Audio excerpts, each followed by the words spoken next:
Okay, I'd like to call this meeting to order. Call to order. If you'd like to sign up for public comment, the first one, you can go ahead and do that right now.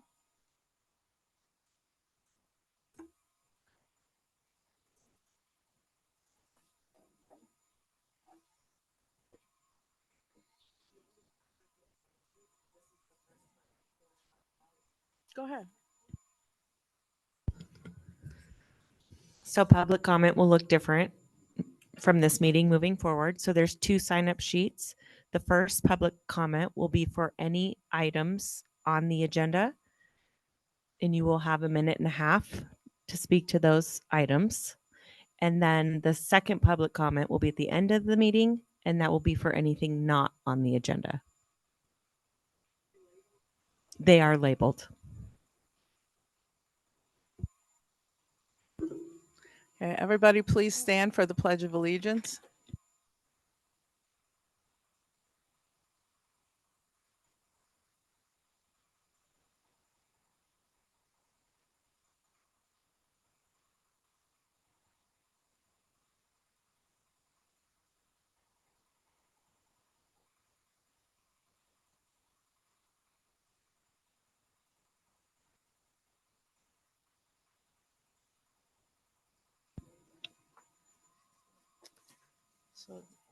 So we do the, I'm going to do the approval of a flexible agenda and then I'll read the form. Okay. Board members, I'd like to call for the approval of a flexible agenda. Go ahead. I'll make a motion to approve a flexible agenda. Thank you. Thank you. All in favor? Aye. Aye. Is Doug on there? I don't see him. Okay. Well, it was unanimous. Thank you. I'm going to read my decorum statement and then we'll go right into public comment. The Board of Trustees conducts the business of the Douglas County School District and its residents during its meetings. As president, I will not hesitate to remove any person whose statement or conduct disrupts the orderly, efficient, or safe conduct of the meeting. Warnings against disruptive comments or behavior may or may not be given prior to removal. Hand clapping, making remarks or gestures from the audience that may interrupt, interfere, or prevent the speaker from communicating should not occur. The viewpoint of the speaker will not be restricted, but reasonable restrictions may be imposed upon the time, place, and manner of speech. Irrelevant and unduly repetitious statements and personal attacks, which are to antagonize or incite others, are examples of speech that may be reasonably limited. Thank you.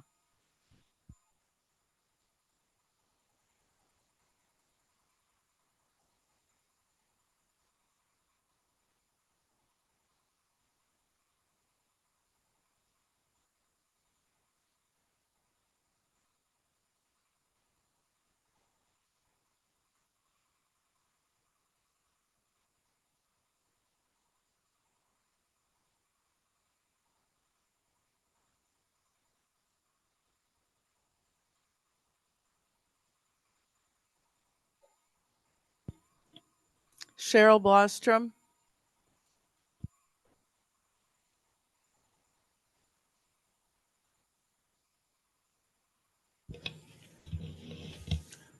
Good afternoon. My name is Cheryl Blomstrom.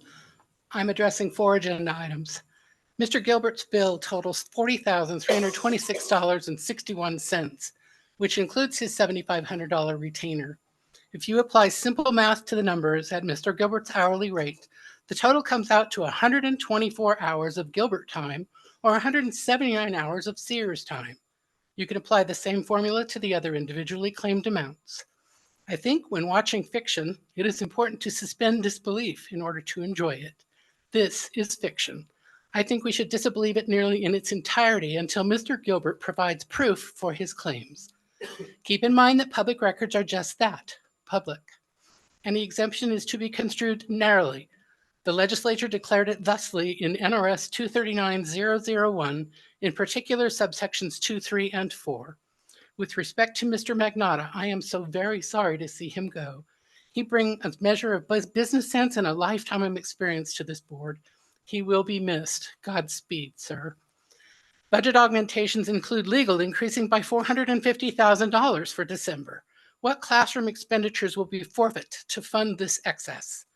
Lastly, are the proposed changes to public records. This is taken directly from the NRS and the Administrative Code, copied mostly chapter and verse. However, some of the NAC is not on point. I reiterate the legislature's intent that the public be allowed broad access and that any exception be both narrowly Thank construed you. and made clear. Okay, Redacting an entire invoice is inconsistent with both the letter and the spirit of the law. stop. Stop.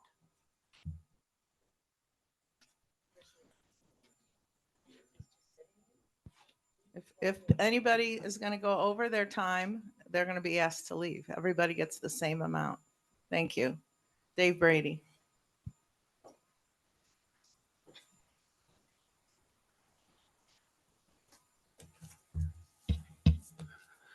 Good afternoon. Dave Brady for the record speaking on item number 4.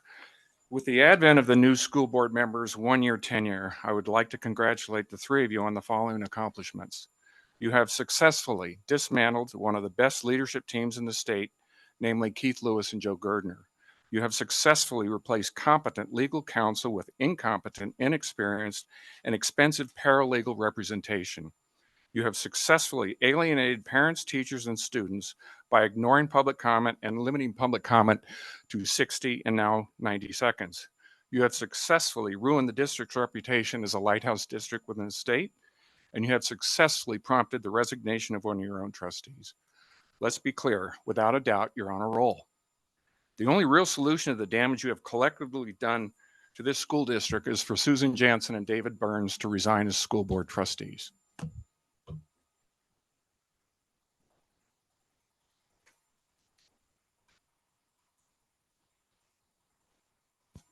Laura Cadeau. I signed the wrong list.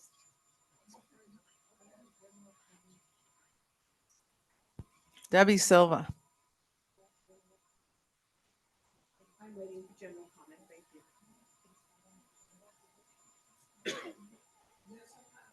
If there's some kind of break, make sure you sign on that one. Thank you.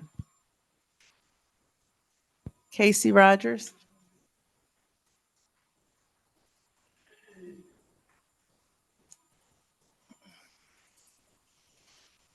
Casey Rogers for the record.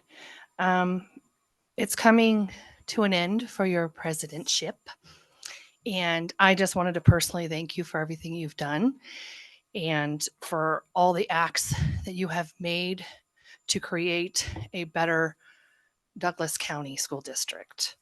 I feel like not enough people know the goodness of your heart, your intent, and it's been filled with a lot of untruths and a lot of ignorance. And so from all of those who have been here for several years, coming and knowing what the former board was and what the new board is, we see what you're trying to accomplish and why. And I just had to let that be out there. I have attended some theology courses in North Carolina, and I always get a newsletter and things like that, and it came in the mail. And in it, it seemed quite appropriate.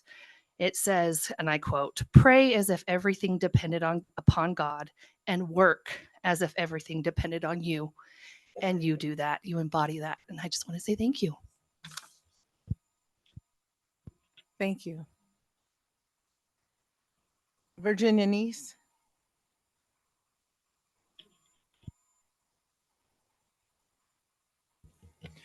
Virginia Neese for the record. I'm so happy to hear about how much you guys are doing for the teachers. I know you were thrilled to have them get their well-deserved raises. I heard they were close to 15%. That is a great good faith gesture, and in these difficult economic times, I know that they need it. I hear you're in classroom several times a week meeting with teachers and administrators to find out what their needs are. I've heard that many don't like EPIC, and you are listening to them. I look forward to hearing about your plans for improving absenteeism and improving test scores. If you ever have interest in community member participation on these committees, I would be honored to lend my support. Thank you for all the extra hours you put into making Douglas schools the best in the state. I am hopeful that a replacement trustee for Tony Magnotta will soon be found, and we all wish Tony the best. Thank you.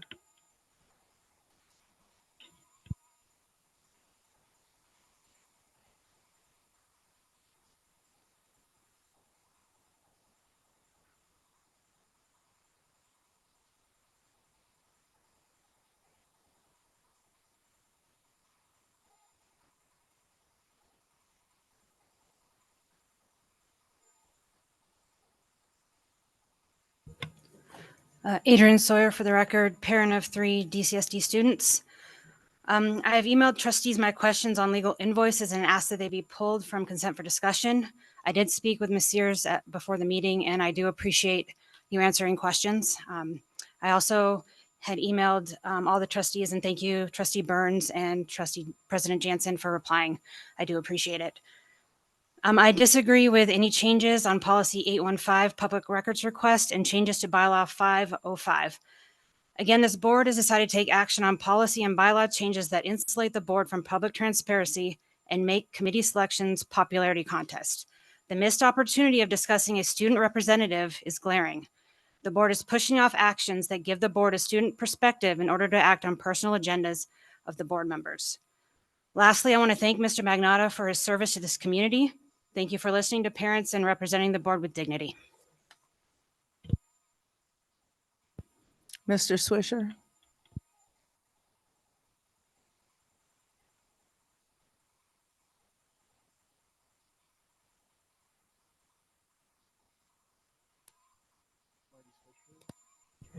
Marty Swisher, Gardnerville resident.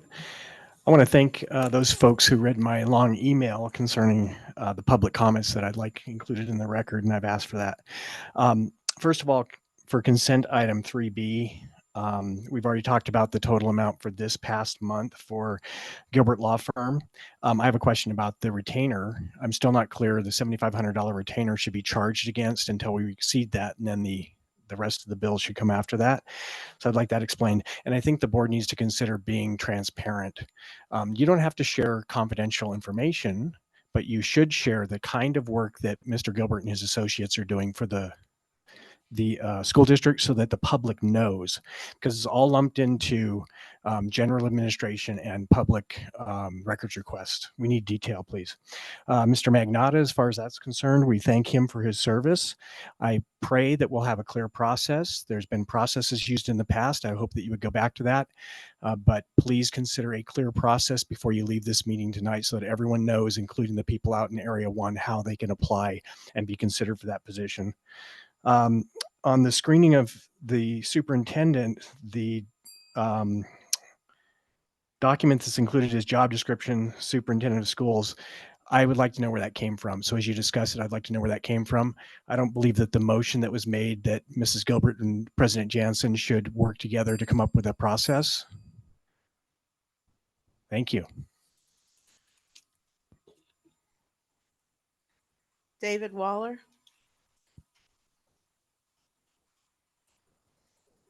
Is this on? Okay. Dave Waller for the record. I sent an email to everybody on the board, and I just want you to know that I am interested in replacing Mr. Magnotta. I appreciate his service to the community, and I look forward to somebody representing us well out there in Area 1. Thank you. Thank you.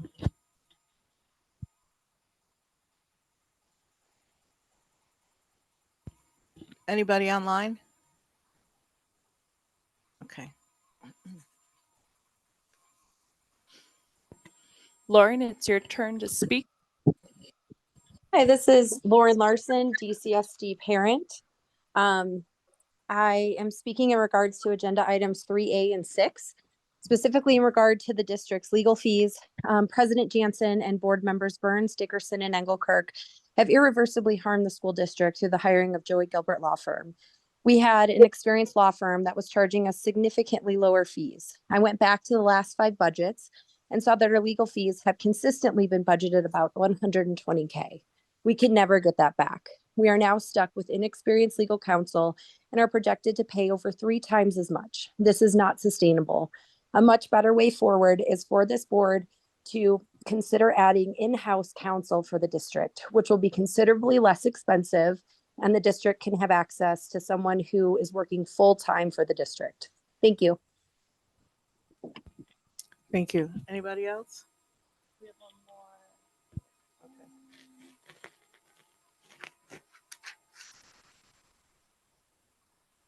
Melissa, it's your turn to speak. Good evening. My name is Melissa Rouse. I'm a parent of children in the district. I wanted to speak today about agenda item number 5 and your interest in spending time and resources to conducting an audit that isn't deemed necessary. This type of agenda item takes away financial resources that can be better allocated to our teachers and staff. The public is asking you to prioritize agenda items like academic resources for students, benefits that can support teacher retention, a focus on improving student enrollment at the lake, and none of those items seem to make it to the agenda. Instead, there are items like reoccurring bylaw changes, additional money to fund our legal counsel's enormous bills, and now you want to charge the public for public record requests is very concerning. I'm also concerned about the inexperience in recruiting for and selecting our next superintendent. The job description seemed concerning to me. There seems to be like a lot of control and oversight mentioned by the board. So it seems like this superintendent will have little autonomy, and it's almost like a puppet or a robot, being controlled by you. I'd like you to review that and consider hiring an outside company that will help you select a superintendent that can lead our district. Anybody else? Okay, so we're going to the consent items. Consent.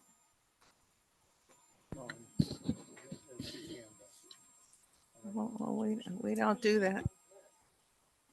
Yeah, you called her, she didn't hear it, I guess.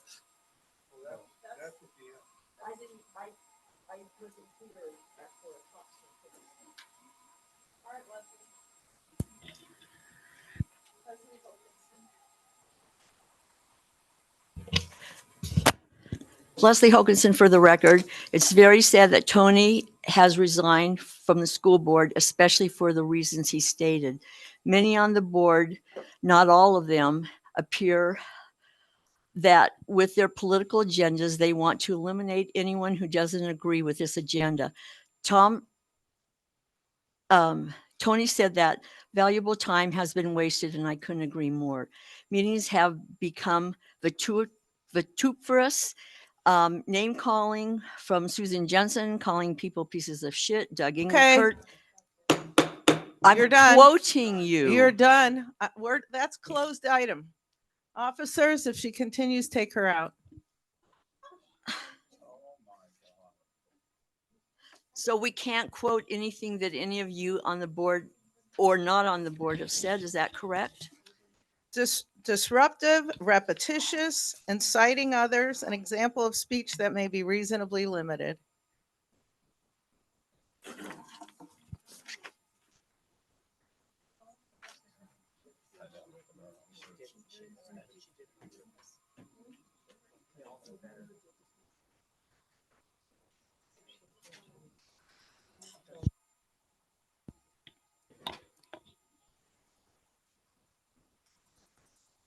Consent items for possible action. Information concerning the following consent items has been forwarded to each board member for study prior to this meeting.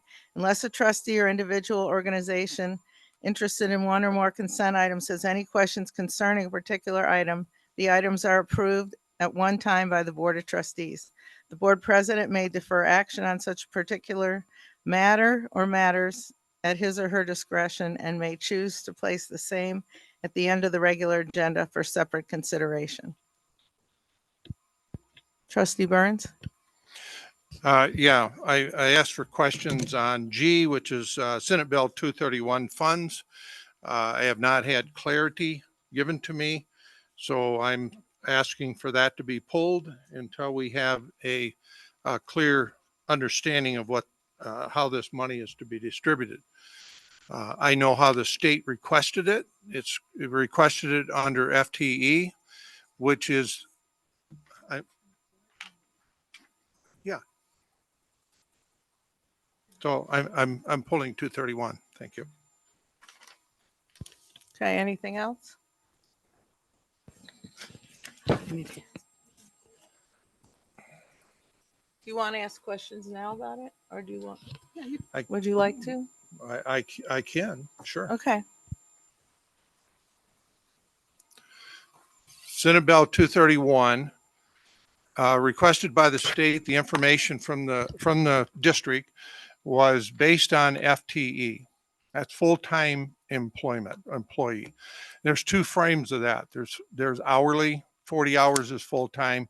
And the other one is what they call it based on 1.0 is considered full-time. And then from there, but it's based on the number of days that is worked. If we're requesting by the state, if requested the FTE framework, my question is why are we trying to change that? Because FTE was asked, it should be paid based on FTE.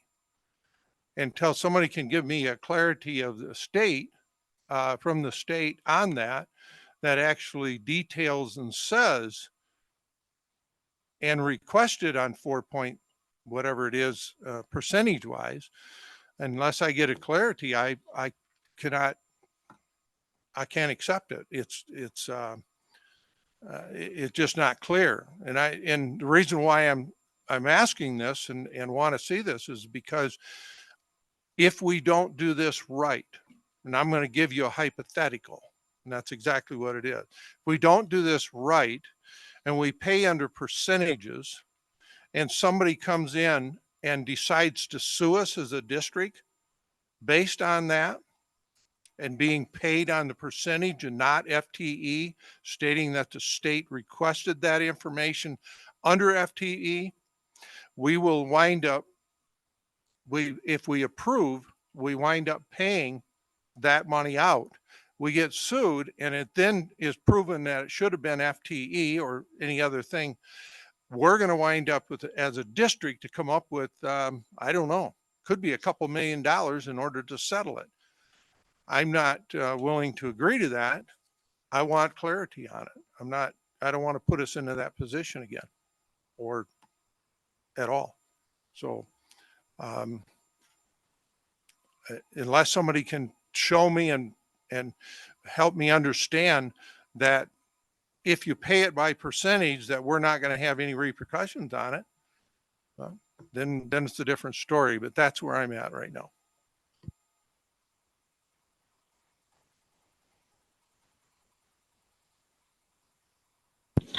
So could you put that into like one question for me? Because that was a lot. Sure. If the state requested under FTE, why aren't we distributing the money based on FTE? So part of that is my guidance that I've received from the state, which I've spent a lot of time negotiating with the state, or getting guidance from the state, I should say. And the other district that's been approved, their plan is almost an exact match of ours. And they've informed me that the percentage distribution matches the spirit of the law. You handed out, or you gave out under negotiations, you gave out an August 24th statement saying that it's not negotiable to the bus drivers. But you also in that referenced August 2nd. And that was, you gave out 2 pages on direction on that. That was a 4-page statement. In that 3rd and 4th page, to my understanding, in that 3rd and 4th page says it is negotiable. So I'm confused of why those page 3 and 4 was not in the documents. I'm not sure I totally understand your question, but the state has never published anything or given me guidance that it is negotiable. So if you came away with that understanding, that's not correct. It's not a negotiable item. It doesn't require board approval.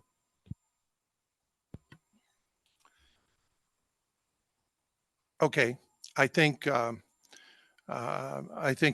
is a complaint. That's all I'm saying. I don't know. I understand there is. If there is a complaint against that, I think needs to be heard, and then we can go from there. So I've heard your side. What I'm asking is under the bus drivers filings or request on this information, especially on page 3 and 4, which I couldn't find it. I don't have it in the agreements. And I don't have anything that states from the state that you just referred to. So again, I don't have the information. I cannot research and make a decision based on it. I provided that information to you in the meeting when you and Jansen were in the office, in Ms. Dwyer's office with us a few weeks ago. I gave you a hard copy.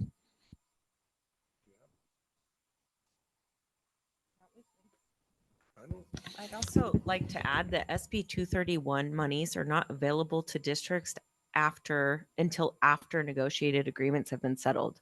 So SB 231 was to help offset costs of raises for districts to employees. So the negotiated agreements had to be decided upon before the SB 231 money could be allocated. And that is what we have to present to the Interim Finance Commission or committee is our negotiated agreements, and then they will reimburse that money.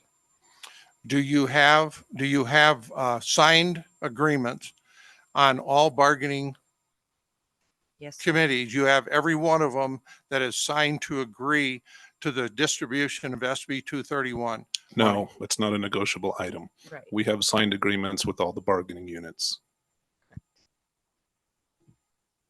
We go before the commission tomorrow. If you'd like to observe, it's at 9 o'clock. I still want this board to think about the possibility, because I've done some checking and we do have 5 districts that paid under, to my understanding, 5 districts that's paid FTE. So only one district has been approved by the Interim Finance Committee to spend the SB 231 monies at this point in time. Correct. But to my understanding, the boards have paid under FTE, and there's 6 that is, I think it's either one way or the other. So 5 of one and the other one is 6. I just want some clarity on this, because I just don't want to put the district in the possibility of lawsuit and then have to settle. That's what I'm saying. Perhaps this would be a question for Mr. Gilbert, because tomorrow, Jeannie and I are going to get approval for our plan from the state commission. And I think once the state gives us their approval for our plan, I don't really see a path where someone could sue us for misappropriation of the money. The application process is extremely thorough. I had to provide a lot of documentation to the state, including what each employee makes with names redacted and how we calculated raises. So it's a very thorough process that the state should approve tomorrow.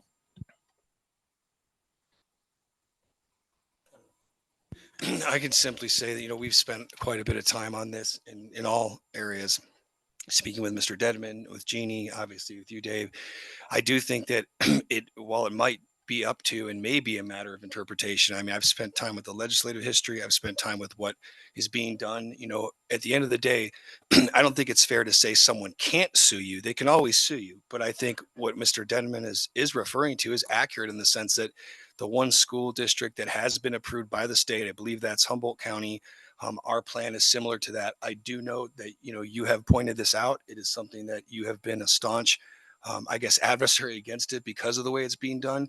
You have every right to do that. But again, I'd have to defer to what Mr. Dedman has done in the sense that, when you see the actual intent of that law, it was to be, I think, distributed the way that Humboldt is doing it.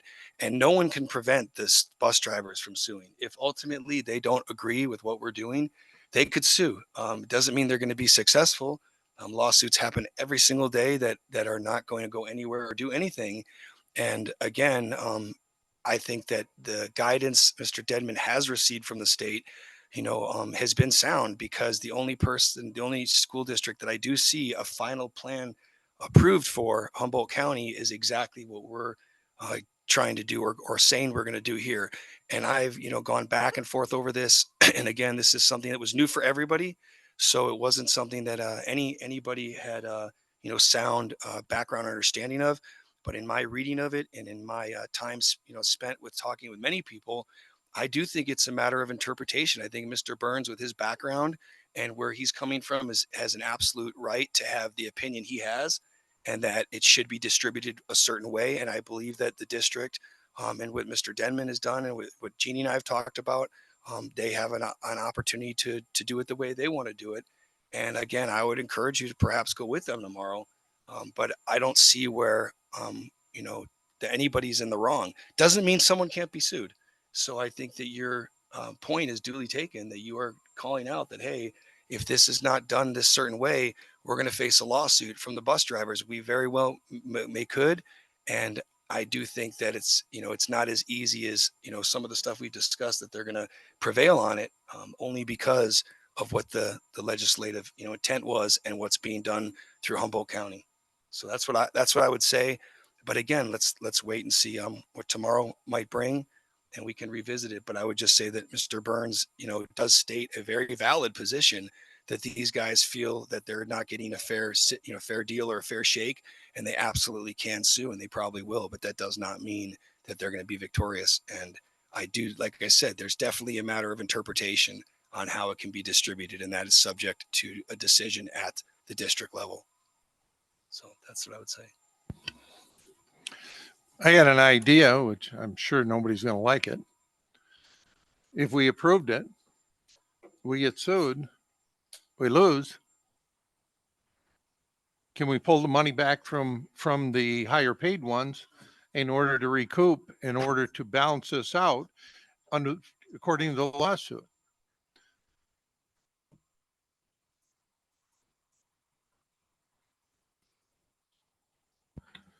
When you say approve, I believe this item is just information only, so I'm not sure what you mean by approve. Are you alluding to taking money away from teachers and giving it to others? I'm not sure what you meant.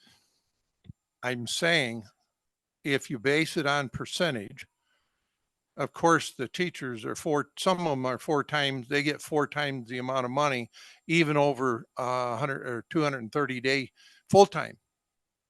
So all I'm saying is this: I'm trying to protect us having to come up with money above and beyond the 231 allotted money under lawsuit. If the lawsuit comes out and says you were wrong in doing it, if you're right, fine. I'm not against any of it. All I want to do is make sure we don't get caught into something here. And so if we lost a lawsuit and we've already given them that money and it's paid out of percentage, and it should have been paid under FTE because that's the way the state requested it. That's the reason why I keep coming back to this. It was requested under FTE information, but you're not paying it out under FTE. All I want is I want to make sure we're not going to get caught in trouble with this and wind up giving that money out under percentage and then turn around and actually losing and have to come up with the money difference in order to bring this back into an FTE status. That's my concern. That's my concern. I'm not calling the shot of how it's paid. I just want to know how it is going to be paid, and legally, are we going to get caught into a lawsuit and lose? We can sit here and say we're not going to lose. Mr. Gilbert knows better than that. He knows that we can lose in a lawsuit as well as we could win. So that's what I'm asking for. Can we be able to take the money back and give it balanced out accordingly, according to a lawsuit's decision? I think it's worth noting that the state doesn't release the money to us until they approve our plan. So we wouldn't be distributing the money starting in mid-January is our plan, pending approval.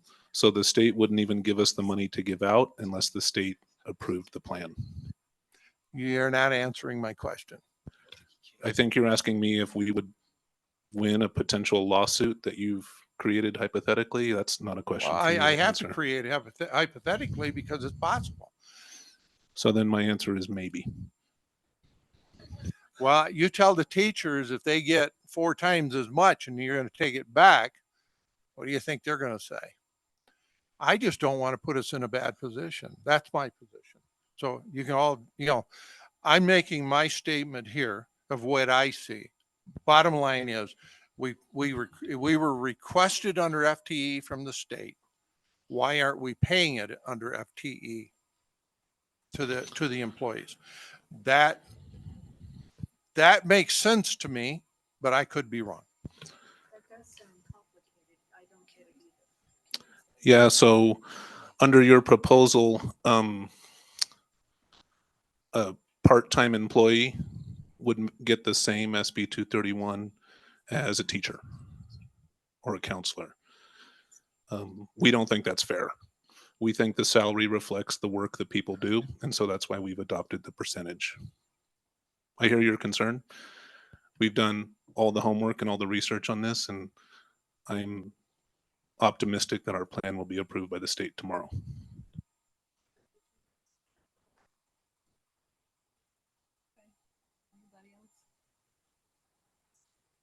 So I just want to add that this agenda item is for information only and not for approval by the board. And this money it's a Senate bill, and it's to help offset the costs of giving raises to teachers. It's reimbursement for raises. It's not negotiable money. And the way that it was allocated to us, the way that it was given to us was that the state reached out to our district in it was the spring and wanted to know on that day, at that time, how many employees we had. They didn't consider any open or unfilled positions, and they just wanted to know on that day how many people we had working for us, and that's how we were allocated the money. It was by how many people worked for us. And nowhere in that Senate bill did it say that that amount should be negotiated or how it should be given to employees. And so what we did was we worked with our employee groups and we negotiated raises. And what we could have done is we could have used the SB money as part of the raises that we gave.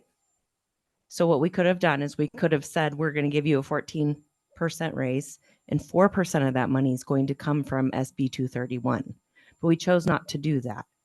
We gave the 14% and now we're giving an additional percentage as long as that SB 231 money is available from the state. But you just said that it's not negotiable, so you could not put that into the original raises. No, that's not what I meant. I meant was we could have used it to offset costs, but we're not using it to offset costs. It's additional. Okay, but you said teachers. Can you clarify? Because I know it's not just Did teachers. I say for teachers? The public. I Yes, meant you staff. just said I'm teachers. so sorry. I meant staff. So actually, Staff. who gets paid? What departments get paid from this money? And which ones do not? Classified, certified, not administrative. So everybody except administrators.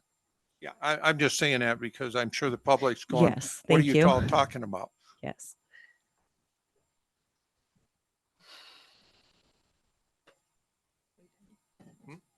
Any further discussion on this?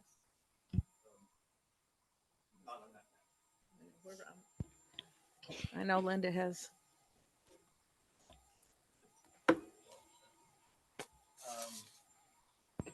So I'm not pulling, but I'm commenting on consent item 3B, specifically the voucher 2453, I believe, which is included with Mr. Gilbert's invoices. I'm getting a lot of correspondence, and we've heard it already from public comment, that the amount of money that we're spending on legal counsel is going up, and I think this board has to address it. As a board, we're up to, there was another 40,326 as was quoted. So that brings the 4-month grand total up to $170,203. And that's on track to be a $500,000 a year in legal fees. So as a board, I think we have a responsibility to rein things in and get these costs under control. Thank you. May I speak?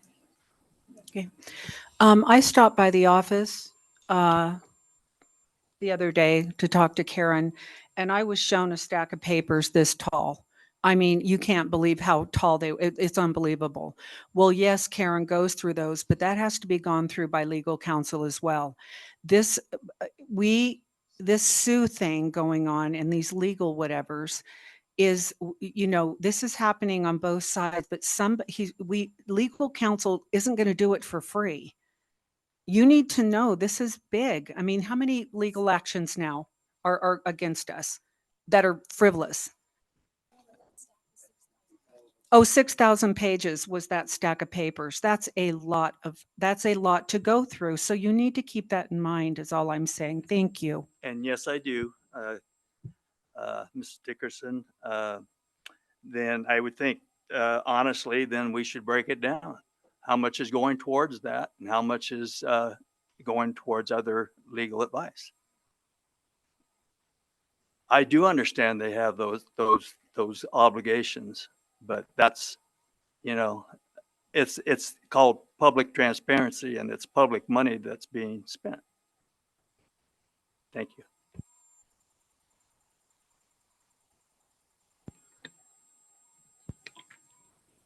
Linda? Thank you, President Jansen. I do want to pull something from the same thing that Mr. Kangas said. The BA, accounts payable special, and it's a regular voucher, and it's number 2453. I know that I've been criticized by many for wanting to talk about the finances, especially Mr. Gilbert's invoices, but the majority of the email, text, and in-person meetings from constituents are concerning this matter. We all know that the public is concerned.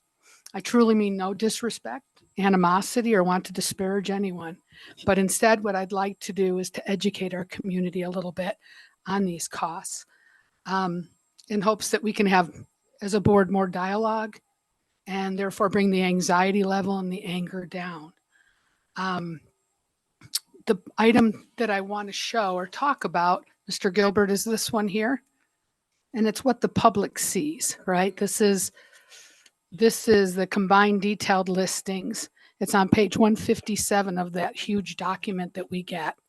And so I just want to talk about this. I am not going to talk about line items or any of that, if I may. And again, this is just for educational purposes for our constituents to understand what we're doing. So you're asking Mr. Gilbert to talk about it? No, actually, I'd like to talk about it.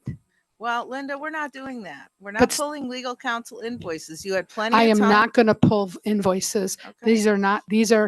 These are public documents that the public sees. This is a public document that they see. It's on page 157, I think, Mr. Gilbert, if you want to turn to that. And please feel free to stop me if you think I'm overstepping my bounds. That's not my purpose here at all.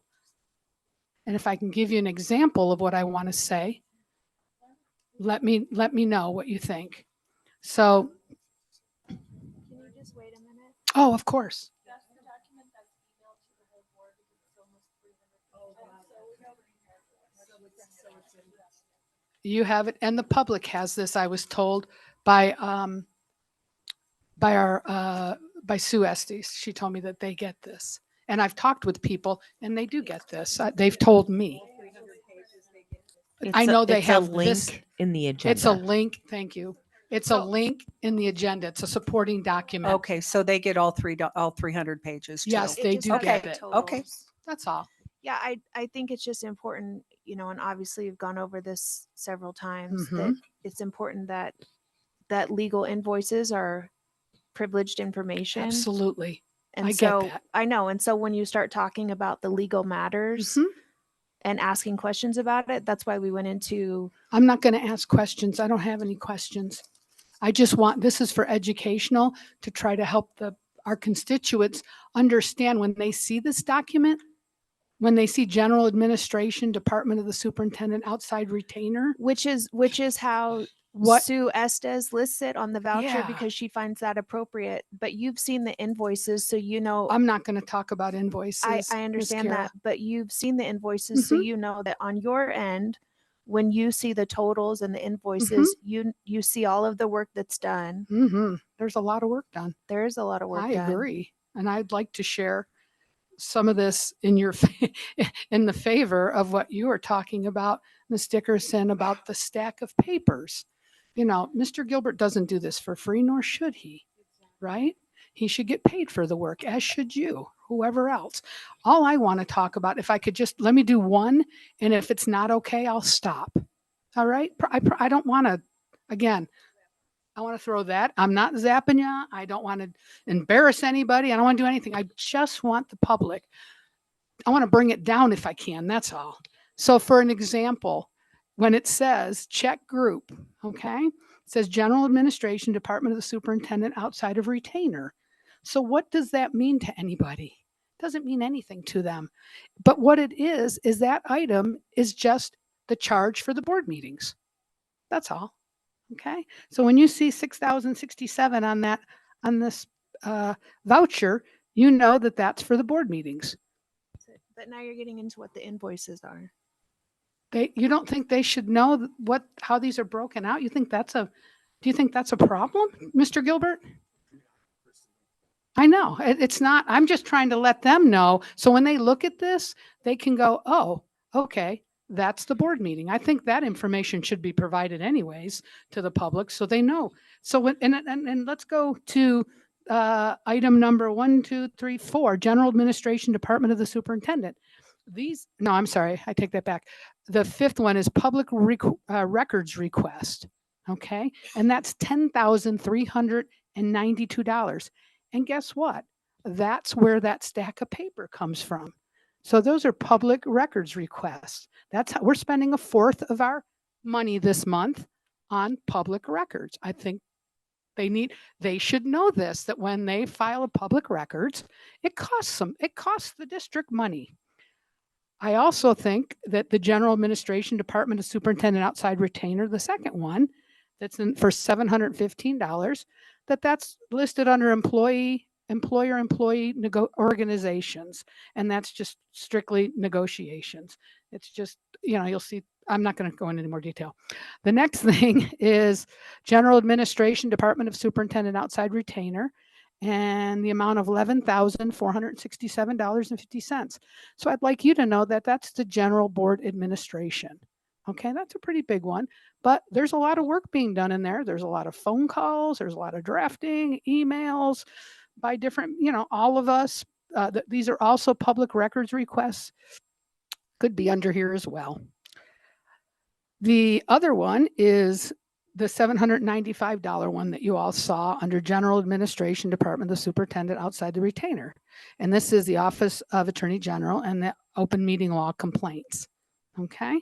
And then I went over the $10,000 one. That's, that are the charges for the public requests. And then the last one, the writ of mandamus, am I saying that right? That's a funny word. Anyways, that's $3,389.50. And under that charges, it says public records, but it's the writ of mandamus. And I just hope that, when we have this instrument, if there's a way we can just let people know what these things mean, I think it will help. We don't have to say, I called Joey and he charged me $300, right? We don't have to do that, but they can know that when it's under board administration, that those are phone calls under there mostly. Okay. It's important to understand that means some of us board members have these legal actions brought against us.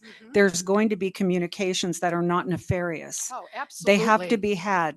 They have to be had. Oh, I agree. So this is not a surprise to me. I'm surprised No. it's not more expensive, quite frankly. And Thank you. And it comes to, like that's already been stated, over $40,000. But like I said, a fourth of it is under the public records requests. So I think it's important that the public understands that. But the more that we can give them without breaking attorney-client privilege, in my opinion, it will bring down the level of anxiety and anger and within the community. The more transparent we can be, I think that's important for our constituents. They want to know these things. I'm sure you're getting things about this too, as I do. It is. I agree. It is. Okay. Anyways, Thank you, that's Linda. all I Let's- wanted to let's talk all about. hope that it L- gets let- better moving but forward. Absolutely. I don't have, Sue Estes makes this up, correct? Yeah. Right. Well, it's sent from, it comes It- from it is. legal.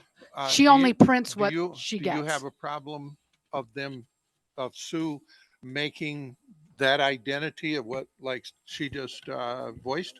Sue prints it how she sees fit to print it. But if we Also- ask her to put those titles under Yeah. there, I Well, think that's a it's also fair really request, Dave. important to note that there's a reason why legal invoices are privileged and why legal proceedings are privileged, and it's not actually always in the favor of the district for you to be putting out all of the legal actions that are happening and detailed descriptions. And So, but we can discuss that further in private. Ms. Guerra, do you think that, well, I want to ask you right now, do you think that that's a problem to put those titles underneath that? Why would that be a problem, do you think, in your opinion? What could be bad about that? Well, I think we've sent you legal precedents that explains it, and so we'd be happy to talk about it later and discuss it further. But there's a reason why there's legal precedent saying that the invoices are privileged. There's a reason for it, and so we can go into it further. I don't really think that this is the time to go over everything. Let me ask, I'd like to ask Mr. Gilbert then his opinion as well. Mr. Gilbert, Well- do you have a problem with Ms. Estes putting under outside retainer, just listing this as board meetings? I don't have a problem with anything that I bill for Okay. whatsoever. I mean, I stand behind it 110%. And you should. But I It's a will lot say of work this, being done. unfortunately, what I think Ms. Sears is trying to convey is that, there's bad actors on either side. And when people see that they could drive up costs by public records requests, by their writ, by other little things, that's what happened. And that's what is happening. And no matter how many times we say it, and this is both sides, I'm not picking any side here. I think that that's being done on purpose so that, it looks bad. The board looks bad. Constantly people say, I have no idea what I'm doing. There hasn't been one thing I've been presented that we haven't known what we're doing or that we didn't place a phone call and we're able to be up to speed immediately. And there's a lot of new stuff that other boards hadn't faced. And so again, being a lawyer, that's what you're expected to do is make adjustments, adapt. And there's a lot of things I do that I don't send a single invoice for because I can make a phone call to a colleague and ask a question or the appropriate parties. And so that's what we do. But I mean, to answer your question, I have no problem with Sue putting out an additional line as long as, again, like I said, I just don't want to invite. And I know Ms. Dwyer would understand where I'm coming from in this, and probably Mr. Dedman. We don't want to invite anybody to do anything or not do anything that could cause the district more money or more problems later. And sometimes people see that stuff and they think, oh, good. So I'll get every one of my friends to file a public records request because it's costing them money and it makes the board look bad. So that's some of the stuff we keep on there. Again, I never have a problem, especially speaking with you and letting you know, which I've done every time we've been in a closed session. I let you know exactly what it is. We've also been mindful to, reduce things and to, discount things down because we do want the board to reach out to us, anybody, any member on any side, anytime, and speak with us. I definitely don't want district staff or anyone to think like, oh, I shouldn't call Mr. Gilbert because I don't want to be charged. So I've been very cautious and mindful of that and not charged for a lot of stuff just because I want to make sure that there's an open door policy. So I do take what you're saying into consideration. Happy to have that conversation with Sue. And again, we'll always answer to you the questions behind closed doors for sure. Thank you, Mr. Gilbert. But I have a different feeling. Maybe this is my rosy personality. I don't know. But I have to say that I think we have a very responsive public and community.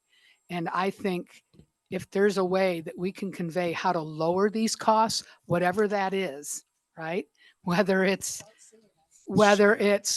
public records requests, I'll be honest, and I'm going to ask, I want to know this in closed session, but maybe it's for open. Maybe we have an item where we explain, I have no idea how public records, I've never filed one. I don't understand it's kind of like, how a bill's made. I don't understand where it goes once it's filed and who gets it and who does what. I think maybe if the public understood the work behind that when we get it, I'm not sure everybody does. No, I'm Well, not sure. the other thing is too, is there's so many requests that are duplicate, of other yeah. folks. I mean, I couldn't believe what Jeannie had to do. I mean, she spent, I don't know how many hours to produce 6,000 documents. That's frivolous. It's going to go nowhere. That's part of the lawsuit, the writ of mandamus. It will change nothing. It will affect nothing. It's just going to cost the district 40, 50, 60 grand. And it just is what it is. But in time, the same people that have the audacity to call out our bills are driving them up. And so it's I'm not, unfortunate, but and it is what it personally, is. I'm not okay with that. Okay. I stand behind. I don't want our costs to keep going up, and people that are filing the same when it can be done in one, possibly. I understand or- it, but it is their right. They're Oh, allowed to do that. and it is absolutely, but no one wants to think that they're doing frivolous. The people I know anyways, don't want to think that they're wasting district money and are being frivolous. So that's just my opinion. Yeah. Okay, let's move on. We have a lot of items on the agenda. Great. Yeah, I have and one we have more thing. people in the audience that Okay. You said you had we're one waiting. Yes, They're absolutely. important people. Okay. Thank you. Okay, would someone like to make a motion to approve consent? Are we going to leave 3G off, or are we just going to go for it? My request still stands until I have clarity on this, that I'd like to pull SB 231. Would that be So a it doesn't require board approval. It's Okay. an information only item. And So it doesn't matter, It does it? doesn't matter. Okay. Yes. Okay, so then let's just vote on all items except 3G. Is that? I'll make the motion if you want. Sure. Who's that? Oh, Doug. Hi, Doug. Hi. Make a motion to approve the consent items as listed. Second that. Oh. You all right with that? I second that.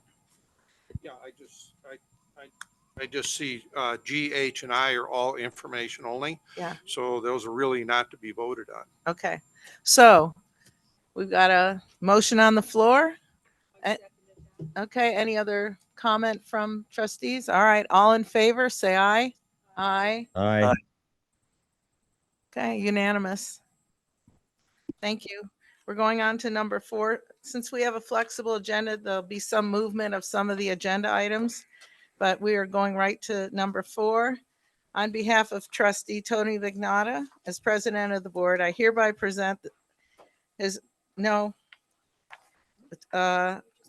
I present his written resignation shall be accepted effective immediately pursuant to state and our bylaws.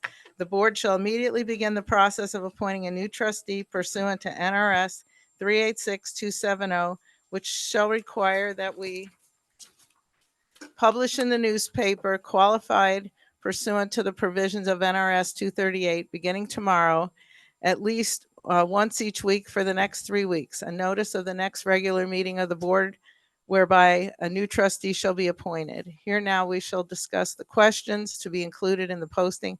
I've prepared 10 questions, but what I thought is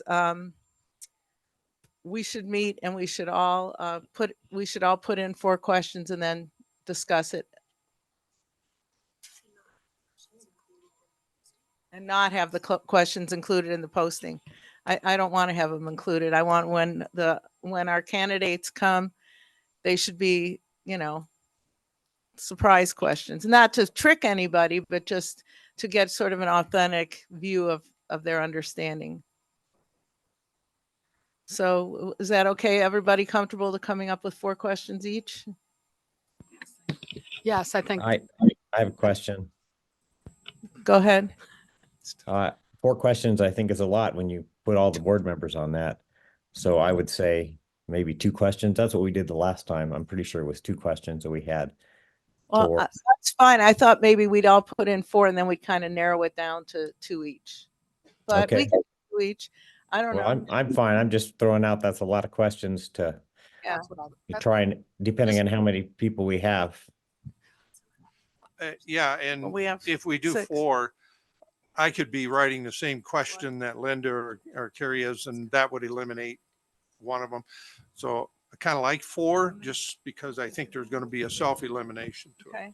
So if we have like 20 applications, I think we should, what is the number we want to narrow it down to actually ask them the questions at the next meeting? Mr. Kangas?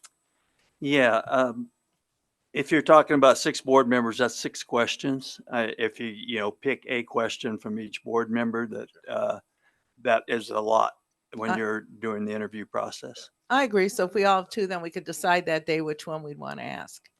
Sure. I also think that if I write my 2 questions and Dave, like you said, wrote the same 2 questions, that we should, or 4, are we doing 4? Whatever. I'd say no more than 4 then. Okay. If you only come up with 2. We should meet but that- before and decide maybe. Or that all Which the questions go before you and maybe the superintendent, and you guys sit down, you get all of our questions, pick a date when they need to be in by. So it gives you some time to look at them. And then you pick one, at least one from each person, and there'll be duplicates. You're right. I'm sure there will be. And then you just do the 6, or there's 7 of us, isn't there? 7 questions. Well, no, Tony won't be here, so Oh, there'll be 6, 6. sorry, So forgot. it's 6, like you said. 6 questions. Okay. And I think that's enough, because if we do get quite a few candidates, my feeling is, I think this sounds crazy maybe, but I think everybody should get a shot at it. If we get a lot of people, then maybe that's what we do that meeting, or we do a special meeting just for that. Yeah, maybe You know what that. I'm saying? I don't think it's fair to disqualify, that we should disqualify, or anybody for that matter. I think it's a board. We're a board. We should do it together and maybe do a special meeting. I think a special meeting for that would be good. And that way we can open it up to everybody.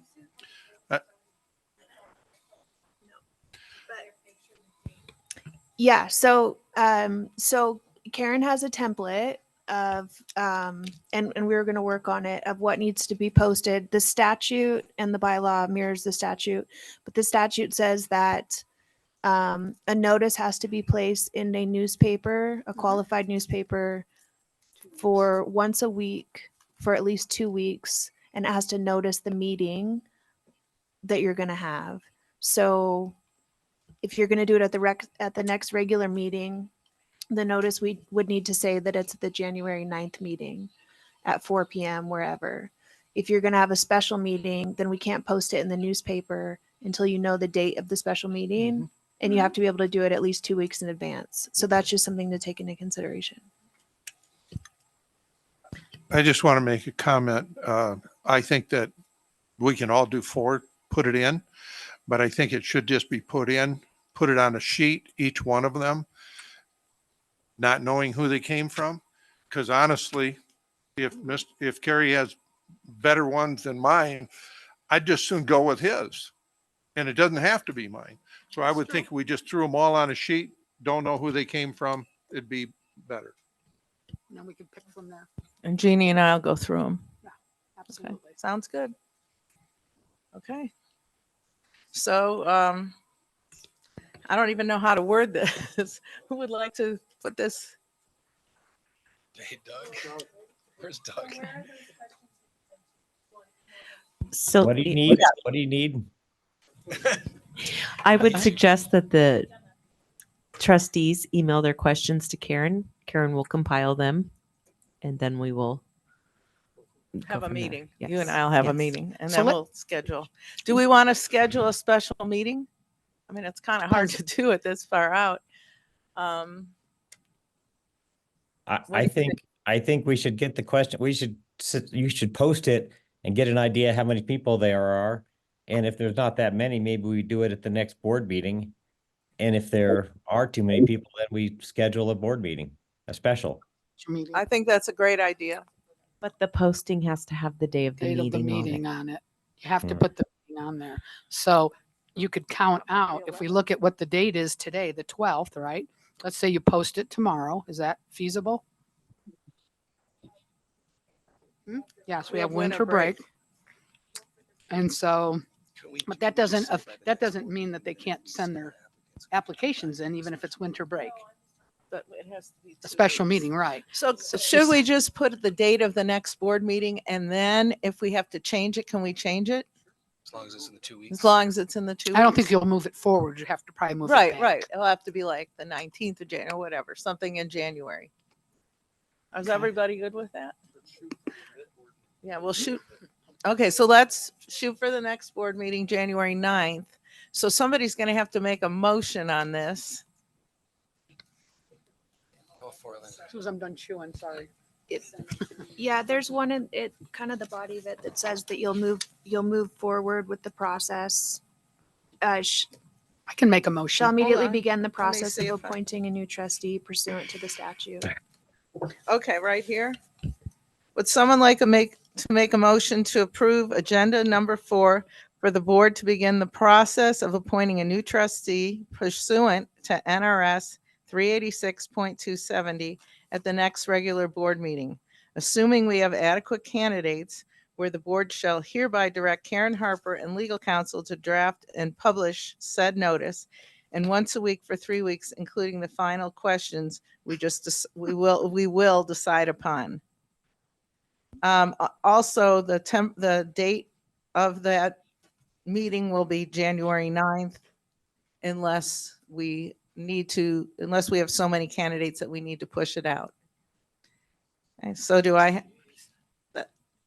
Repeat it? Yeah, oh, yeah. It's a long motion. Okay, I'll make a motion Go here. ahead, go ahead. Okay, I motion the board shall then begin the process of appointing a new trustee pursuant to NRS 386-270 at the next regular board meeting. I second that. Did we want to put it in January 9th on that? At the January 9th meeting. Perfect. Thank you. Second. I mean, isn't that just a standing meeting? Yeah. I don't know if you want to utilizing the process as discussed or something. Yeah, it's just utilizing the process as discussed. Well, it's you have to have a- trustee it's pursuant to NRS 386.270. And I think you could say including the process just discussed. You just had said. I mean, because it just is so complicated, you know, And that, it's in the minutes, so. Yes. I seconded it. Yes. I'm sorry. Could we also maybe just send an email out? Karen could maybe telling us the date you want the questions by. Would that be okay, or do we have to make a motion on that?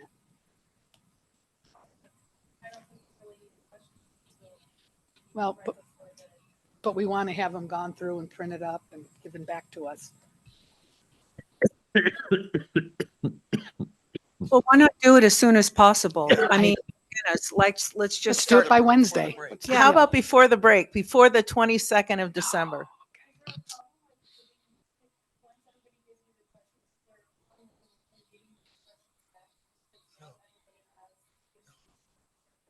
Not at all. No. We want to. As long as those questions are then If we're all, published. if we're all submitting 6, that's 36 questions. We're not going to do 36 questions. So I think we need to. I think Karen's point is that if we are giving you all of the questions prior to the meeting, is that a violation? Because then you have the questions and the public does not. Does that make sense? But I think once the final ones are done, as long as they're published, I mean, as supporting material, I think that would be. So they would have to be posted with the agenda. Is that what Correct. you're saying? Yes. Okay.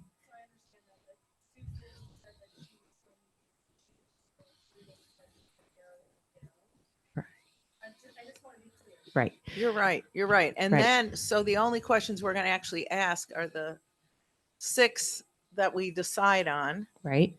And we really don't want the applicants to see them before they're asked. So I don't know how to They will do have to be that. posted. So they're going to. Don't look. Don't look. Well, no, but they can be posted up until the meeting or right after the meeting. Or you can, or you can Pursuant to the post, statute. or you can Supporting post more documents. than 6. You could post 12 and they won't know which ones we're going to ask. That's a good, yeah, let's do that. Or That's a post good whatever. idea. Okay. Yeah. So it's a supporting document. I'd like to do So it doesn't have to be, those do not have to be posted with the agenda. They could be posted up until the meeting. Yes. Okay. 100%. Okay. That's how we get around that. All right. So we're going to vote on this. Karen, are Could you? could you clarify what we just came up with there?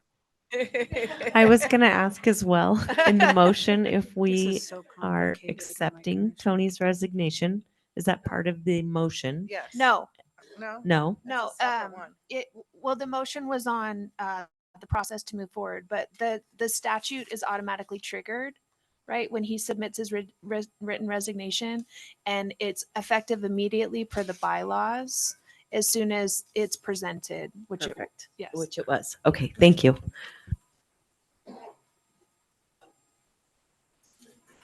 Okay. So we ready to vote? I think Doug wanted something. Doug, did you I'm want? still looking for, so we're basically planning on having this meeting, we're having the meeting at the next, I mean, we're gonna have the people come before the board at the next meeting unless we have too many candidates. And at this point, we're looking at We agree. submitting how many questions? So far. We're submitting 12, but we're going to only ask 6, one each. Wait, 12 questions each? We're submitting, 24, which is 4 each. And then Jeannie and I are going to narrow it down to 12. Go ahead, Jeannie. I just wanted to ask, how does the public apply? Did you guys talk about how they would apply? It So should be you'll in the know? newspaper. 3 people have already applied. I understand that. So do they email the board and then that's how you know who applies? Do they email? And they have been. Perfect. Perfect. Yes. In the posting. So the posting will be specific. Okay. Sorry. We've already been getting them, several actually. There's quite an interest. Doug, Yeah, does there's that quite answer an your interest. question? Yeah. Yeah, I suppose so. Well, if it's not, let's talk through it. Are you good? No, I'm good. Okay. Karen, are you good? Okay, well, let's vote then. All in favor? Say Aye. aye. Aye. Unanimous. Okay, motion passes. We're all going to miss you, Tony. I would like to.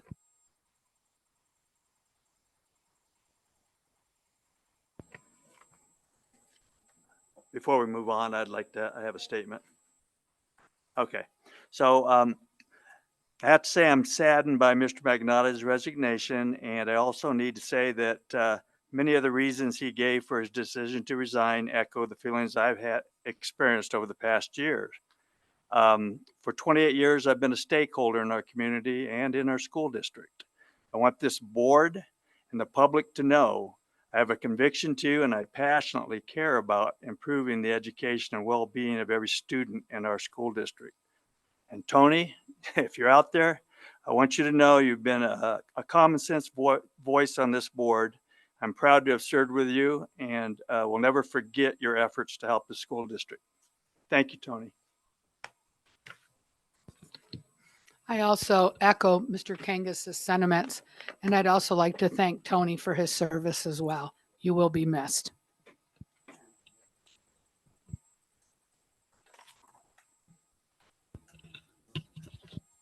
I'll just say thank you, Tony. It's been a pleasure serving with you, and I hope everything will be well with you. Just good luck in your travels. It's been good serving with you, buddy. Bye-bye.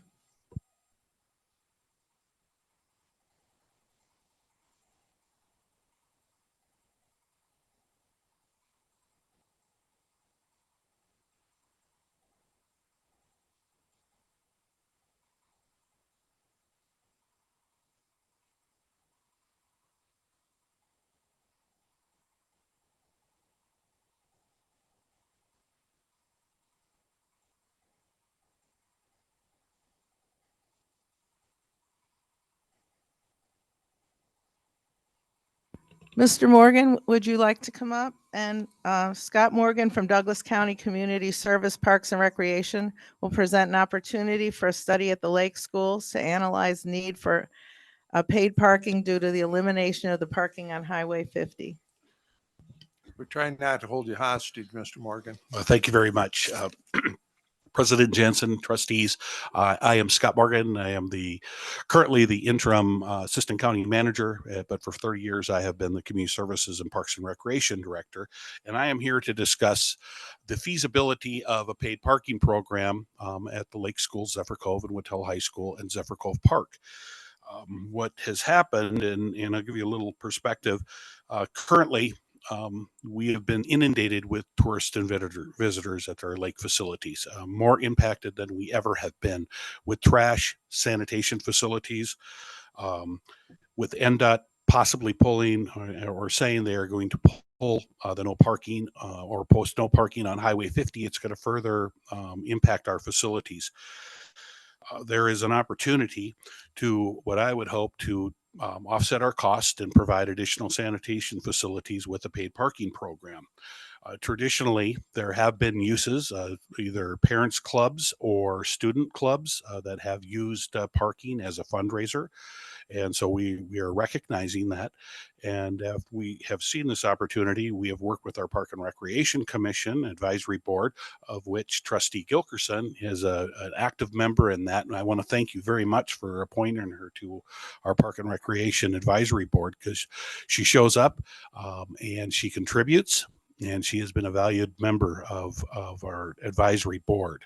And this has been in discussion for almost a year now, to the point where we included $50,000 in the county's capital fund for a capital project to do a feasibility study to address this, to see what could possibly happen. And they adopted that. And so this is something that will not cost the school district a dime to participate in, other than we want your opinion and your input. And it also contemplates not costing the school district one dime ever, if this does go forward with your consent in the future. We really want to address safety as a part of this. Our paid parking program is intended to only operate when school is not in session. But the infrastructure for the paid parking, such as the camera system that will track by license plate every car coming onto property, would be in place year round. And we could use the kiosks that would go over the road, which would, when school is not in session, to say, beach parking, $20, use the self-pay kiosks to contribute. We'll take a shot of their license plate, but when school is in session, it would say something, no beach parking. Violators will be prosecuted. However we want to word that, because we think it's really important to gain some control over who is entering campus and who is not year round. And I think that this can be a real contributor to stopping some of that nuisance. Also using some of these funds to have a lot of more porta potties, a lot more trash cans, a lot more infrastructure on site, on school property and on county property. You can see there's a map up there, and it's not a real great one, but you can see that we are neighbors with Zephyr Cove Park and Zephyr Cove Elementary School, Warrior Way, and George Whittle High School. We also have a vacant piece of property that is on the upper left-hand side of your screen that we call the multi-use parkland, that is proposed in our trails plan to be an additional parking, paid parking node to support access to the beach on Zephyr Cove, with a partnership with the U.S. Forest Service for an underpass to get to it. I'm still a little old school. I call it the Dreyfus Estate property, which is associated with Zephyr Cove Beach. Some people up there call it Dog Beach. So with that, our board has kind of given us some direction as well. We do not want to charge our residents, our employees, our library patrons, the tennis community, to park in their own facilities. So we are looking for analyzing a system that would allow a plate reader to automatically establish if you're a Douglas County resident, and if we input it into the database, if you are a school district employee, if you're a member of the tennis club, if you hold a library card, you can simply go in and you don't have to do anything. You're not going to get a bill. You're not going to be required to pay. And so that is part of the proposal that our Board of Commissioners, when I've had brief opportunities to discuss this matter with them, have supported. Is they don't want to see Douglas County residents who, if they choose to venture out on the 4th of July, fight the traffic and access the beach, aren't going to pay to park in their own park. And so they feel very strongly about that. So some of those policies would be thought out. And I want to let the public know that we are not looking at gouging our residents. We are looking at charging our tourists. And I have lived at the lake for over 30 years. My kids went to Zephyr Cove Elementary School, graduated from George Wattell High School, and it's a unique environment up there in the summer. And what this plan is trying to do is capture that opportunity and have some of the impacts mitigated by the cost of our visitors coming in. We are looking at a staggered parking rate.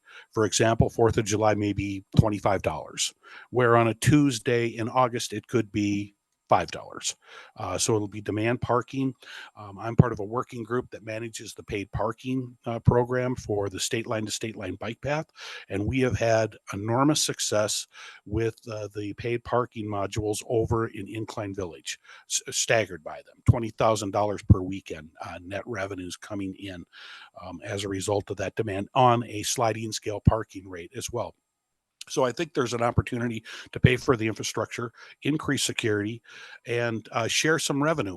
We'd also like to work with the Students Club or the Parents Club up there to help us on a 3-day weekend and do some type of revenue share, which would be spelled out in that. We don't want to carve anybody out. This has come particularly, we have 3 lake residents that are on the Park and Recreation Advisory Board, just like myself, have all been involved in the Parents Club and have all participated in some of those loosely formed fundraisers that have significantly assisted with fundraising for primarily George Wattell High School, the Boosters program, and some of the other funding needs that take place. So it would be our intent to work with those groups to make sure they're partners with us, not to cut them out. Some of you may have received some correspondence.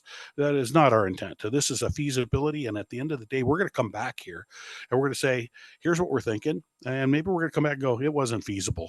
The infrastructure to put this thing in operating, we'd have to charge $300 a day to park there. That may be the case.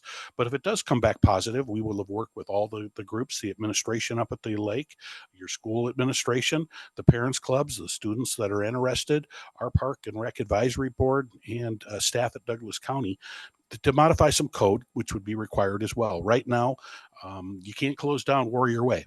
It's a public road. And so we've struggled with that when we've had some of these impromptu fundraisers come up. Through my department, I've always permitted Zephyr Cove Park to park on, but the county could not permit Warrior Way. And there's a lot of parking that can be had on Warrior Way. And the most convenient parking is on Warrior Way and Zephyr Cove Elementary School. So we'd modify some code if this went forward, and we'd bring back a plan for you to take action on if it turns out to be feasible. And so we're still kind of at that 30,000 square foot level, and we wanted to come to you first. It's really important that we talk to the policymakers before we're out there running around talking to administrators and parents clubs and such, to make sure you're aware and with your blessing that we engage in those conversations. And so with that, I'd like to take any questions that you may have.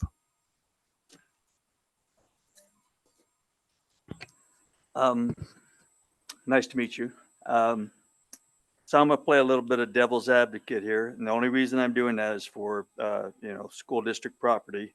And the first 4 things that came to my mind were safety, maintenance of those blacktops and parking structure, the liability of the school district in case someone to trip and fall, something of that nature, and want to sue, and then vandalism. If I may, with safety is paramount. Right now, these conditions exist, and they exist unregulated. We currently have a joint use agreement with the school district, so we indemnify one another, we mutually insure one another, and we are partners in the operations of our facilities. I don't want to get too legalistic, but in Nevada, we enjoy some caps on tort liability that can go to our advantage. So it makes it a little makes it a little more difficult. I've been doing this for a number of years. I've been sued in the county probably 4 times, and they have not prevailed. But that doesn't mean, of course, people cannot litigate or sue. The trip and falls currently exist. People are entering our property right now, and we don't know who they are. With this system, we intend on knowing who they are. We'll know what they came for, when they came. We'll beef up our security system. And so we have learned our surveillance system within our parks and our county buildings are our biggest deterrent to trip and falls, petty theft, and any other type of nefarious activity that takes place in our facility. So I think there's an opportunity here to address all of those concerns to the positive to both of our organizations. And truly, this would be a partnership with the school district and Douglas County. I'm going to speak to the public here. I've done a lot. I know Mr. Morgan. I've done a lot of checking and he welcomed that, I'm sure. If you know him, he is directly the one on the community center. And I know for a fact, correct me if I'm wrong, pennies on the dollar to build that thing. So there is no one that I know of in this county that has more experience and can do the best for the county because he's already proven that. That's my personal statement. Well, thank you, Trustee Burns. And I have been running government for about 45 years, and I would love to bore you all to death. I'd be extremely ecstatic to talk about the success of the community center, the construction technique, as well as the money we're saving every single day with our operation. But I'm going to stick to topic, which is really tough to do. So based on what you said earlier, it sounds like that the school district would benefit financially somewhat with this project going forward. I think that would be a goal. When we dealt with a TRPA that got pretty upset, if you follow the newspaper and the Tahoe Tribune, they were pretty upset what happened this last 4th of July. And so they really are supporting this effort to hold our visitors accountable, to charge them appropriately so that we can put in that infrastructure. What happened up there is discussed. Lack of porta potties when you throw 5,000 people on a beach with drinking and eating, and you have 3 or 4 porta potties, that just isn't enough. And so everybody can surmise what happens. And so we really want to take care of that. We want to provide those. And if it's not beneficial, we're just simply not going to do it. And at worst, it's not going to cost the school district 1 dime if we go forward. All this risk would be on Douglas County, and we would analyze that and hope that we, at the end of the day, could generate some revenue at the expense of our guests and our visitors and do a better job protecting our environment, our property, and the safety of our residents. Yeah, it would be, because that's a struggling little school. It's a small one. They struggling with attendance and so forth. It would just be nice to see them benefit even just a little bit in some ways. So that's nice to know there's a goal to look at that going forward so everybody benefits from that a little bit. Thank you. Thank you. And I have forgot, I needed to disclose my wife is a school district employee at Zephyr Cove. Mr. Morgan. We will not benefit or profit from any portion of this proposal. Mr. Morgan, your proposal sounds excellent, and everything about the community center is an excellent asset to our community. My only concern was I got emails from a parent group that are fundraisers, and I see that you've already worked with them, you've talked to them.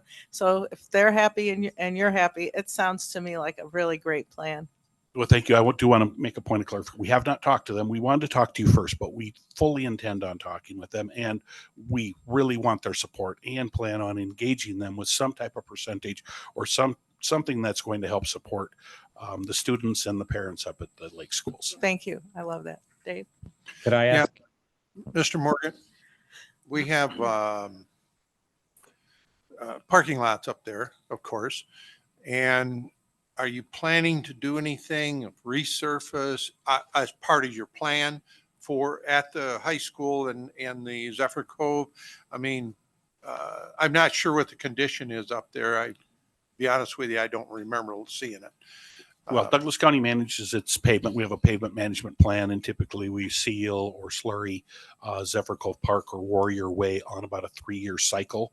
Now, what the school district wishes to do with the funds that may come out of this program could be identified for a capital improvement, but we'd leave that policy decision up to you. And if you'd like it allocated, we could have a proposal where it all goes into facilities by percentage. That will be a decision we think you're best able to make. Thank Could you. I ask Doug, a question? Doug, did you want to say something? Yeah, I've noticed, I live near there, and I've noticed there are a number of times when there are people charging money for parking. Is this the parent groups you're talking about getting in touch with? Yes, Scott Morgan for the record. This is, and I've been a part of some of those. The last one that did it officially and actually got a park use application was a student for the senior grad night, and it was pretty loosely run, and they made some good money, and so we have supported those. So I don't want to say it's just going to be the boosters or the parents club or the administration. We want to talk with everyone that would have an interest in this, and we do not intend on excluding anyone out of those discussions, because it has been senior classes in the past, it has been boosters, it's been parents clubs, it's been a variety of folks that have engaged in fundraising activities as a result, and we want to encourage that. We're going to need them to monitor our self-pay system on a busy weekend, to help us pick up trash, monitor our facilities. I think there's a lot of opportunities for them to continue to make the same kind of funds, and hopefully more than they have in the past. Okay, thank you. Yes, thank you, President Jansen. First of all, I want to thank you for your kind words. I truly enjoy being on the Park and Rec, and I've learned a lot from that. I've also learned that things move slowly with Mr. Morgan. He takes his time and he's very thorough. I like this idea, but you have to also understand there's, as he said, there's 3 people on our board that are from the lake. So they're strong vocal women.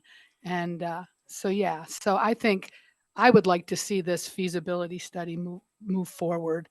It doesn't cost us anything, and we're not voting for this to happen. We're just voting correct for the feasibility study. I'm just looking for some head nods. Yes. We will, without some type of consensus against the document, we will proceed with your acknowledgement that we're doing it, and we will come back if it is feasible for some type of official action. So you can't, there's no loss in this at all by going ahead and giving you a head nod or making a motion. Okay. Would you like to make a motion? I'm going to make a motion. I think you should make a I will motion. make a motion. Thank you.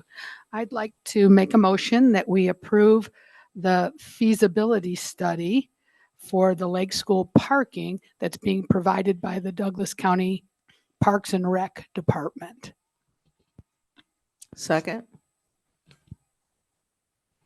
Any further discussion by the board? Okay. I think we should take a vote on this. All in favor? Aye. Aye. Unanimous. Well, thank you so much for your time, and again, Trustee Gilkerson, thank you for your service on the You are advisory board. welcome. Thank you, Mr. Morgan. We're going to go to number 15 now. Recommendation. Discussion regarding retaining bus drivers for possible action. Mr. Larry Lampkin and Mr. Louis Trio.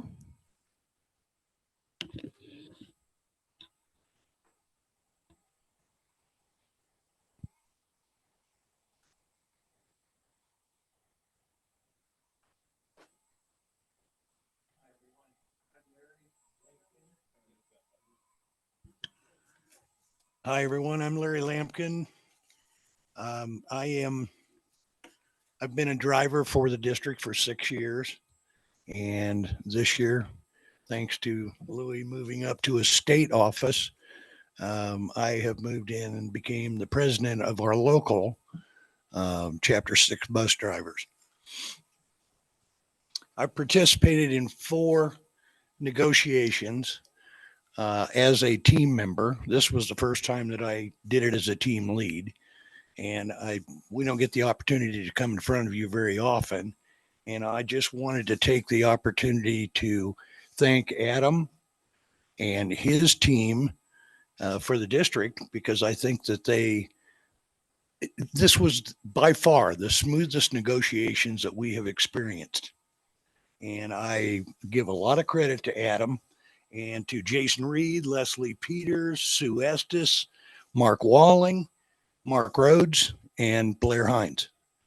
They all did a fantastic job, and we had very uncontentious negotiations, which is not heard of from our standpoint in this district. I know Louis's been around for 8 or 10 years, and he swears that these were the least contentious negotiations that he's ever sat through. Also want to take the opportunity, as I'm sure each of the groups within Douglas County School District would like to, we want to give this board a sincere thank you for the confidence and the caring for the associates and employees in this school district to come up with an 11% raise for the people that do the work in the district every day. It was very much needed, and they are very appreciative. We haven't seen it on our paychecks yet, but I imagine there'll be some big smiles on Friday of this week. So thank you very much. You guys showed where your hearts are at, and that you are behind the employees in the district. You ask us here to discuss an MOU for basically the attraction and the retention of bus drivers. And I'm going to try to answer that as best I can from my standpoint. But before I do that, I have to digress back to our 2021 negotiations. And I hate to do that, but I've got to. In 2021, when we sat down for negotiations, we pointed out to the district pretty clearly that we were in a very awkward position. We were in a position that was going to get much worse, and it has. If you think back to 2021, the nation, our inflation was skyrocketing. Gasoline prices were going through the roof. Everything was crazy in the economy. Yet at that same time, we were seeing record shortages of CDL licensed drivers, CDL being a commercial driver's license. Nationally, the shortages were everywhere. They couldn't hire enough truck drivers to get groceries into grocery stores. We couldn't hire bus drivers, shuttle drivers from the airport to take people to hotels up in Lake Tahoe. It was a mess. And it is still a mess because there is still a huge shortage. Douglas County had the highest cost of living, and still does, of any county in Nevada. Now, a lot of people think that has a lot to do with South Lake Tahoe. It does and it doesn't. But Douglas County ranks #1 in the cost of living in this state. At the same time, Douglas County school bus drivers, when we were negotiating, we were number 15 out of 17 counties on bus driver pay, which made absolutely no sense to us. So that was one of our big negotiating tools, was to try and get the district to understand that we were going to have to up these wages. And sooner or later, it was going to become a problem. It is a problem. At that time, our starting wage was $14 and either $14.47 or $14.51. We've got some differing information. But that was in competition with people who were paying $8 to $12 an hour more to drive a bus. Aramark, Amador, the airport shuttles, they were all paying $8 to $12 an hour more than what we were paying a school bus driver. And typically those people, when you pick them up at the airport to take them to a hotel, they're going to sleep all the way. I guarantee you the people on our buses don't sleep, or very seldom. After finishing probation, which is roughly 90 days, 18 weeks, those 90 days are work days. So that really factors out to be about 18 weeks.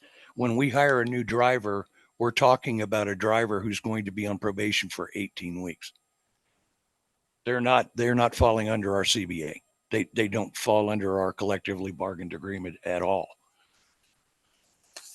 And they won't see any kind of real increases in pay for about a year to 2 years, depending on whether or not they ever decide that they want to take a route. A permanent route driver is privy to all of the benefits in the district, the insurance, paid holidays, and those kind of things. Whereas a sub driver, it doesn't qualify for those items. So our collectively bargained agreement is only for certain people who qualify by becoming full-time employees in the district, basically. So with all the factors that we saw in 2021, what was the response of the district when we put those facts in front of them? Came back with an offer of 0.25% increase in pay for our bus drivers, which amounted to between 5 cents and 7 cents, depending on where you were at on the pay scale per hour. Whereas the offer that we had put in front of the district was about $3 an hour, which wouldn't have brought us to where we needed to be, but it would have greatly reduced the pain that we were feeling because of the inflation and so forth. We went through 7 meetings. 7 meetings. District never changed their offer. 0.25% the whole way through. Went to mediation. Didn't change their offer. 0.25%.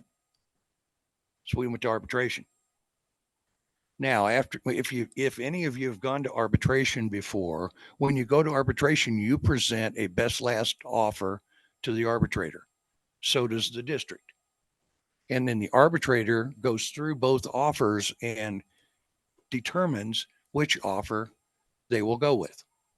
In this particular case, we never saw the district's offer. They never offered us anything but 0.25% until we were in arbitration, and they could secretly give a best last offer to the arbitrator. That was the only time they ever saw. The arbitrator decided to take the district's offer over our offer, but it was a win-win actually, because we didn't realize it until it had already been presented to the arbitrator, but the district came back with offers of between $1 and $1.50 an hour for an increase for bus drivers. So while we didn't win, we won because of the increases in pay. And then the district came back later in the year and gave a 2% increase to all of the associates throughout the district. So 2021 didn't turn out to be too bad of a year, but I think there is a demonstration of attitude here that we need to look at. You're asking to come up with a plan for attraction and retention of drivers. You're not going to get that on pauper wages. You're going to have to be competitive. Bottom line, you're going to have to be competitive. Because new drivers are not covered under the CBA, we cannot come up with or put our names on an MOU, because legally we would be signing an MOU for people that we don't even represent, if that makes sense to you.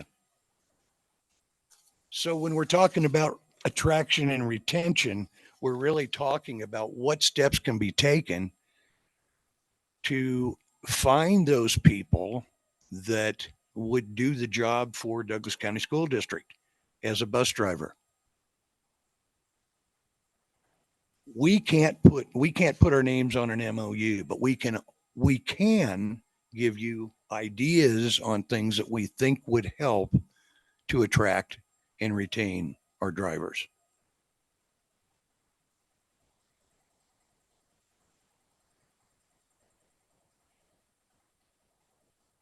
I was going to go through a real life example using Trustee Gilkerson as an example of a new hire and how long it would take to get Trustee Gilkerson to the point where she could be covered by our CBA. But I think the point is that it takes some time to get through the certification process. We have in-house training at the district where they have every day you go in and you train on a bus and you learn all the parts of a bus and how to identify mechanical issues that are wrong with the bus, how to pre-trip a bus, because we don't just get in our buses and take off. We have to pre-trip them and make sure that everything mechanically on that bus is working so that we're safe when we roll down the road. So you have in-house training that has to be done. You have 5 certifications basically at the DMV that have to be taken care of.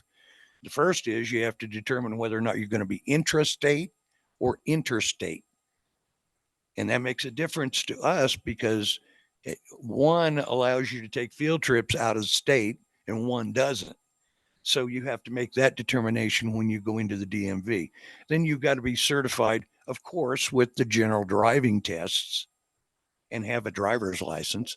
Then you've got to have school bus certification, air brake certification, and passenger certification. So Trustee Gilkerson, if she applied for a job, she'd have 5 certifications when she was all done with that process in order to be a school bus driver for Douglas County School District. I said we have some suggestions. We do have some suggestions. I don't know if this is the forum for those suggestions or if we'll want to put our heads together on giving you our ideas, Adam. I don't know, what do you guys think? It doesn't all boil down to money, but money is a part of it. You can't attract drivers if you're going to pay $8 or $10 or $12 an hour less for the same function. Can I ask a question? Certainly. So when people come and they get certified and now they're good to go, and what stops them from just using us as a place to get certification and then on they go? Nothing. That's a constant. So that in and of itself is really something that needs to be changed. And Catherine, that is really what came up in our negotiations. It costs about $3,000 to $5,000 from the time that we hire someone to the point where we get them through the process of getting them certified at the DMV. That includes all the training at the district level. Mhm. And we have had people literally who have worked 4 or 5 hours for Douglas County School District after they got their CDL, left and went someplace else, and districts holding the bag on the money that it cost them to train them. So maybe a change to where it is required that they at least spend a couple of years in the district, that they sign a contract, that they stay with us for a couple of years. That's reasonable after that kind of investment. Well, that needs to be examined. Yeah, I That's think got heavily. both good and bad attached to it. What's the bad? Not all companies require that. So you're forcing a new employee to sign something that they may feel uncomfortable signing. Well, maybe we're uncomfortable putting out $3,000 I understand that. when they're going to be leaving. Isn't there something we can talk about to work through that? Can we put our heads together and figure something out I think we can. to make that better? Yeah, for the district. Thank We you. see the same thing in some of the school districts around us. We have had some districts who have offered signing bonuses. In fact, there's one in play right now for $5,100 that if you sign on with them as a school bus driver, it's $5,100. And yes, they have some fine print about paying that money back should you not continue your employment with that particular county. So we would need to incorporate something like that. I mean, something needs to be done. That's a lot of turnover and a lot of money lost. Mhm. Thank you very much. It is. You're welcome. Yeah, Dave. I use your first name, Larry. Larry. There's a reason why they're leaving after they've gone through the training and everything. And so you want to say, I think you've already said it. Why do they leave after they've gone through the whole training and everything and go to another district? Well, there's a number of reasons. We've seen people who have literally moved from Douglas County to someplace else and left for that reason and took a position in another county. We've seen people who have jumped from making $15.99, which is at the time before our recent negotiations was the starting probationary wage. They would jump from $15.99 an hour to $26, $28. That's what I figured. It doesn't take a rocket scientist to figure it out. But there are a number of factors. It's not that simple. Yes. Larry, where are we statewide in the money range? You said last time or whatever, I think it was 2021, we were 15 out of 17. Where are we today? I'm going to have Louis answer that because he just did some research on it. Perfect. Thanks, Louis. Louis Trio, Louitrio for the record. So I'm the state president, Nevada Classified School Employees Public Workers Association, NCSEA. So Larry's NCSEA Chapter 6. I'm also a bus driver here in Douglas County. So although, and I've got notes, the same thing, like to thank you all. And when Larry's done, I'll do all that. But yeah, it's great. We got 15%. We moved from 15th in the state all the way up to 14th. And the one we passed actually they do negotiations. There's 2 districts that do negotiations on the off biennium. So the reason we pass them is because they will end up doing negotiations for 24, 25 and 25, 26. They will end up passing us back. We will still end up 15th in the state. And unfortunately, and this is just the nature of the beast in negotiations, and we saw it in our arbitration, it's pretty much, when you do negotiations, it's about comparability, and we're compared to Carson City and Lyon County are our 2 main comparables. And Carson City has been 17th for quite a while, and Lyon County has been 16th for quite a while. So we're comparing ourselves to the 2 worst in the state, and thus that puts us just above them in general terms. So The other question, thank you. The other question I had, would you be able to provide to us the starting salaries for all 17? So we could take a look if we're talking pennies difference, dollars difference, you know what I'm saying? To see when there's when we're differentiating. Yeah, that's something that we do at our state office. Perfect. For all classified, because in this district, we only represent the bus drivers, but our state association represents 9 school districts, classified and or classified supervisors. So we actually have a running total on that. So yeah, I can get that to Larry. I'd be interested in the bus drivers specifically. And what is our starting salary right now here in Douglas County with the raise for bus drivers? $19.75. Yeah, about $20. It's $19.75, but that's not for a new driver. What's a new driver? We have nothing to do with a new hire driver. As a matter of fact, sub wages and new hire wages are not set by our CBA. They're outside of the CBA. So I believe that we are at 16 something. I think. And can you tell me what CBA is too, Larry? I'm sorry if you said it already. Collectively bargained agreement. Thank you. Okay. Yeah, we just So we don't call know. it CBA. It's quicker. Yeah. Acronyms are rough. Right. When you're not in that business. And so have you looked at other school districts to see how they're keeping their bus drivers? Like you said something about a signing bonus, or have we investigated, and maybe we don't look right next door where the pay is not as great, but the ones that are keeping their bus drivers, if we can possibly find out, or someone could find out. So it's a great question. And we discussed this with Adam. This has been an ongoing thing. And so I just want to make it clear as the state rep, although I'm here, I pretty much give the advice to Larry. And so that's kind of, this has been an issue that's been tackled in other school districts. Lyon County specifically, I was part of the negotiating team. So like this year, I've done 6 negotiations here in Northern Nevada for the groups that we cover. I'm currently actually still in Lander. But a couple years ago, I think it was 21 when we did it in Lyon. And same thing, everybody needs something. And so our attorney has advised us that because when a new hire comes in, the collective bargaining agreement doesn't cover them. A probationary employee is not covered. A substitute's not covered. And so all bus drivers groups are kind of the same, to where that's the process. You come in, you're a trainee first, and then you become a probationary of some sort. Then you become a sub, because we bid routes. So someone's got to leave, open a route, and then we'll bid a route. And we here in Douglas, we do what I call the bid assign process, which is pretty similar to, you know, a lot of places that bid things.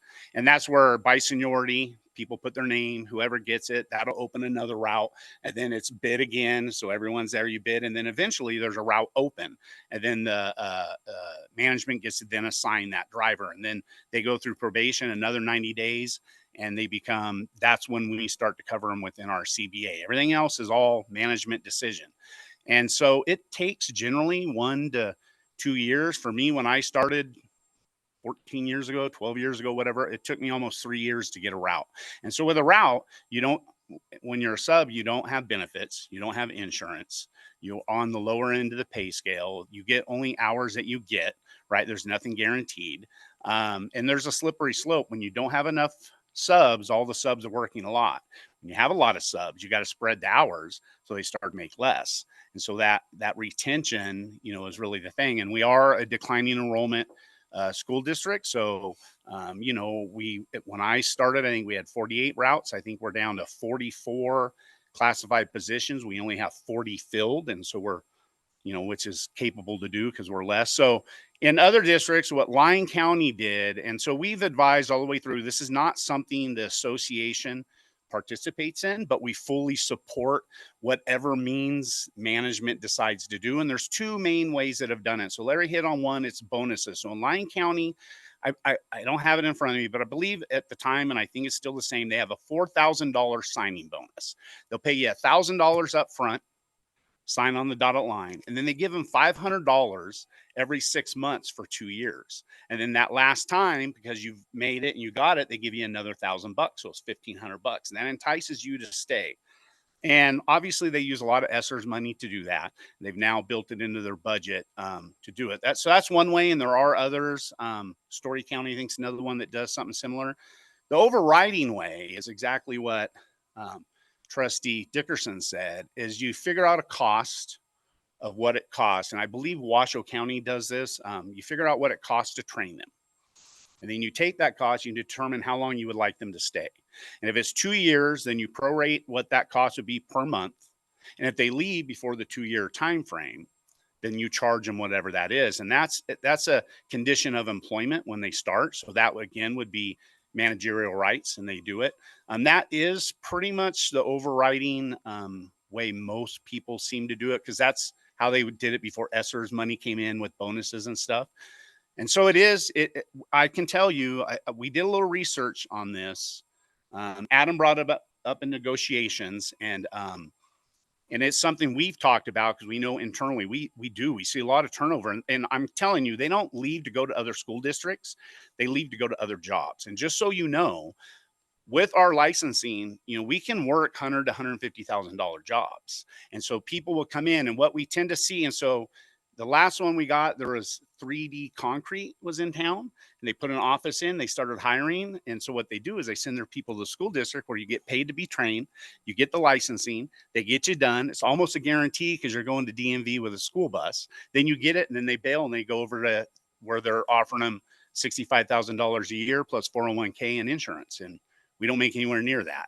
And so, that's usually what they do. We saw it with Southern Wine a few years back, did the same thing. They're sending them from Reno to come down here because we don't have that.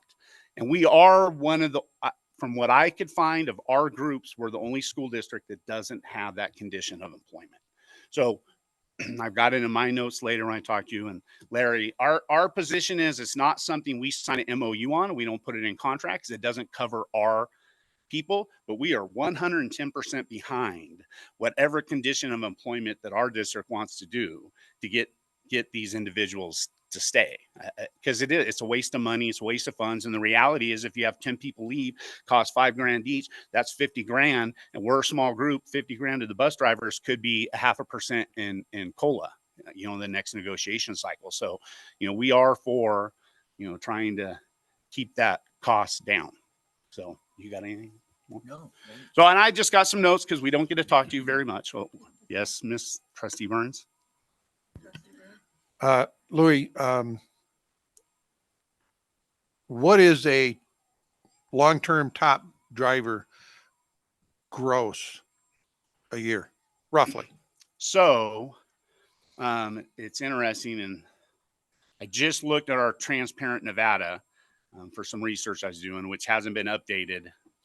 Like last year's wasn't in it, but the top drivers with benefits is around $50,000 is a top driver, the very top. I'm one of those. I have a very long route.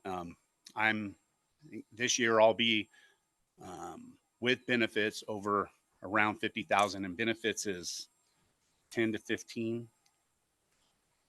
I think my gross pay is going to be around 40 grand. So I got one more. If we're doing comparison to Lyon County, which is huge compared to Douglas County, distance wise and everything. So I would suspect that your drivers in Lyon County, correct me if I'm wrong, that's why I'm putting this out, that they actually will get more hours because they're traveling further, doing a lot more. So if they get more hours, they get more money. Am I correct? That is correct. It's not necessarily because of more hours per day. Most bus routes, particularly in Northern Nevada, there's always going to be some in the rurals that have 8-hour routes. And then same with our inclusive education routes. That they too end up longer. You have a midday run. I am in inclusive education, and Jeannie's been working really, really hard for me to continue with that, which is longer and harder to say. So that's why I kind of give her a wink. However, I will say in Lyon County, they do make significantly more than us gross pay, but that's because of their school calendar. They're still on the 195, I don't know what it's called. I don't know school calendars. It's above our pay grade, but I do know we do a special one. It's shorter. Most of the rurals do. Lyon County is one that doesn't. They still have 195 school days. So they get 20 more contractual days than we do. And so, it's very difficult to comparability because there's a lot of things I can tell you because I do represent that group. The way our district treats us for special ed and field trips, stuff like that is far better than what Lyon County does to they give them a lower rate of pay. They don't get their average hourly rate for summer school. They consider it something different. So there's a lot of places you can go. And, really for bus drivers, it's normally calendar. So if you compare us to other people with equal calendar, one I can do is Mineral. It is much smaller than us, but it is an equal calendar. Their bus drivers make more per hour than we do. And they make, their routes are in that 6-hour range, which most of ours are the same. And they too do make significantly more than us, 5 to 8% more gross pay because they do make more. I want to reflect back and just to make the statement is cost of living here is far more than any other county. We know that. Everybody here knows that. So in essence, you make less because of cost of living than anybody. I'm just throwing that out there because I have to think about all angles. Thank you. Yeah. So if Larry's done, I just want a few things I had a couple notes in here. Again, I wanted to thank all of you. And I've participated in negotiations. I have a Teamsters background. I work retail grocery. I started when I was 13. So I got into that, mandatory union stuff. And my father was a Teamsters president for electrical union in Modesto, California for the cannery. So I have that background, and then I got into management, and management quickly put me on the negotiations team on their side. So I've done both sides. So I've negotiated here for 10 years now, every negotiation, and I just want to reiterate a couple things. Number one, I can't even tell you the appreciation to all of you for approving the COLA as you did. And I know there was extra funding and this and that, but and that's all of you. And I know this board can be contentious at times, but I want to thank all of you because you all did it. The big change for us is that it was upfront and transparent. I can tell you, and Larry hit on it a little bit, and I don't want to rehash the last negotiations, but that 0.25, that's the first time in my time here at Douglas County School District where staff offered a raise that wasn't just the PERS increase, because lots of times they'll offer us a 1.5% increase, but PERS went up 1.5, so that reduces our pay by 1.5. So it's not really a COLA at all. It's covering the PERS. So that 0.25 was the first time they ever offered anything up front. So to come in, and Adam and his team, and again, appreciate everything with them. They were great, transparent. But really it starts with you guys to give it to them and tell them, and then they brought it forward. I know, because I've done a lot of negotiations, most districts do it how we did today. And I know boards have these communications of what they've got, what's in the budget, what can be afforded, and it happens all the time. And we've never seen it treated that way. So I want to thank you guys. Definitely want to thank Adam and his team.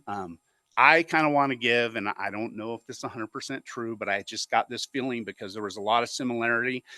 Lyon County School District is the best place to go in and do negotiations. We actually have dinner 2 nights in a row with the team all together collectively. Is how it is. And Leslie Peters came from there, and she was on the team. And I don't know if she had some influence, but I got a lot of overtones of that. And it was, I multiple times I told Larry, I can't believe this is happening here in Douglas County. And so I really want to get to you guys.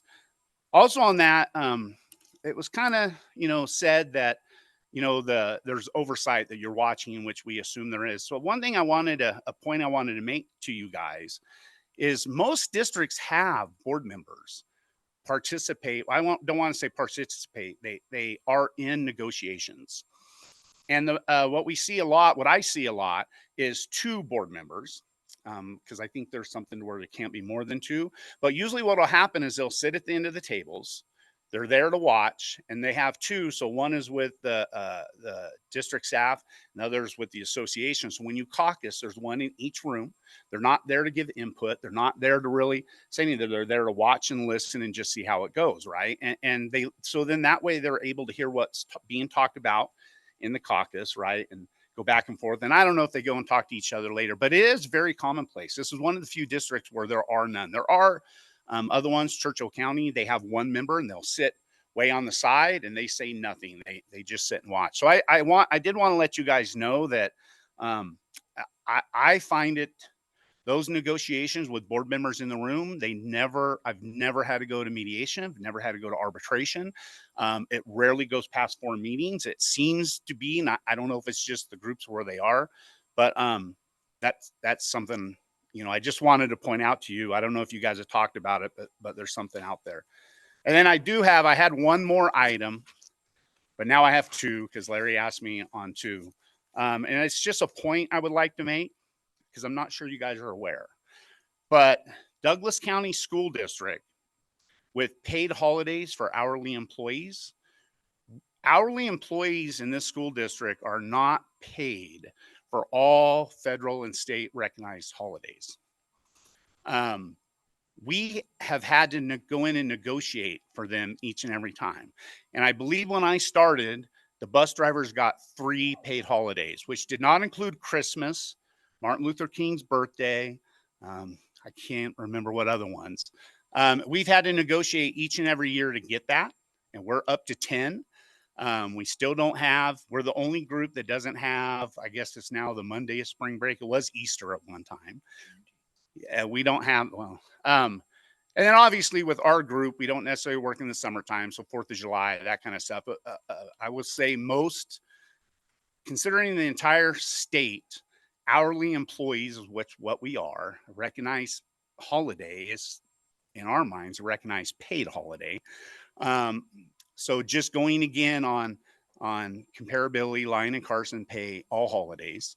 Matter of fact, they have language in the contract. I'm currently doing Lander County. Lander has it. Any recognized holiday is a paid holiday if you work when that is. So if we do summer school, we would also get 4th of July, right? And they do. It's something we don't do. And I can tell you, NCSEA does not represent DCSSO, but they have even less than the bus drivers. And I'm not sure what that number is, but something I just wanted to point out because I'm not sure school board is aware of that. And then the other thing I wanted to hit on was SB 231. And so I want to clarify one thing, since I am the state president and I heard you guys talk about the bus drivers could sue. And so I want to be very clear. If Larry's group was to do something like that, it basically comes through me and then I go to the attorney. Lawsuit is not on the agenda at this point in time for SB 231. There's other avenues for that. What I do want to say is, and just, I think I need to get some things here. So I heard discussion about funding and how it was funded. And I followed this from the beginning way back in May. I actually went to some legislative hearings. I knew this would be a big deal. And me as a state officer, I have the opportunity to do that. Our attorney has gone to some. Our attorney will be at the meeting tomorrow to speak on behalf of the groups we represent. I actually have already given public comment. I have a copy of that because I do use Douglas as an example. And so I would like you guys to see what's in that public comment. But SB 231 was distributed to the districts using FTE. That each district had to do an FTE report. It was given to them. And actually, if you look at the paperwork where the state gave it out, it shows the FTE, the employee numbers, shows the total amount of money. It shows each district, and it shows that they use a percentage. The percentage is what the percent of total enrollment is. That gets you the percentage of the amount of the 250 million. They use a head count. They distribute it by a head count. Within that, you can break down what the bus drivers are. So we know the state funded Douglas County School District $245,000, $245 and $22 on behalf of the bus driver bargaining unit. That's 37.5 FTE for the 44 positions. So that is what happened. And then next, I've heard talk, it's not negotiable, it's not. The amount of money the district got is not negotiable because that's a set appropriated amount. What's negotiable is us, the bargaining unit, having the ability to include in the process of the distribution the way they do. And I heard reference to LCB memos. So Adam did send a memo dated August 24th to all the bus drivers. Talked about it, how it was distributed. It actually has the dollar amount that every district got, how they did it. It kind of explains what the state did and how they distributed that money. In that memo, it mentions August 2nd. So in the LCB August 2nd memo, it actually states that it is negotiable and that due to negotiating rights, that it should be settled during negotiations. I actually have a copy of both those memos so that each of you, I have enough. Actually, it was for Lander because we are negotiating, and they talked about the one that has been approved. There is going to be districts tomorrow that distribute by FTE, one of which is Lyon County School District. And what most districts have done that I've tracked, either they settled it in negotiations, so it's not 100% clear what they did, but it's a great assumption. If you look at the memo from LCB dated August 2nd, it talks about distribution. It talks about head count, that's what it was. And then it also, it kind of leads to that it should have been negotiable to where each group, so the bus drivers, 245,000, the bus drivers get to negotiate how that's distributed, right? Whether it's a percentage per each employee, whether it's a base amount, whether it's just the FTE, because the reality, and I've heard Adam make the statement that teachers and whoever else make more money. Well, the reality is your year-round 12-month employees, your janitors, your, some of your secretaries, they are going to get less than the teachers using a percentage. And so I would argue, as a classified state president who represent those 12-month employees, that a 9.5-month teacher should not get as much as a 12-month employee. We all negotiated COLAs. COLAs are the increase to pay. That's where the more you make, the more you get. This, for most classified employees, we look at it as similar to what a bonus would be. This is supplemental. The bill flat says it's supplemental salary income, supplemental. So it's extra. And I know Jeannie wasn't around, didn't participate in a lot of the first hearings. The reality is they could not have said, we're giving you 14 and a portion that's SB 231. The bill specifically states it cannot be included. It has to be separate, supplemental. So sure, there are districts that said, we're giving you 10% and we're giving you whatever the SB 231 to keep up. Lyon County, for instance, they're doing FTE on top of a 16.5% raise. Right. And so it's basically $6,533 for every full-time 8-hour a day employee, or however they broke down FTE. So that all happened. And so I have a copy of those documents. You can see where it was. And I just want to make it clear, since it was brought up, that Larry's group does not have in their CBA anything about SB 231. They don't have anything in an MOU or anything else. And they're not the only one. So one reason our attorney is going is because there is, I believe, 5 other groups that are like this one, where the districts made the choice to do it as a percentage. And so those groups too, it was not negotiated.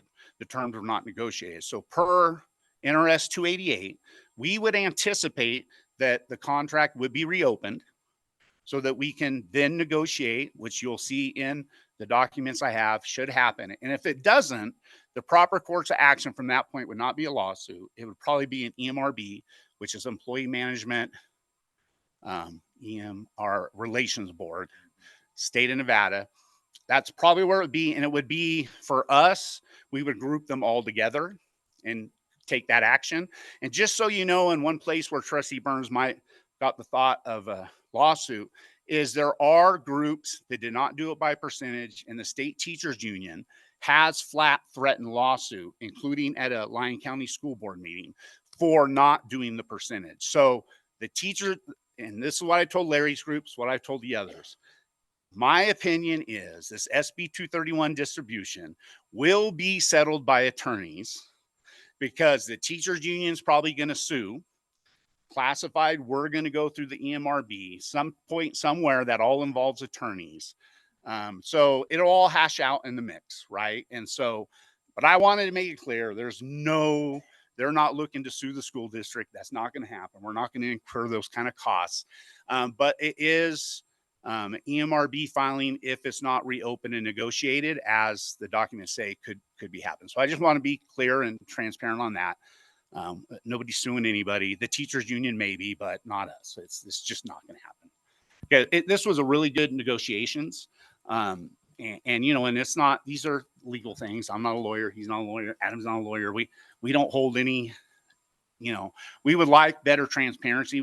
I'll be honest, we got the August 24th letter. I was in possession of the August 2nd letter, and I was really hopeful that Adam would send that out in full transparency. It didn't happen, but it's neither here nor there at this point. So I just wanted to be clear on that. And again, thank you guys for giving us the time. But since it was brought up, Larry said it was on the agenda, and as much as I don't really want to hash it out or say it, I wanted to say my piece. I've been heavily involved in SB 231 since May. I met with legislators when they did it. I was part of the group that really pushed to add it. Originally, the bill only had teachers, and so I was part of the group that really pushed to add support staff, and thank goodness they did. So that's all I have.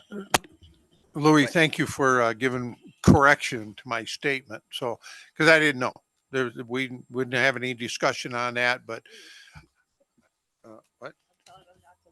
Oh, don't leave yet. So To I'm the just issue of saying the that. MOU, we would be more than happy to work on suggestions for an MOU or for, I would say whatever you want yeah, to do it. yeah.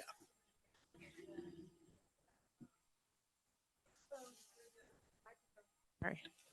Mr. Deadman and the Executive Director of Human Resources and Chapter 6 Bus Driver President to work together to create an MOU overseen by a board trustee that addresses retainment of trained bus drivers.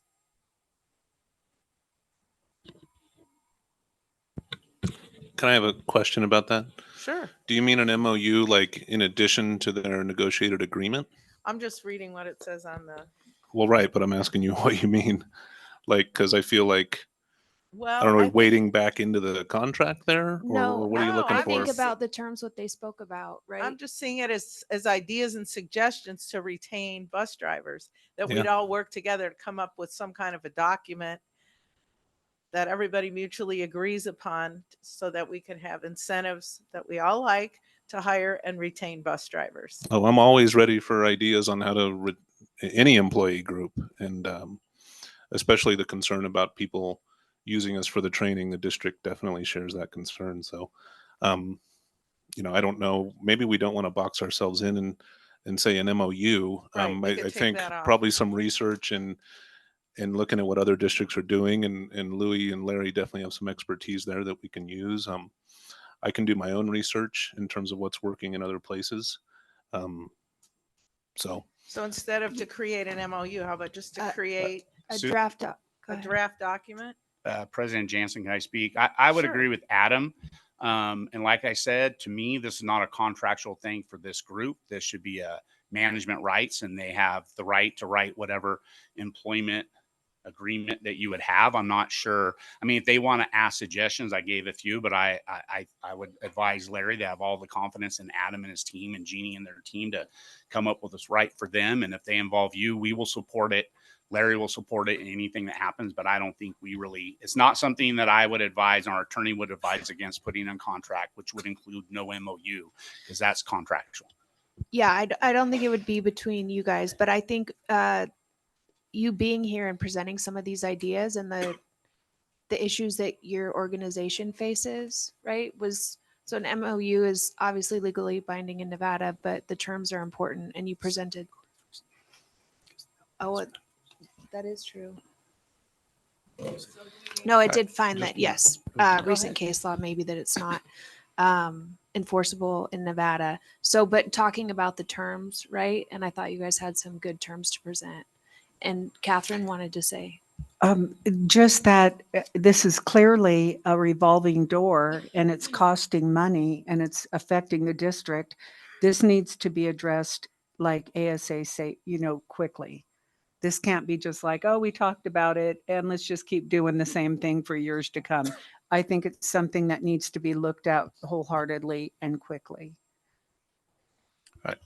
I would agree, and the quickest way to do it is not to involve the employee association, because then that just adds another lawyer. And so again, and and I just want to say real quick, I hear you guys talk about money, and we are not a large association. We are not the teachers union that spends millions, but you guys are talking about your district and your attorney. And I just want to let you know that we spent over $340,000 in our attorney when we're far last year than what your group is. So I'm hearing you guys talk and it sounds cheap to me. A lot of our stuff is court, but I sometimes perspective means a lot. Yes, indeed. I just want to help you guys retain your bus drivers so that we're not just a training facility paying these folks to go on and make a better life elsewhere. There's got to be a way. Thank you. I just want to say something here. If I'm going to say it, I would just as soon, of course, keep attorneys out of it for the simple fact, cost to our district. So as far as the two that we have here, if we didn't do that, I feel that the president should appoint, because you brought it up about the negotiation, but they don't say anything in other districts. I'm thinking that the president should be able to put temporary in there in order to hear what's going on. So that can be communicated from a board member to the rest of the board. And it doesn't necessarily rely on either, for lack of a better term, either side. And I think by that, I think we'll accomplish far more of coming up with good things of agreement, of retaining and everything. To leave the board out of it, we then just have to come back in and we have not a clue what was said. So that's my view of it. The attorneys are busy enough as it is. We can all see that. But you know, I'm just saying, President, we should have an involvement. We have the bus drivers representation. We have the district representation. I personally think there should be 1 or 2 members from the board, just like you said, other districts do. That's my opinion. So we have to come up with something to vote on. So Adam, you're gonna work with a couple board members on this?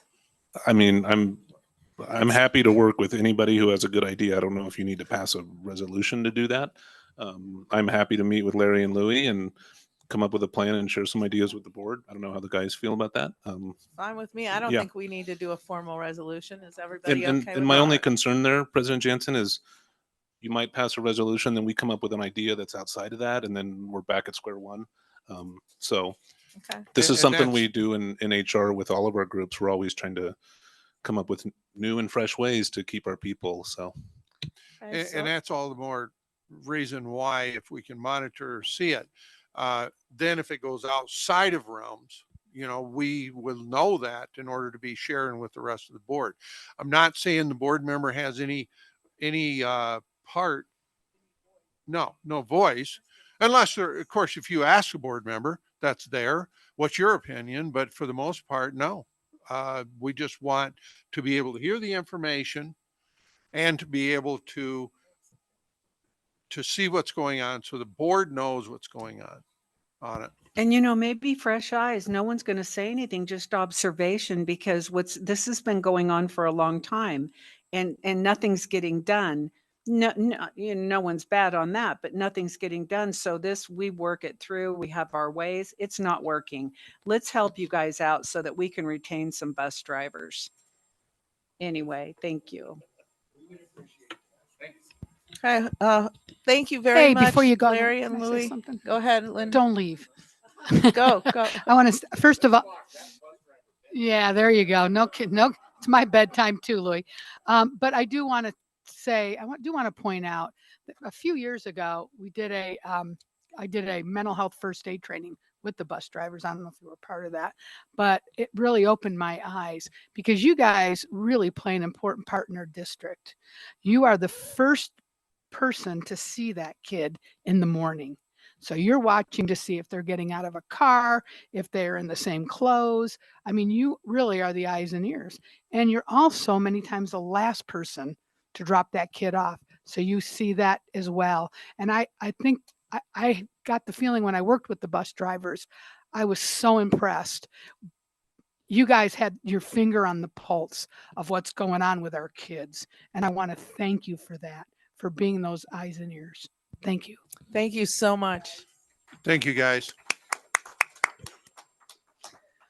So we have to decide now who's going to be on the team, or can we?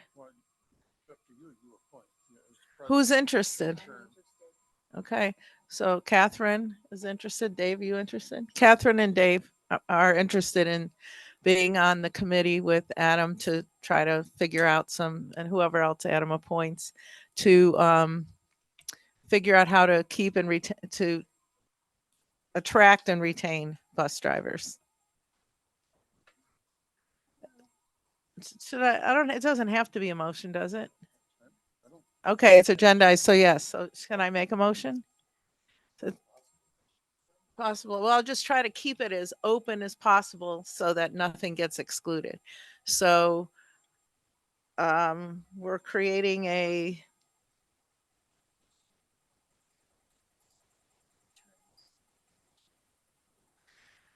well, terms and suggestions for conditions of employment for new bus drivers and with the focus on attracting and retaining bus drivers.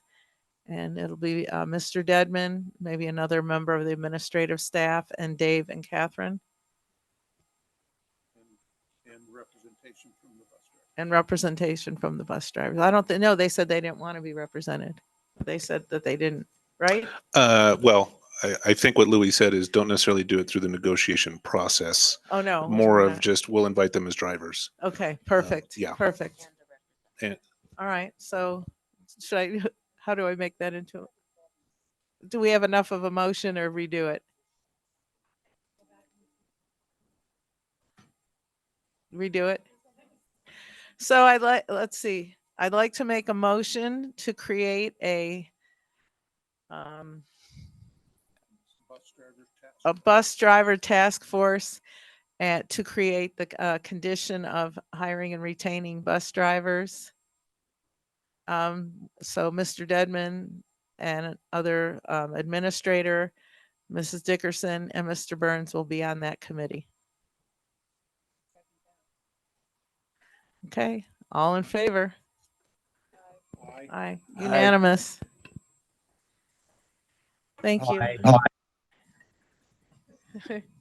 Poor Doug. So we're swamped now in we're going to tech go over to here. number 14 because I think that's pretty quick, and then we're going to take a break because yes. Oh, who else is speaking? Oh, we got it. I didn't even know. Yep, Okay. we do. Yeah, let's get through those. Yep.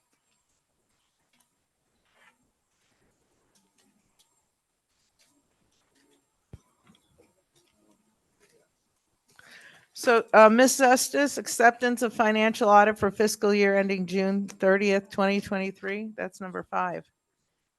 Discussion and for possible action. It's only because they're speakers. Where is that? Yes. I think she's doing both. Yeah, I'm doing both. Okay. This is Dave Silva. He was our auditor from for Silva Sclerini and Associates. So I will let him go ahead and take the audit piece. Excuse me. So I just want to make a statement because I heard something or I've read something, sorry, about pertaining to audit. And I just want everybody to understand this is not choice. This is a mandate.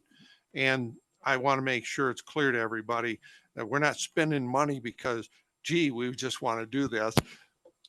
We just like our auditors. I know. I can see that. He's smiling. He's smiling. I can see No, that. this is a mandate. We do this every year. They do a thorough audit for us. So Thank you, Sue. Good evening, board. It's nice to be here. I think you all received in your packet a copy of the audit report, and I certainly don't intend to go through all of that. I just have a couple comments for you, and then any questions that you might have, I'll certainly try to answer for you. First off, the most important thing for you as board members is that you do have a clean audit report. That's the highest level of assurance that any CPA firm can provide. And to my knowledge, the district has always had a clean audit opinion. So that's certainly a very positive thing. Couple of other real positives. There are no findings included in the audit. And there are no violations of the NRSs related to financial administration. So 3 really big positives. And with that, the one thing that I try to do myself when I'm thinking about getting up in front of a board is I ask myself, what would I like to know from our auditors? And even if maybe I already know it, maybe a helpful reminder. And I think two things come to mind for you all. And I say these two things realizing that they are very obvious in your minds. Number one is, of course, the declining enrollment in the district. And as you folks know, your funding is directly tied to your enrollment. And as the enrollment continues to decrease, so will the funding. That's one. And number two is the financial condition of the self-insurance health fund. As you folks know, and I know you do spend a lot of time discussing this, as you know, that fund balance has decreased year after year after year. And I know that there are mechanisms in place or will be in place to address that. But I do think that that's important to point out, realizing, of course, that it's rather obvious to you all. So with that's all that I wanted to make sure that I convey to you. A whole lot of positives, a couple of things for your continued attention, and just a couple of other quick comments. And that is that we really appreciate your business. We appreciate working with the school district. We've done that for a number of years now, and we've always had a good relationship with the school district, and I thank you for that. And I thank Sue and her staff for making the audit a real pleasure for us to work on. And with that, any questions? Did you pat her on the back after? Because we believe she does a great job. I will do that. Sue does a great job. Absolutely. Absolutely. Mr. Kangas? So there were no findings on any of the major federal award programs part of the audit. That's right. And that would include ESSER fund distribution also. It does. Okay. It does. We are required, the way that and Carrie's talking about the single audit, the way that works is we're required generally by formula to determine what are called major programs. And as you guys know, because of the extent of the funding, most of the programs related to COVID, if you will, end up being major programs. So that means we select a fairly significant sample, and it's always a sample. It's never 100%. We select a sample, perform procedures, and follow the other procedures that are established by the feds, and that's contained in documents that are collectively known as a compliance supplement. So thank you. You're welcome. Any other questions? Okay.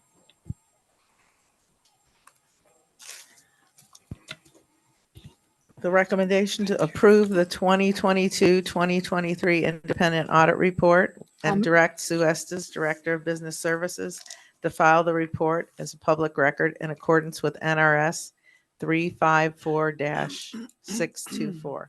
I guess that's. Want me to make a motion? Sure. So I'd like to make a motion that we do approve the 2023 independent audit report and direct Sue Estes, Director of Business Services, to file the report as public record in accordance with NRS 354.624. I'd like to second that.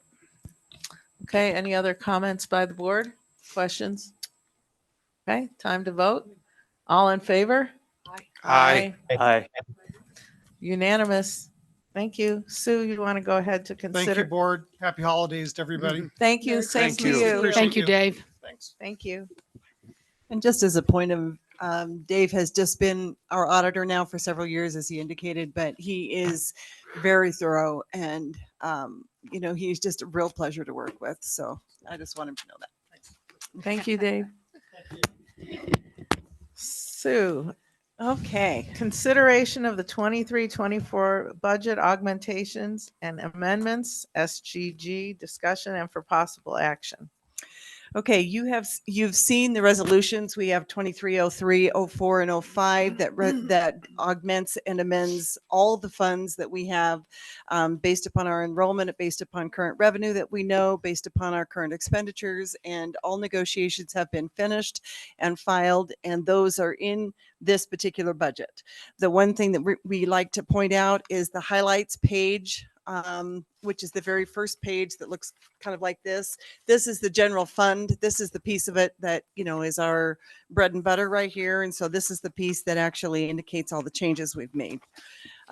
We did give an 11% to all of our staff, and also increased our premium for our insurance from $84.60 to $9,900 per year based upon the concerns that Dave Silva had just indicated on the audit.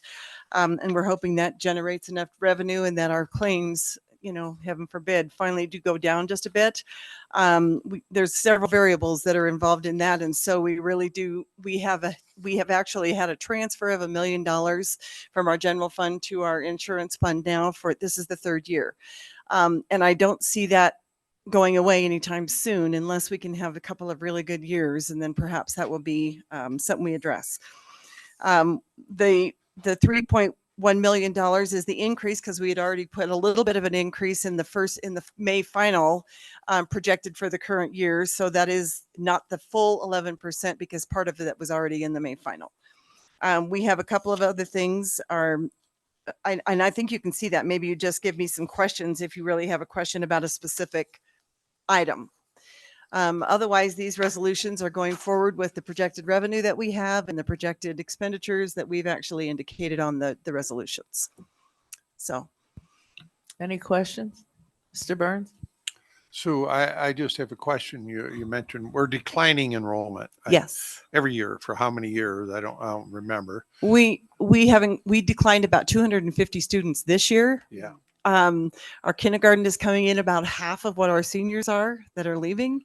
So, and we know the problems that exist here in this area. The cost of living is tough. So it is one of those things that just continues to, we've inherited it, and by losing our revenue to the state has been a huge concern because Douglas County has a very prolific tax resources, and that is now no longer going to be, that no longer comes to Douglas County. That gets distributed out amongst the county, all the counties in the state of Nevada, and they come up with a per student factor.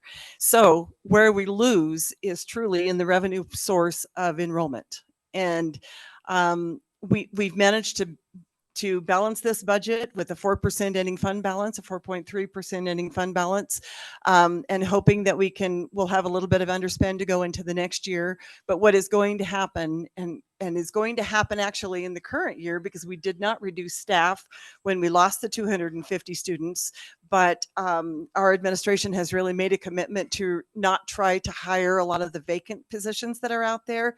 If we lived without them, we may be able to continue to live without them through the rest of the year. That's really kind of a commitment they're making to reduce the staff in the current year. And then next year, we have proposed a 4%. So in the event we lose another 200 students, which we could, okay, that is going to actually have to be done with a reduction in staff. So, Adam and Jeannie and all those involved with that will certainly do a huge, promotion to try to figure out the very best way for staffing and to increase class size or whatever needs to be done. We will do that in order for us to commit to what we've already promised or through negotiations have settled. So at this point, you're saying that we can be able to ride what we have now, continue for at least the rest of this school year. Yes. Okay. Yes. Yes. And I think that's probably it. And you can see from the highlights just the places where we've had to actually increase our budgets. But we are maintaining a 4% ending fund balance, and that's the board recommendation. The state actually says they recommend an 8.3, but we have always, through the board, said a 4% is all we needed to have to balance the budget. So that's where we're at. And we always have some underspend because that's just the nature of the beast. And a lot of turnover, like the bus drivers were talking about, a lot of turnover in our special ed. Those all generate underspend. So that's what we get to carry over into the next year. And hopefully we'll be able to sustain that with some staffing reductions and move forward. So. Thank you, Sue. You bet. I'm Yeah, sure you'll go. keep us posted. Oh, yes, we'll let on you know. changes You're and not such. after Dave. Yes. You usually do. Thank you. You bet. Linda? Yeah, I have a couple questions. Mhm. When I turn it over and I look at the fund transfer, special ed fund, Yes. is that? The special ed fund, we actually budgeted for 4.7 million last year. We've increased that by $1 million because giving 11% to every employee also generates the 11% to the special ed fund. It did increase their salaries, and we've had a lot of things. Jeannie can probably kind of answer a lot more questions as far as reality versus what we'd like to have. But there's many things in special ed. We haven't lost that many special ed students, but we have actually so to maintain that program, and because there are so many federal laws sustaining the special ed program, we're really kind of handcuffed. We have to transfer those funds to accommodate the spending in the special ed. Now, I presume, my guess is that the local funding for the special ed will probably go up next year, but it is not in the current year because of what we've had to transfer to cover the special ed costs. So yes, we did have to increase that by $1 million. So also with that million, does that have anything to do with special ed and money we would need for legal fees? Legal fees are built into that. And have already been built into that. And Jeannie has just done a fantastic job at minimizing those costs. They're just things that are kind of out of our control, and as well as her, when she has to maintain that budget. But so it's just one of those funds we have to cover. And if we don't get enough budget from the state, right now, that's what we're subsidizing. So that just stuck out as a big number. yes, That's all. it's a big number. And the other number, and again, this is not to disparage anyone, but I'm looking at the legal fees and how much are we, and we had to move money over for that as well. Can Yes. you talk about that, please? And historically, we've always had to do that. We've always had to move money out of the salaries that have been negotiated and separated aside for those costs. And that's where we usually will find whatever money we need to have to try to cover some of these other areas. Okay. So, thank you. Thank you. Any other comments? Understand. So the recommendation, adopt each resolution independently as proposed. Adopt resolution number 2303 in its entirety. Adopt resolution number 2304 in its entirety. Adopt resolution number 2305 in its entirety. So we have to make 3 separate motions. yes, you do. I'll go ahead Okay. and do that. If you'd like. Go, girl. All right. I'd like to make a recommendation that we adopt resolution number 23-03 in its entirety. Any discussion? Okay, let's take a vote. All in favor? Aye. Passes unanimously. Aye. Doug, yeah, poor Doug. He's like, I'd like- Thank you, Doug. I'm here. I'd like to adopt resolution number 23-04 in its entirety. Second. Okay, any discussion? Okay. All in favor? Aye. And then finally, I'd like to adopt resolution number 23-05 in its entirety. I'll second that. Any further discussion? Okay, time to vote. All in favor? Aye. Passes unanimously. Thank you very much. Thank you, Sue. Is that everybody that needs? I'd like to go over to number 14. Time to go home. Then we'll So take a I break. also want to let you know that we have a staff member here waiting to present on number 8 as well. Oh, I didn't know that. Okay. Okay, I didn't know. That's the last staff member? Okay. I believe so. We don't want to keep anybody waiting. Yeah, this is. big Okay. thing. Self-funded health insurance, stop loss insurance renewal, discussion and for possible action. Shall I go over it, President Johnson? Sure. Okay. That'd be great. Thank you. So Leanne Karras, our benefits coordinator, is coming up to the table. She can answer a lot of these questions in better detail than I can. So we're referring to item number 8 in your packet. And what this is, stop loss is insurance on the insurance. And this covers us when we have claims that up till now, our cutoff has been 250,000, but you'll see that's about to go up just a little bit. So LP Insurance, our insurance consultant firm, prepared a bid for us. And on page 2 of item 8, so it's actually the 3rd page, you'll see there are 16 bids that were requested by LP Insurance, and 13 of them came back with, they declined to quote Douglas County School District. That actually is not that out of the ordinary in the insurance world. You'll see 2 of the claims are so high we did not seriously consider them. Granular is our current provider, and the renewal they presented, the highest was 29.9%. And then the next page, you'll see what we ended up choosing. So the next page shows our current Granular, the renewal for Granular, and then option 1 and option 2. So they prepared basically a high, middle, and a low option for us. In the second column that says renewal Granular, which would have been a renewal as is with no changes, that would have been a 29.9% increase to our premium. The next one was a 16.0% increase, and then the lowest was 6.7. The Health Advisory Committee ended up deciding on the middle option, which was the 16.0%. So that's what you'll be approving tonight, I hope. That does include a raise of up to $275,000 for the stop loss level. So that means the stop loss insurance kicks in and covers us a little later than it does now. So any questions on that? Any questions from the board? No, I'll make a statement of across the nation, if they don't get this under control with medical, it's going to bury school districts and everything else. And everybody else. Yeah. It's brutal. Did you want to say anything, Leanne? Anybody else? Okay. I have a comment, yes. Sure. I've been around long enough to know that, if you look at these different insurances, the first thing that came to my mind, I think it's our 3rd year with Granular, maybe 4th. Yeah, they were a new group in town, but now we're in our 3rd season with them, and they stay as competitive as they possibly can. They're willing to do it. So I think it's a good move. Yes. I agree. Leanne, would you like to add something?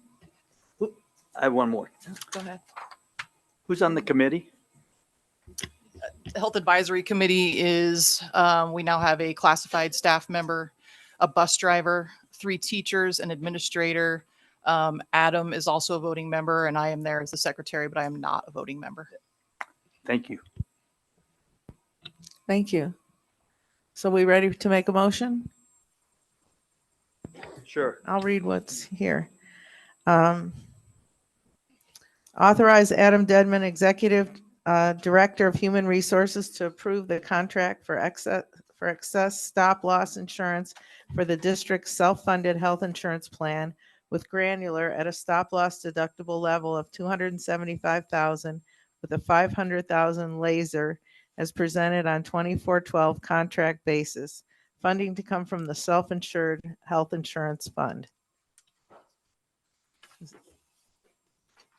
Go for it. Oh.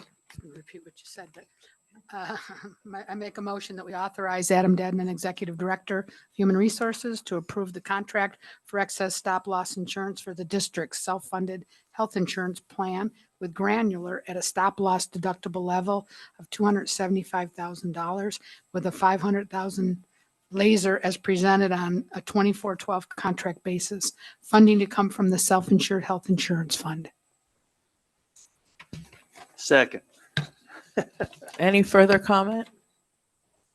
Okay, all in favor, say aye. Aye. Aye. Aye. Passes unanimously. I just wanted to thank Leanne for sticking around to answer questions. Sometimes these discussions can get way down into the weeds, and her knowledge and her coordination of our benefits and benefits all of our employees a great deal. So I just wanted to acknowledge Thank Leanne you, for that. Leanne. Thank you. Okay, at this point, we're going to go to closed session.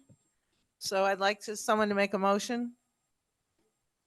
I make the motion, we go to closed session. Do you? Okay, I'll second it. all in favor? Aye. She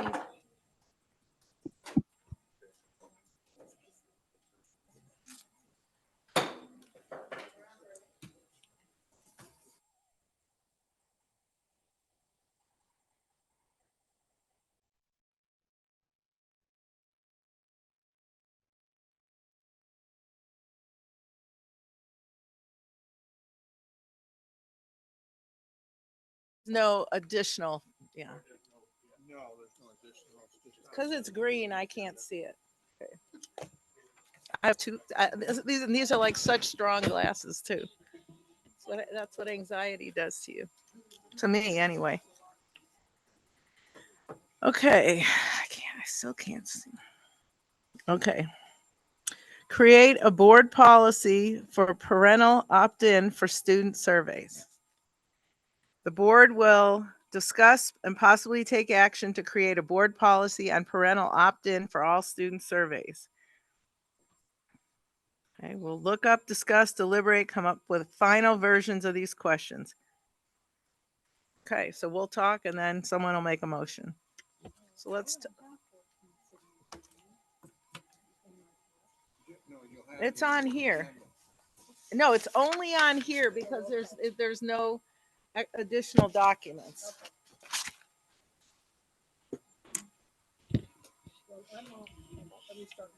Yes, who would like to speak first? Catherine? I personally am a big fan of opt-in. I think that it's more intentional. I think a lot of kids never get stuff that's in their backpacks don't get seen. It's just kind of goes away. And I think that parents should be given the opt-in so it's intentional. That's my thought on it. Thank you. I just believe that if we're going to, we have to include community. That means start with the parents. Parents should have a right and full control of their students, of their kids, at least in the communication factor. So I can't see why the school would be able to mandate or survey something and the parents not know what's going on. So I'm a support of it. Go ahead. Opt-in versus opt-out. What I keep hearing is it creates a huge amount of work for the district to have an opt-in as opposed to an opt-out. As far as getting information out to the parents, there's more than one avenue than a peachy folder or a backpack. So I don't know if somebody in the district can speak to the amount of effort it takes to track down opt-ins and students and parents. Could I speak first? Yeah. Okay. Thank you. Thank you, President Jansen. So I asked first when I saw this, I said, I asked myself, what is the issue with this, right? And so why are we even discussing it? But Mrs. Dickerson, I heard what you had to say. And I agree. It does make it more intentional. I also agree that things that go home in the backpack don't often get seen. And that's not always the kid's fault. What I would like to do before we decide what we want to do with this is maybe take a step backwards and let's look at, and maybe Mr. Walling can help us with this, to list out all the surveys that are given every year. And let's take a look at, I don't think there's that many, honestly. I don't know. Maybe there is. Mark, I see over there looking at me. But I mean, there are some that are, like I know the share, the sex ed, you have to opt in to be able to do that. That's a big one, right? And I think that's the way it should be, because not all parents they may want to teach their kids this information. But some of this, like when you talk about, I know there's a school climate, and that's great information for us to have. And it's anonymous and no one knows who's saying what. It's important to know if kids feel safe. they're the ones that we have to ask.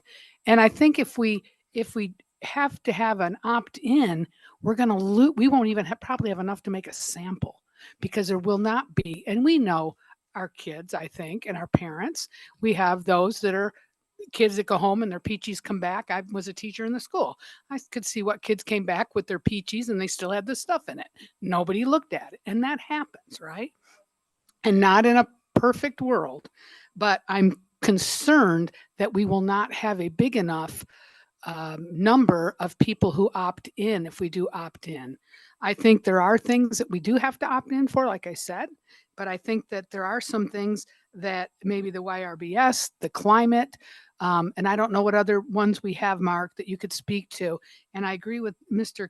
Kangas, because I did talk to some people about this, some teachers, and they feel like it gives them the added responsibility to try to collect these things and to, have that.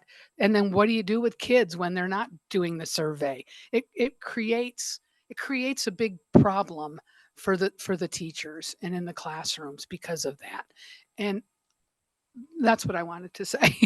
I still feel that the parents are very important, and whatever it takes to get them to look at all materials, whatever we consider mild or important or whatever, I'm adamant in my heart about opt-in. I think everything we do with their children should be intentional. And you know what? And Catherine, I agree with you. But I feel that that in some cases that the opt-in, like I just said, it creates more of a problem for teachers to be able to get this information. I think that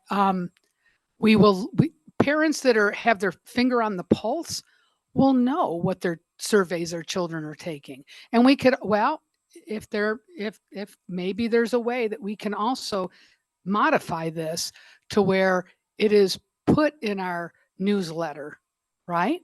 We should put it in the newsletter when there's going to be a survey, maybe twice, at least twice, and let parents know. God bless you. And let parents know that this survey is going to be taken. This is where you can find it. This is where you can look at it, and give them maybe a month's time to be able to do that. Give them plenty of time to look at it instead of doing this opt-in, because we know we're going to lose a lot of kids that parents will not be in touch with that because they're busy or whatever. I'm feeling we're going to like lose a lot of kids. I think what's going to happen, and maybe I'm wrong, and the district can speak to this because they're educators and they've been in the classrooms, and I've been in the classrooms as well. And I think that, you can see when things go home, you get a certain percentage of things that come back, whether it's for a field trip or whatever. I'm just saying that kids are going to lose the opportunity. Opt-in. Okay. Thank you. So That's all. I want to weigh in on this too. So Jeannie, you're next. So why I wanted to put this on is because a lot of parents have said to me, my kids have taken this survey and I was allowed to opt out, but I didn't even know about it. And just knowing what my daughter's backpack was like, if I didn't, even in high school, she wouldn't have given me any papers. So we should not only send papers, but it should definitely be either in the newsletter, it should be on the website. But I think parents should decide. I don't think that parents should find out that their kids took a survey because those parents didn't opt out, and then the parents are mad. We don't want the parents to be mad. There's definitely two sides of this story. They're definitely, so we're going to have to figure out how we can negotiate to get to a place where everybody's happy the best we can. But I certainly would not have been happy if my daughter took a survey that I didn't know about and I didn't opt out of it. And being that she's Ashley, she just wouldn't have given me the paper. And, a lot of kids are like that. So I would have walked and handed it to my mom like that. But we're all different. Every kid's different. So, yeah. Can I comment? Of course, Doug.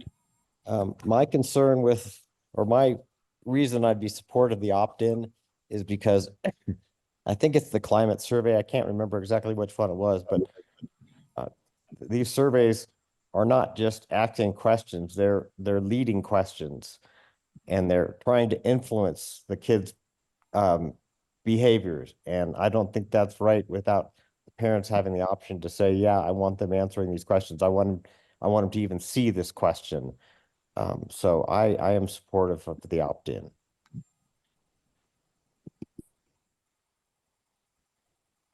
So I would like to hear from Mark and Leslie, but I do want to say that one of my biggest concerns is with the climate survey, because our school performance plans are based on that data, and the state requires that we have so much participation, 75% participation, and it affects our star ratings of our schools. So that's something you have to think about.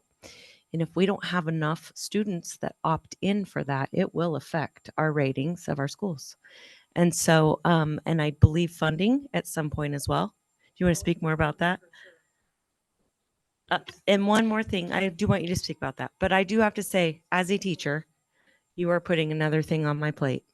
As an administrator, you're putting another thing on my plate.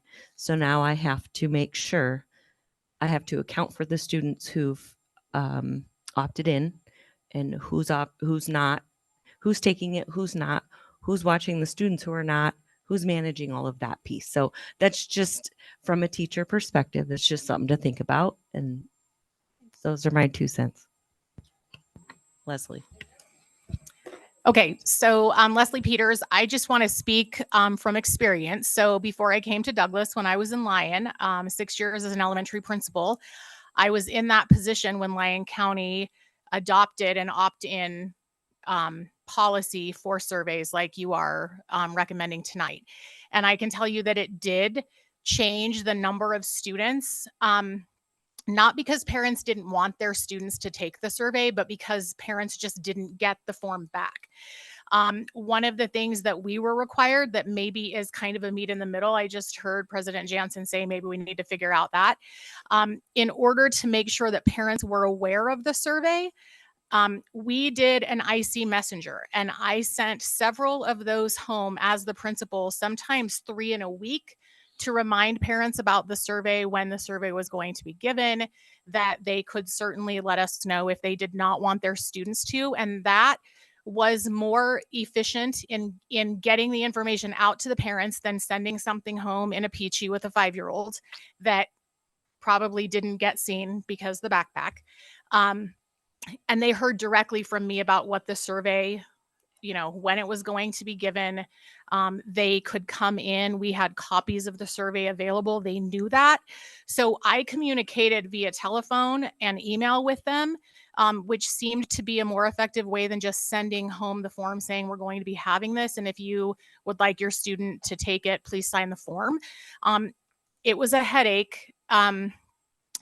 And it is part of our jobs as administrators or teachers, and more so probably administrators with a large survey like that, to try to get the numbers. But Jeannie's right, it does affect our star ratings. And when we are wanting the public to look at our schools and feel confident in what students are doing, when the student engagement category on the report card, on the state report card, is based on chronic absenteeism and the percentage of students that take the survey, we already know our chronic absenteeism hurts our schools, and we have that committee already formed. And so I would just ask that maybe you consider, before completely moving to an opt-in policy, that maybe there's just some directive to administrators to be using the IC messenger to get that information out to families, and still being able to do an opt-out rather than trying to have all of those forms come back. But I mean, we are like, everyone's on their electronics. They're almost part of us, right? They're integrated into us. Everybody can receive an email and mark yes or no electronically. So it can be done without even leaving their home. It can, because while they're on their phone, every time it goes ding, they want to know what's on it. So that can be done too. That's an option. I'm adamant that parents, good and bad parents, they have the option to what their child answers questions for. I have a survey that I got when I was running for this position that asked a lot of questions I felt were none of anybody's business. Who did you drink with first? Do you drink with your parents? Do you drink with your friends? Do you get drunk at, yeah, when did you have sex first? And whatever. It's none of their business. So I think that parents should have the option of seeing what their children are saying yes to, what in its entirety. And so to send that electronically, I think it's a win-win. Was that a school district survey? I'll grab it. It's in my stuff, and yeah, it was school district, and I'll bring it in and Mark and show it to you. Thank you. I'd love to see that. Yeah. I don't know anything about that. So I agree with Catherine about doing it electronically. Everyone's to be emailed on their phone, but I have another thing, another layer that always works. And a lot of the elementary school teachers, when I go to their class, they do this. They give rewards.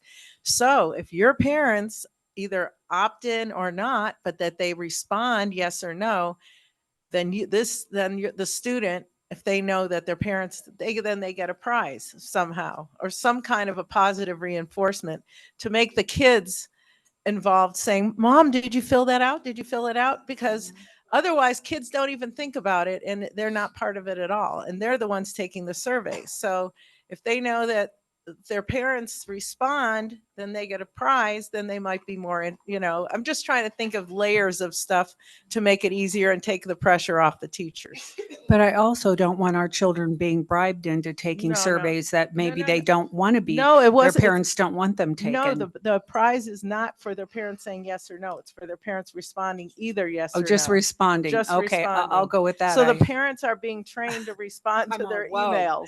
Yes. And I would have liked that when I was a parent. We didn't, my daughter's in her 30s, so we weren't that advanced yet, but I would have loved to have that, be able to respond. We have the technology. Just The push a technology button. makes life easier send and it hard. out. I want a little different addition or spin to this. We have 682 homeschoolers. And for the number of students we have in school, that is high. And I believe, now that's registered. And I believe there's probably close to 1,000 that the additional is not registered. You got to ask the question, why do these parents don't want their kids in the public school? Is it bad teachers? No. I don't believe that for a minute. I believe there's things that go on in our school district that parents don't know what's happening. And so they get tired of it and they pull the kids out. I want to see homeschoolers, I want to see those kids come back into the school system. Absenteeism. I think if I was a parent and I knew there was going to be a survey, they just wouldn't go to school that day. And I would give them an excuse that they didn't have to. My position is there's no reason why we're not including the parents in all the decisions for their students. That also pulls the parents to come in. Maybe they'll start being part of it and help teachers and stuff, which I see very little of. So there's a lot of angles that you got to look at. And does it cost more? Yeah, it takes time. It takes certain times. Sometimes it takes certain things. Is it putting it on the staff? Is it putting it on the teachers? I don't know. You have to sort that out. But the fact is, I'm for the parent support, knowing what's going on. You have nothing to hide because when I'm out and I see a lot of people out in public, I get parents on a regular basis coming up to me, homeschoolers.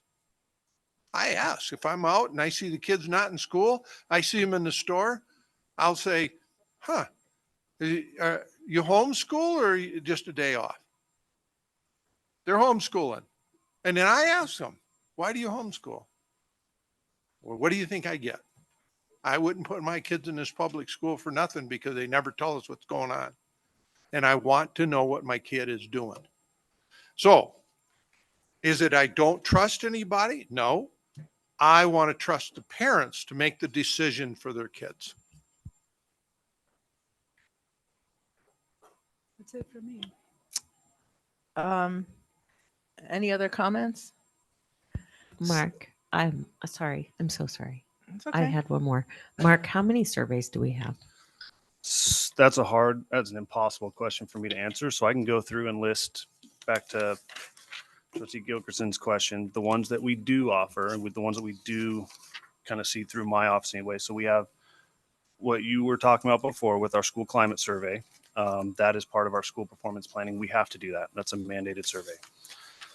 We have our youth risk behavior survey. I used to work with the partnership with community or not. Was it with partnership? We were with partnership with my stats classes, and those were all opt-in given the nature of the survey. So we didn't hand out a survey unless the students brought those back signed by a parent. Family life, which we've talked about here, is an opt-in. We have several surveys that are optional, which I guess is opt-in by nature. So we'll send out participation surveys for our athletics programs to get feedback on how are we doing? How was your experience? How was the coaching? We'll get that from parents. We'll get that from students. So we don't have a form that is collected, but it's kind of an opt-in by nature. If you don't want to respond, you don't respond. Correct? But that goes to parents and that goes to students. You can think of, I mean, any other survey. So we gave a survey earlier this year about what proposed start time for board meetings. That went to staff, that went to parents, that went to students. If they didn't want to respond, they didn't respond. So it's kind of an opt-in by nature. Some of the things that come up, and I'm not talking for or against, but I'm just going to list out some of the thoughts for pros and cons. Participation is a big one. Participation is huge, and there are studies that show that if you have an opt-in survey, you're going to see less participation. You're going to see less quality data because of less participation. That breeds self-selection bias. And so self-selection bias, you're getting a representation of those that want to participate. I mean, we can go through several analogies on what that could possibly look like, but ultimately the data that you receive may not be reflective or indicative of what the entire population would feel or would respond. And so that is a self-selection bias that is part of that. Now, that doesn't mean that not every survey has to be one way or the other. I guess what I would caution with some of those thoughts is what kinds of surveys are we talking about? It sounds like just the tone of the conversation and parent consent, when we're talking about active versus passive consent on a survey, active consent is when they say, I want to do this, I'm opting in. Well, so there's some context to that, right? We have youth risk behavior where we're talking about, you know, what do you know or what have you experienced when it comes to drugs or when it comes to alcohol or when it comes to violence. That's a touchy subject that we want parents informed. And they want, not only do we want them informed, but we want them to have active participation. Do you want your kids to respond? And how do we use that data? That was grant funded. That was through Partnership Community Service. So that was how we worked with the partnership on youth risk behaviors and how do we address that as a community. Same goes with the school climate, right? So same goes with that. The more quality data that we receive from that survey, the more that we can address. It's anonymous, but if we have a handful of students, that come back and say and respond that they don't feel safe in school or that they don't feel comfortable going to a teacher or a staff member, that's something that we can, as administrators, look at addressing our systems, look at addressing our culture within the school, and what different things can we do to address that? What different things can we do to support our student body? Because if they're not comfortable at school, they're not learning. And so we want to try to address those, but the best way that we can do that is with quality data, is with quality information that we get back. And the better participation, the better the data. Mm-hmm. Couple other thoughts, you know, for as far as informing parents, there was a comment about, you know, parents that didn't know about the survey or that the district never tells us what's going on when we talk to somebody in the grocery store. I'd be cautious about generalizations like that because the Protection for Pupil Rights Amendment says that we have to inform parents. Parents have a right to know the information that is asked of or received of their students. They have that right. And we're very intentional about those types of surveys. Other small surveys in class. What's your favorite color? What do you want for lunch? What do you want to see more of? Those are small little things too, that if we have an opt-in, what are we writing about? What do we want to write a policy for? And again, I'm not favoring one side or the other. I want to just lay it all out that these are some thoughts that need to be considered in the conversation with an opt-in versus an opt-out.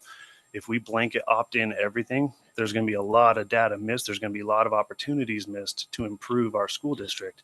Not saying that we don't inform parents. I'm just saying the means by which that we collect data is different with an opt-in versus an opt-out. Again, parents should be informed about everything that's happening. So I think that those are the things that I would bring to the conversation as far as my office is concerned. That's from a data standpoint. when we collect survey data, we report back survey data. That's from a parent of 2 kids in the district, and I'm pretty active participant in what they do in school. That comes from a background of math and a statistics teacher and my job as an administrator. Okay. So there are parents, quite frankly, that don't want their children having data collected on them left and right. They're not comfortable with that. I've talked to many. You know, they feel that there's way too many things being learned, and this idea that we take data on children and then throw it in the garbage can and it never reaches anything else is disingenuous. Data goes a long ways. And so that's it in a nutshell for many. They're like, hey, morals are taught at home. We handle our business at home. Not all families are failures. We can't come at it that way. And so for those parents, they're important too. And I think more and more we're having many of those. I think it's a small thing to ask. We ask schools to do all kinds of nonsense and paperwork and just drive them nuts with that. And I think this would be valuable to parents and the students to be able to have that control over what their children are being asked. Thank you. And I don't completely disagree with you. That's my point back to when we write this, when we look at this, and part of the discussion, what I would encourage the board to talk through is what surveys and what data are we talking about when we ask that? Because we do have those means, the way that we administer currently, whether it's an opt-in for specific surveys or specific programs for participation, or if it's an opt-out. Those options are available for everybody. We have those options for our state testing. Students can opt out of state testing. It's not something that, we encourage because we want, that's how the school district is measured. That's how we measure growth and progress with our students. And so that's my point to that. It's not that I don't want to, it's not an adversary. I don't want to disagree with you. However, I think that there's other parts of that conversation that when we talk about getting into the weeds of what kind of surveys are we talking about, what kind of data are we talking about, that certain things should be considered with that conversation. But I don't completely disagree with you. There are certain things that parents should have to have an opt-in. That has to happen. Yeah. So I can think of a compromise. One, we could say opt in on any survey that has any kind of sexual content or social. And when I say social, I mean having to do with drugs, sex, marijuana, smoking, alcohol, anything like that. Anything personal, anything sexual, I think would be fair we could compromise so that would take away the ones in class and some of these small ones. But anything that has these personal, and I don't know exactly how to word it, but personal, sexual, social, moral, any kind of questions like that, I think parents definitely should have the opt-in. As far as if the teacher wants to know if they want to do, a blue flag or a red toy, something like that. I don't care about that. That's just the teacher trying to run their class, and they're not looking for anything data to pass on. But all these other subjects that are very touchy and the ones that the parents get upset about, if we have opt-in on all of those, I think that would be a compromise if everybody liked that compromise. If you could think of a way to word that. I think you're putting out something there that unless you have a written statement from every person that puts that out there, we don't know. We don't know what's going on. They may know, but we don't as a board. And according to your description, we got a lot of lying parents out there because they're not happy with the surveys and they don't know about them. So they come and tell us. They're not going to tell you because you're doing it, but they will tell us as the board members. And I've had numerous ones come right up to me when I'm out in public and complain to me and stuff. All I'm saying is this is the best way to get parents involved, keep them involved. And if you got to do certain things in order to get them to respond to it, if you don't get them to respond, a lot of them, it's because they don't want their kids to take a survey. And the biggest complaint is, and Mark, you may disagree with this, and Leslie, but they believe that things happen and they don't know about it until after it's done.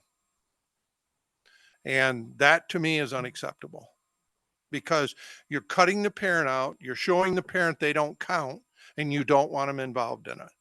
And that I feel is wrong. You do that to me with my kid when I was younger, we're going to have a major problem. I want to know what's going on. My kid comes home and tells me stuff. We got a problem. So I'm still standing opt-in. If we want to sort that out, like you said, that needs to be sorted out. But I think it should be opt-in. If it's something from the state, we still need to let the parent is not us. We have to follow state, but the parent doesn't. Not when it comes to that. And we don't own those kids. We don't own them. I want the parents involved. I see a very weak parent participation in our school. Very weak.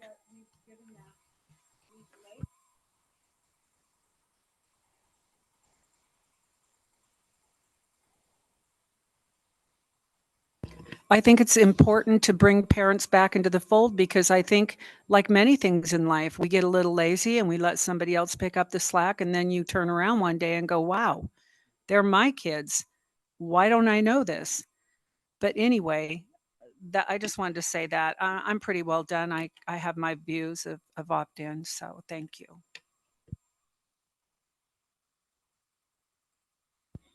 Okay, Catherine, would you like to make a motion?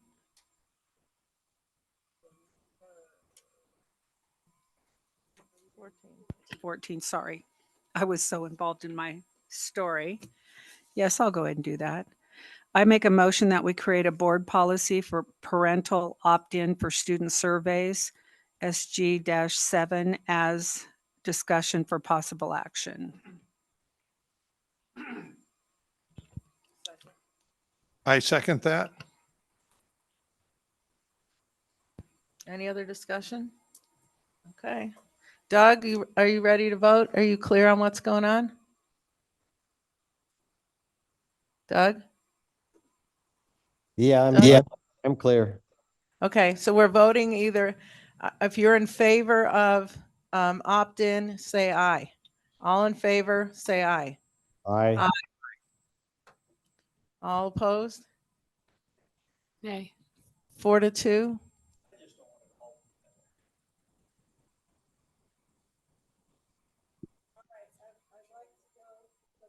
Motion passes. Karen, you have all the names?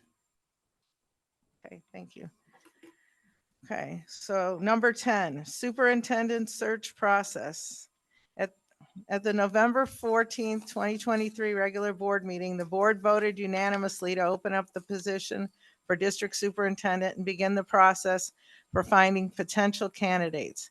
I would now like to present for the board to discuss and vote to approve the job description which shall be posted tomorrow, in the process of hiring a new superintendent, which shall include accepting applications based upon the posting, accepting questions and input from site administrators, particularly principals of desired qualifications, and our proposed screening and evaluation methods for applicants, interviews, and final hiring. Okay. Look up, discuss. Okay, what you are, I would like to open this position up. I would like Karen to post the job posting. Okay, Mr. Dedman, do you do that? Okay, Mr. Dedman, to post the job posting, attached job description immediately tomorrow morning on the school website, Indeed, Monster, Ladder, Simply Hired, LinkedIn, and HubStuff Talent. Okay, I'm not, well, this is just my opinion. Other people can say whatever they want. I'm not interested in engaging a national firm. I think it's a waste of money and time. The district did that last time and ended up with someone that was from inside the district. So I'd like to have the job posted immediately and all applications sent directly to the board. Upon receiving 4 to 5 qualified applicants, we'd like the board to begin its process. interview process, I'd like each board member to come up with their own evaluation criteria and determine individually what they find most important in a candidate. They're welcome to use recommendations provided by site supervisors and other district staff. After interviewing applicants, the board will vote on whether or not each candidate shall be considered, and thereafter they will vote for a final applicant to be appointed as superintendent.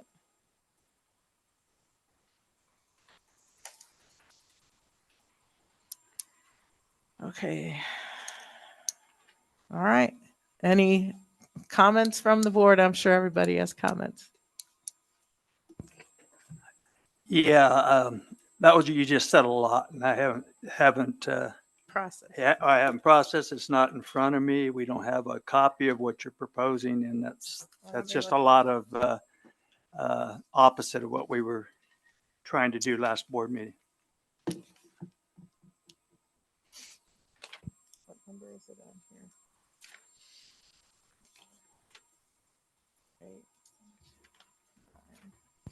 I just want to make a statement. Clark County, past 5 years, they've went through 5 superintendents. Every one of them was on a national search.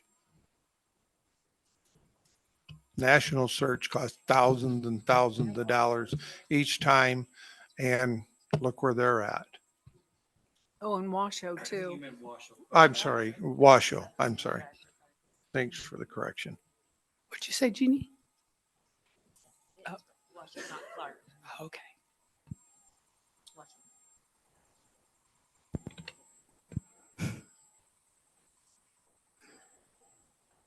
I agree with Mr. Kangas. You just read a lot of stuff and I don't have it in front of me, so it's really hard to understand what you were saying. I also would like the community to know, and I don't even know if the board knows this. Maybe you do, Doug. I don't know if you know this either, but the board directed Miss Jansen and I to work together on this. And I was never contacted to do this. It's in our minutes. It says Mr. Dedman stated that it would be a conflict for his office to participate in determining the process. Trustee Jansen and Gilkerson stated they could work together to determine a process and bring it back to the board in a December meeting. There was discussion on whether the position should be posted on the district website right away, to which Mr. Dedman suggested giving Trustee Jansen and Gilkerson the authority to direct him on what to do. Mrs. Gilkerson made a motion to approve the opening up of the position for the district superintendent and begin the process for finding potential candidates. President Jansen and Trustee Gilkerson will be a committee of 2 that will meet and discuss the process and how this is going to work. They will also meet with Human Resources Director, Mr. Dedman, to advise him on how they want to move forward. And their findings will be brought before the board in December meeting to be voted on for discussion and possible action.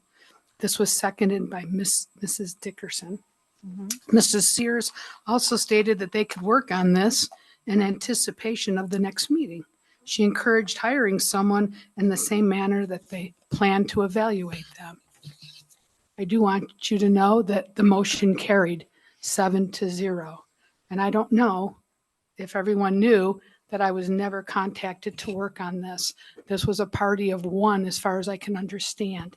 And I'm not sure, and I don't know what happens when you have a motion that carries 7-0 and then it's not followed through. I'm not sure if there's a consequence. I don't know. Not that there has to be, but it's very frustrating. I think you can agree that it's very, very frustrating, and that we had voted on this 7-0. And Ms. Jensen, and I'm not trying to belittle you or put you down, Ms. Jensen, but you chose to do this by yourself. And I'd like to know if you worked with anyone else. Did you come up with all of this on your own, or did you work with someone else, Ms. Jensen? I work with Dave, but I have a response to you. Well, let me clarify some things. One is, according to policies and bylaws, the president has every right to control any short-term committee. She can change it, she can eliminate somebody, and she can add somebody. That's the president's rights. I disagree. Well, I don't care And if you I'll- disagree. I'm telling you Mr. what Burns, policy you don't says. have to be so I'm nasty. speaking, you don't have to react to me. Okay, I will when you're So you wait finished. until I'm Go done. ahead. Okay. Furthermore, I sat here and watched you attack her on something that I made perfectly clear to you earlier, both of you, that you wanted to censor her. I told you, according to the NRS, you cannot do that. And you insisted in doing it again. Now, what do you expect the president to do? Skip down the road with you and accept your attacks and what they call it gotcha? Because that's exactly what you did. So I'm telling you, she has a right to do it, and she did it. I have something to read. Linda, it was my committee that I suggested starting pursuant to the bylaws, and I had every intention of including you until you showed me during the last meeting when you called for my censure that you have no intention of working alongside me in a collaborative process. That was done with the intent of embarrassing me, humiliating me, and it was out of line and out of order. The matter was resolved and you made it an issue. Therefore, I brought this action item forward so that the whole board can take part in this process and decide what action we take moving forward.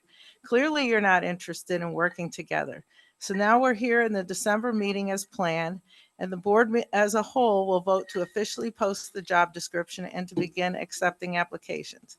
As president, I was authorized to appoint such temporary committee as deemed necessary from time to time, and I did so. And it was in my power then to disband and bring this matter before the board. Now, you did email me, you did reach out to me, you were out of town for a while, but that's neither here nor there. And my response to you was to send you page 5 from our handbook, and it says, try not to zap a fellow board member. In other words, don't embarrass or publicly criticize your colleagues. While the zapper might feel good about the situation, the zappy might seek revenge, even if intended as humor. The zappy can fire back, which I won't do. I will not. I hope I never say anything to personally hurt you or embarrass you the way you made me feel. And I would like to take an olive branch and say, let's start over. Let's not zap each other, and let's try to work together. But I was very hurt. So we need to work this out as a board. There's 6 of us here, and we can go forward with this.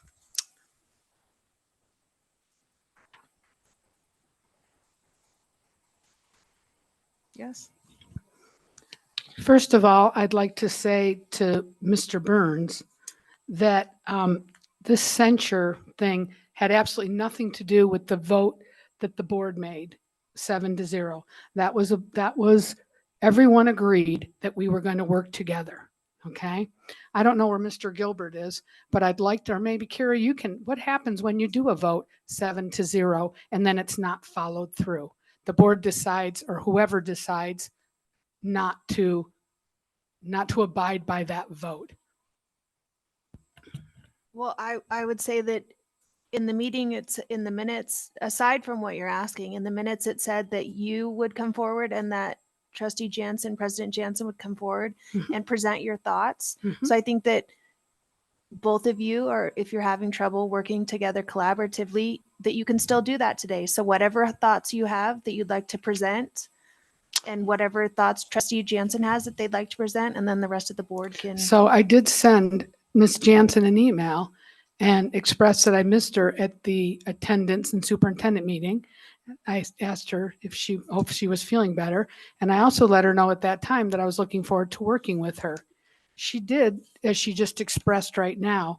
As always, I put out an olive branch to you at the last meeting, and then you attacked me and embarrassed me during future agenda items. If you truly want to work with me, you need to stop trying to turn the public and staff against me. I also then replied, Susan, if you felt attacked or embarrassed, I sincerely apologize. I was very frustrated, but that's not an excuse. When I saw my future agenda item removed, I was upset, as according to bylaws, you cannot just take it off in Keith's office. Everything needs to be done in public. And I still stand by that. And I will show this to you at a future date, this bylaw and how this works. After talking to Keith, he told me that there was a conversation about this, but he never gave approval to remove it at that moment. Again, it stays on and gets removed at a board meeting because everything's done in public. Actually, I was frustrated with Mr. Gilbert for thinking he can do this because I thought it was bad advice. Anyway, I want to move past this and work on things that matter for our teachers and students. Attendance, meeting went well, Linda. So I did reach out to Ms. Jansen with that in hopes that we were going to be able to work together. My goodness, I even saw an article in the paper you may have seen with hopes that we were going to be able to work together. What bothers me is that I also emailed her and asked, I'm wondering, Susan, I'm wondering what's happening with the superintendent hiring committee. I wrote this on December 5th. I said, no, I didn't. I wrote it before then. Are we meeting before the board meeting next Tuesday? I'm in Oklahoma City until Wednesday, 12/6. Thanks. She wrote back, let's discuss this when you get back, Susan. I never heard another thing from Ms. Jansen. Oh, she did send me something, went to my junk mail. That's not true. And it was what she was saying, that she sent me something out of the handbook, but there was nothing that she wrote that explained anything to me. Now, I think you could understand why I'm frustrated, because you went ahead again and took it upon yourself to do this. And not only that, you included Mr. Burns, and that does not surprise me at all. And Mr. Burns, it has absolutely nothing to do with what happened here. That was a different issue. Okay. I sent her emails, I apologized, and I wanted to work together because that's what the board asked us to do, was to work together. And I ask, when a board votes 7-0, I'm not sure if Doug knew or Catherine knew that I was cut out of this. And Carrie, probably because I told you, or maybe I didn't, I don't know. But it was voted 7-0 and it's in the minutes. And I don't know, Mr. Gilbert, what happens when we do a vote like that and then a board member goes rogue and takes it upon herself to just create her own committee and not even let me know that I'm not part of it? Is that the way we treat each other? Is that how we are going to work together as a board? Regardless of what happened, I apologized for that. And I was sincere about it. And I was looking forward to doing this because I'm concerned. I'm concerned as a board member about this process. If I could just, all I could say is I do believe it's in the president's discretion to And do I- what she's doing. And I think you can disagree, but I mean, based Well, on my we'll look reading at of it- 050 and we'll see about the committees, because that's not the way I read it. And I'll explain that when we get to it. Okay. Okay, thank you. I just wanted everyone to know and put it in the minutes that that's what's happened. So if I go. So again, you're trying to. I'm not trying to. Yes, I you am are. not. Susie, you did this to me. You took me off the committee. Because you hurt my feelings. Oh, and I am sorry. I Well, hurt your but feelings, it's- but I also apologized. Okay, and I accept your apology, but you've No, done you it. didn't. Well, I didn't. It took me days because I was mad, because you've done it so many times, and that's why we have a divided community. Yeah. That's why, because you always attack me. I don't think you have the from the right to beginning, do that. from the very first meeting, you've attacked me. So let's Wasn't try even to put here. it behind us and move Well, on. this is not the way to put it behind us. Let me just say that. If you're trying to reach out an olive branch, Okay, yours has. let's that's just not try true. to figure this out right now, because that's what the. Well, we it need sounds to like do you for the already have it district. figured No, out. I don't at all. I just put in some. And I'm sure you already have. Okay, I'm done. Sorry.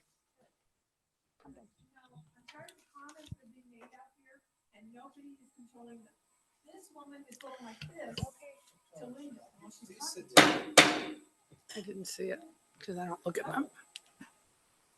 Susie, I have a suggestion. President Jansen, sorry. When you were reading prior, you had kind of a system lined out that you had thought about. So those were your notes, your thoughts. Could you repeat your process maybe so that the board could write down the process so they could Yes. kind of visualize? These were just and my notes. talk They weren't, through. Mr. Burns. These were just my thoughts to get things started so that we could all talk about it and come up with something. So you spoke about screening applications once you had 4 to 5 applicants, something like that. So maybe if you could start around there and maybe slowly discuss your process. Okay, so what this is things that we might want as a board to talk about. Okay, to open the position up, and we would like Mr. Deadman to post the job and attach the job description immediately tomorrow morning, if we're prepared, on the district website, Indeed, Monster, Ladder, Simply Hired, LinkedIn, and Hub Staff Talent. So why don't we start there and talk about that? We can go around, everybody can talk about that. It's just suggestions. Ms. Jansen, I promise I tried to write all those down, but you went kind of fast. Some of those sites we've never used before, so I want to, if I could just weigh in on, we've used Indeed and LinkedIn before, but some of those are new to me, so I just want to make sure I can follow through on what you're saying. Okay, so our district website, Indeed, Monster, Ladder, Simply Hired, LinkedIn, and Hub Stuff Talent. Did everybody get that? Because I'll say it again. Okay, I got all those. Thank you. Okay, you're welcome. Okay, so in kind of doing some research on national firms and looking at what's happened in other districts, it seemed that they wasted a lot of money and time. And the last time our district did that, they ended up hiring somebody from within. Does anybody want to talk about that? Go ahead, I'll Mr. just- Chinkus. What I have to say about that is that it was a transparent process. I think our county deserved that process to find the very best talent for our superintendent, and that's the way it shook out. So I don't think, in my opinion, it's a waste of time. Okay, anybody else? Comment? Doug, anybody?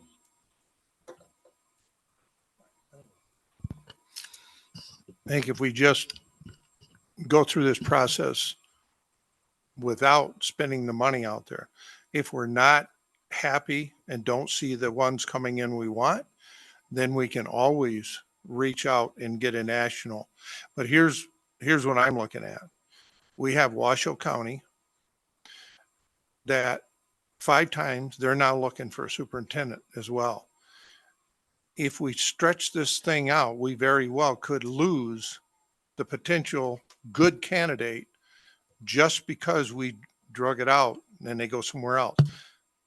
I just think we need to at least the ones that apply know that do we have enough? Don't know. We have to wait and see. But we can always move to that of a national search. But I think we should see if we don't spend the money, can we get somebody to come in and campaign and we look at it and say, wow, this person really fits here. Or if they don't, you just don't take them. Same way would you would in a national search. So it's a step towards a national search. But if we don't have to spend the money, I don't think it's necessary. Any other comments? Mr. Deadman, I think. I just have another question, President Jansen. Yes. I found one job search called Ladders with an S. Is that the one that you meant? I think so. Okay. Thank And you. then a quick search. It looks like Hub Staff Talent is only for remote work. It's like a gig search Okay. engine. I don't know that that one would be appropriate. Oh, then remove it. Thank you. See, this Okay. is why it's good to do it all together. Yeah, the rest of them look okay. Okay, Just to let you know, some of them we already have an account in place. Others I'll have to purchase a subscription or something like that. So you'll see those charges and things coming through. But if the motion carries, my office can start working on collecting this stuff right away. Awesome. Thank you. So the next one is, oh, go ahead. You're going through you finish going through what your I'm sorry, I would have been interrupting your flow of Okay, if traffic. you I have got something to another say. question that doesn't pertain to that, what you're saying right Okay, okay. Okay. So we already said that, once we kind of get what we wanted to say, that we'll post it immediately, and then the applications could be sent directly to the board. All, or to the district office, yeah. District office, because they'll forward it.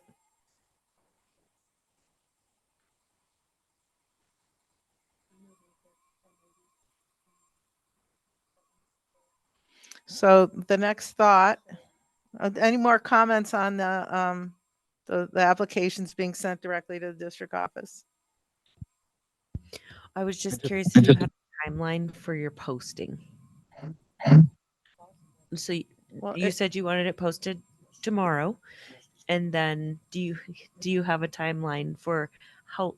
So typically when jobs are posted, they will be posted for a specific period of time, and then at that date, applications will be collected. Does that make sense? Or are you saying once there are 5 applicants, you will start reviewing applications? I would say, yeah, once there's 5, we'll start reviewing, but that doesn't mean that we'll stop That you'll taking close them. it. Okay. So what would So it'll be, be what would be a open until reasonable? filled. Open until filled. Is that- Perfect. I okay. love that. Okay. With all of our positions, we have to post for a minimum of 5 days before you screen, which is just 1 working week. So you just want to make sure your first screening is after those 5 days have expired. Awesome. Thank you. Any other comments about this, about where we're at so far? Okay. So then I was thinking, each board member should come up with their own evaluation criteria and determine individually what they find most important in a candidate. And they are welcome to use recommendations provided by site supervisors and staff. So when we come to do questions for the applicants, we'll kind of do it like we're doing for filling Tony's position. We'll have, 6 different questions. We could ask to have 12. So everybody could do 4. We could put it in a pot again. And Jeannie and I could go through it just like we wanted to for the board trustee. So let's talk about that.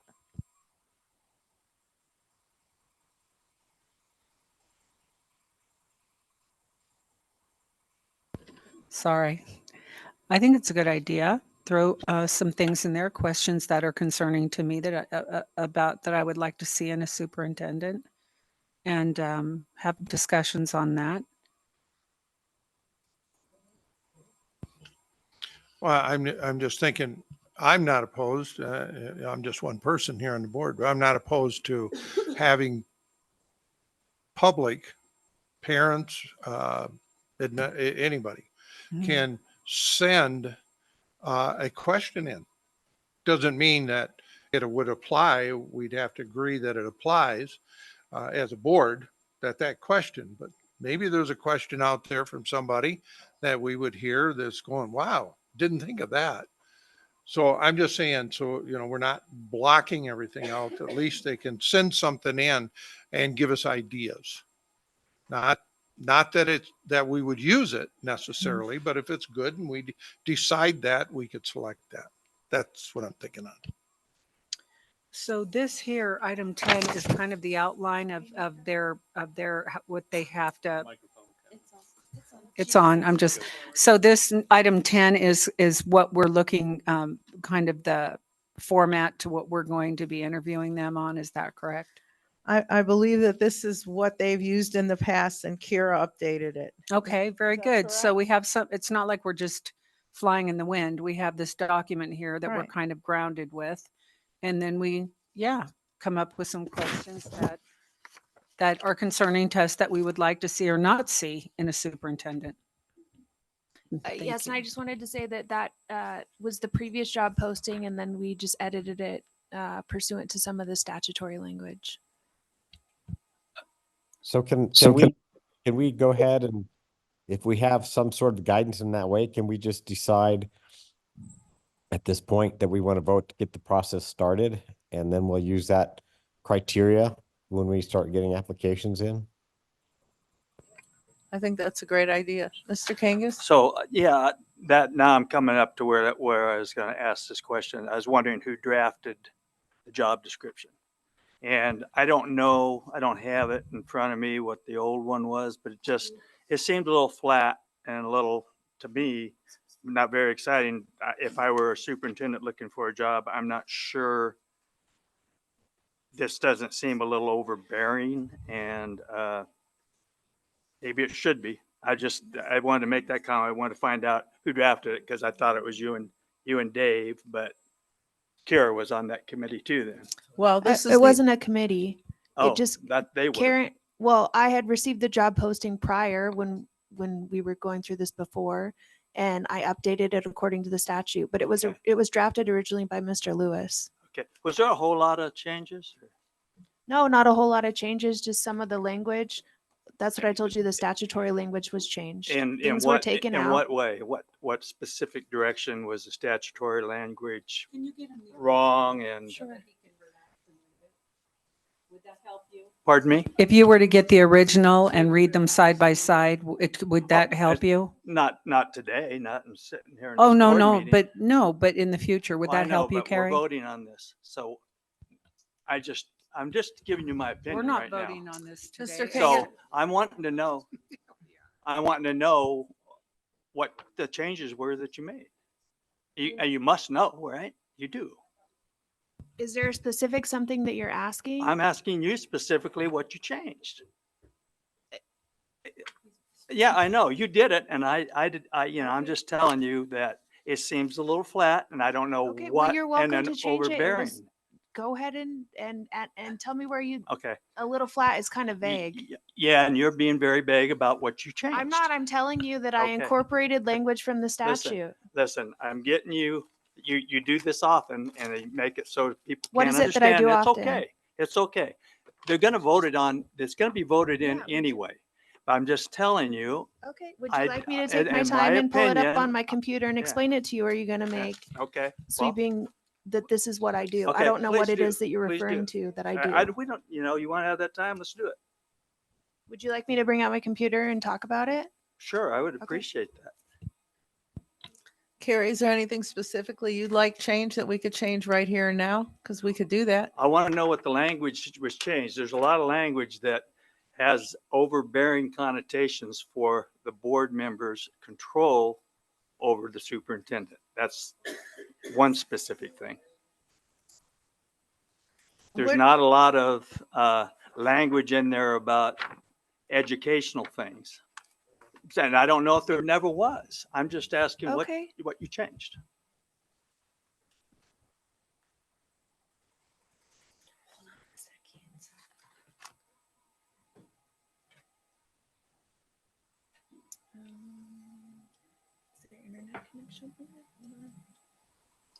Please talk amongst yourselves. Don't, Oh, while I'm pulling it up. or okay. you're just Yeah, gonna that's stare at okay. me.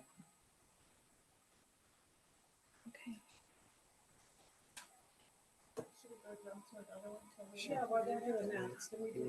Okay.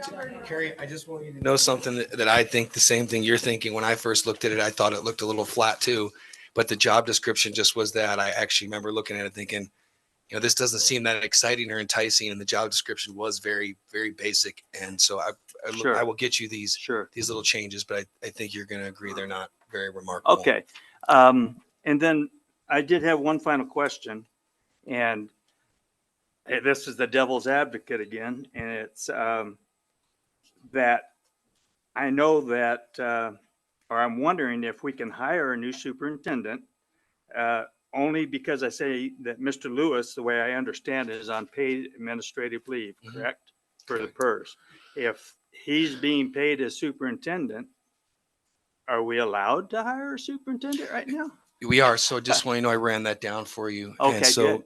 what would happen at that point? First of all, we have an acting or a superintendent right now. Right. And then we have Mr. Lewis. Now he could be moved to any title we'd want to give him, assistant superintendent, anything other than superintendent. And then we would proceed with the process and we would have the opportunity to bring on. Just change his title. Just change his title. And again, you do recall, and this was something I spent a lot of time with his attorney, and we went with the AG's office. It just simply was to make sure that we took care of Keith with regards to PERS. So he's really essentially staying employed in the position he's at, so it affects his PERS. And if we moved him to assistant or anything, we could change his title to essentially anything. And as long as he continues to be paid through June, then his PERS are going to be acceptable. Well, thank you for that information. So in other words, is Keith still our superintendent? He's not. He's on paid leave. His title is as superintendent, or again, we can change that whenever we want. But it essentially, we have that authority to do that. The board has that authority to do that. And when we do get to that point where we're choosing a new superintendent, then we could switch his title as needed. Well, he technically is. We did something unique in the sense that he couldn't essentially resign, although that was we chose to follow the terms of his contract. And then what we did is we worked with the AG's office to make sure, because at the end of the day, it's what they wanted. It was cleaner than giving him some type of lump sum, and it was also beneficial to the district that we did that, and that allowed him to then still receive his full PERS, and we did that again for his service and just out of respect for Keith. Okay. You ready? Sure. Okay. So for instance, the summary of the position prior, the way that it had read, was under the direction of the Board of Trustees, provide leadership and executive direction to the personnel, programs, activities, and operations of the district. So now it reads, under the purview, direction, and oversight of the Board of Trustees, the Superintendent of Schools is a leadership position appointed by the Board of Trustees, tasked with executing the missions, objective, goals, and directive of the Douglas County School District Board of Trustees. So if you look at the language in the statute and the language in the bylaws about what the goals of the superintendent are, that's the language. I was incorporating the language from the bylaws and the statute. And that doesn't sound like a major change, but you've made others. At any point, was there any substantive change that you felt was dead wrong with the prior job description? So administer.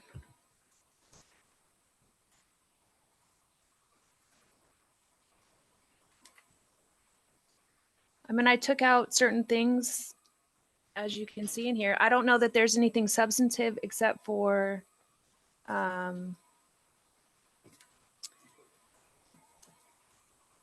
in certain things, like where it said represent the school district at national, state, regional, and local conferences as appropriate. Represent the Board of Trustees only as directed in all public forums outside of the district.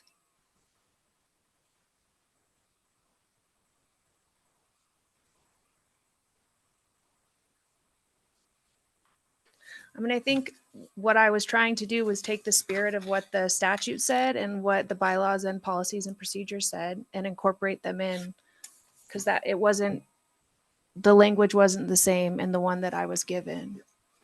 And when I read through it, it's, a job description. I get that. I just wondered, again, as everything changes as we move along here, it was just curious as to what the changes were. If Joey explained it a little bit better too, that he read it was a flat description before and it's a flat description now. I've been accused of that before, of being pretty flat. Yeah, I didn't care, Mr. King, because I'll just say this. When I looked at it, I thought, and I brought it up to a colleague of mine. He said, it's a job description. It's not supposed to read like, a retirement package. And so I just looked at it like that and said, okay. Yeah. I noticed the same stuff you did. I thought it would be more like, throw a little more come pizzazz. Come to our but it part just, of the world. Yeah, it just didn't have that in there, and the former one didn't. And some of the stuff that Kira changed, we went back and forth on it. I didn't really see anything outside of anything. It was making it more board oriented in terms of control, which I don't think anyone has an issue with. And I don't think any superintendent looking at it would look at it like, well, hey, I don't think they notice it one way or another. I think it's very fluid in the way it's written. But again, it was flat. So Yeah. I acknowledge that. And there's no doubt that, superintendent answers to the board. I understand 100%. that portion of it. Okay. I think I just wanted to be careful in that. I know that there was disagreements before about the roles and responsibilities and duties. And so I wanted to make sure that everything that was put in there was as consistent with the statute and the bylaws and the policies as per the language. I appreciate you looking at that. So I have a question for Haley and Adam. Is there any way to put the video on the website? You know, your beautiful video that you did, like the recruitment video? Right. Could that go with the job description on our website? Because that's beautiful. Our video is on our job opportunities page. Oh, cool. Currently, right now. There you go. What could be more enticing than that? Does that work? Well, yeah. If it's on there, can you put on there? A link. Yes, we can put a link to our own website on all the third-party sites. Awesome. Yeah, because that's beautiful. That's very enticing. Good idea.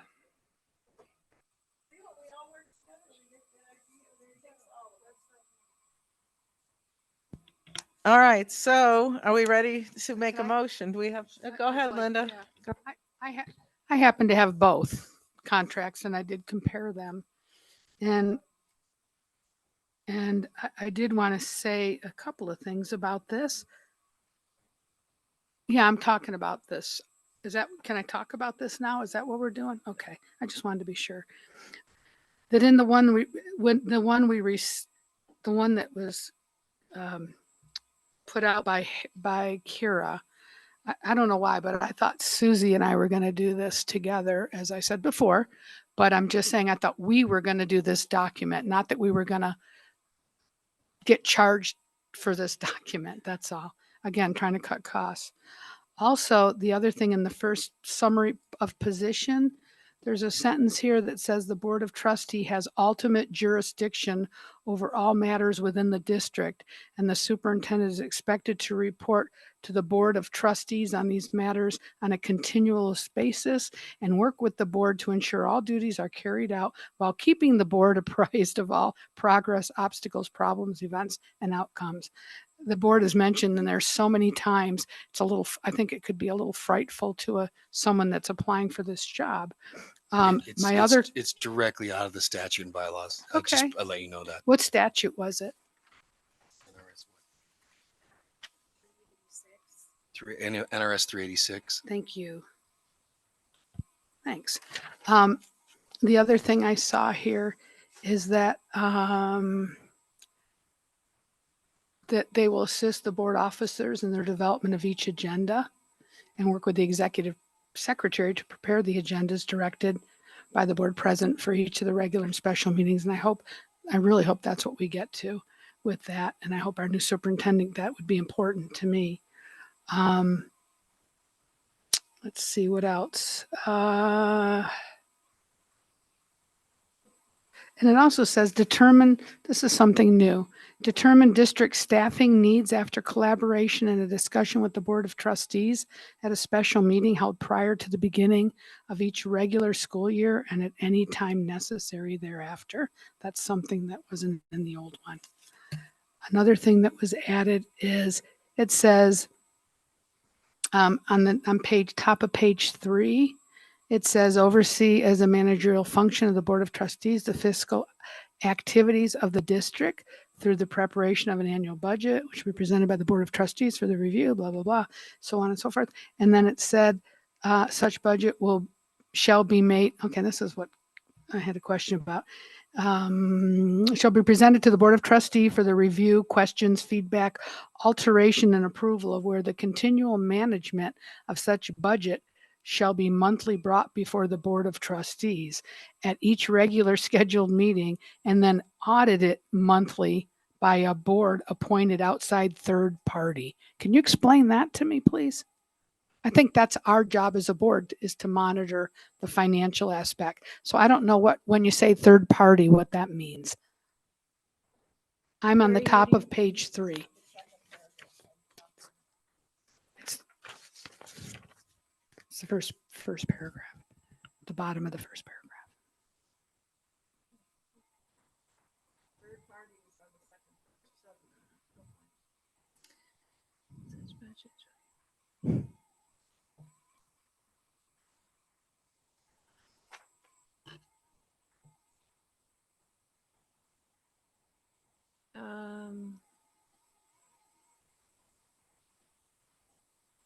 Yeah, I don't know about the audited monthly.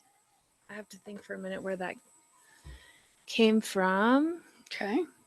And if we don't like it, we can strike it. Yeah, I mean, this is a draft, obviously, that was asked for you to look at. I'm just saying, I went through this Yeah. We're gonna post the job description. tomorrow. Yeah, well, I Yeah.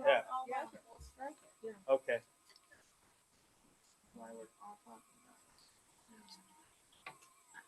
So then a period after at each regular scheduled meeting then? Well, I think so. The board is required to have it audited, just like we saw, right? And so part of their duties probably is to audit it on a monthly basis for their workload. So I don't. Not sure what you mean by that. Could you say that a different way?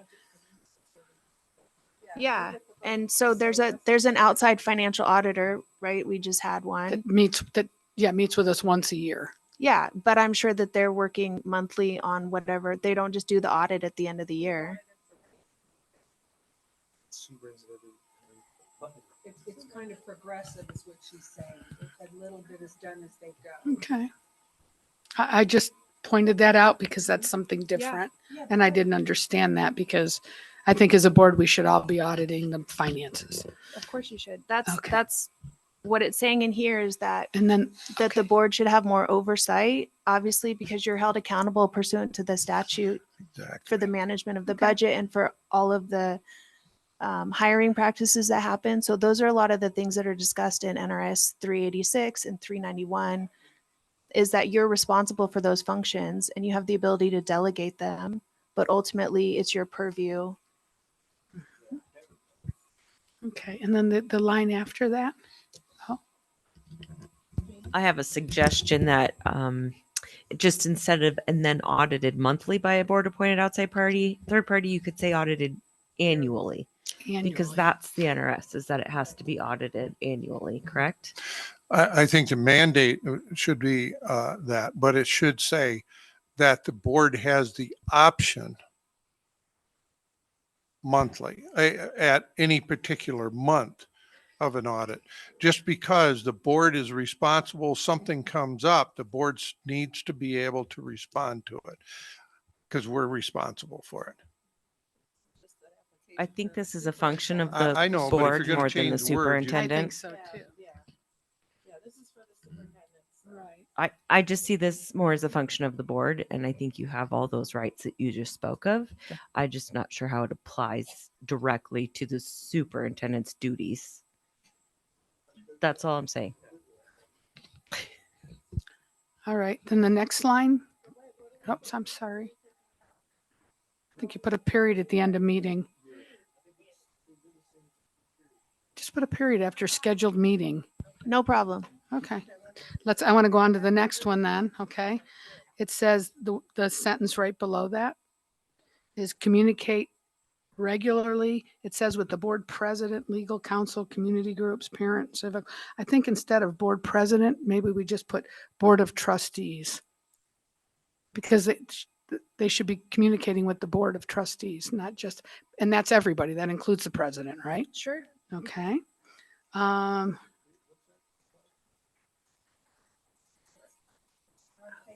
It's on page 3, the second paragraph.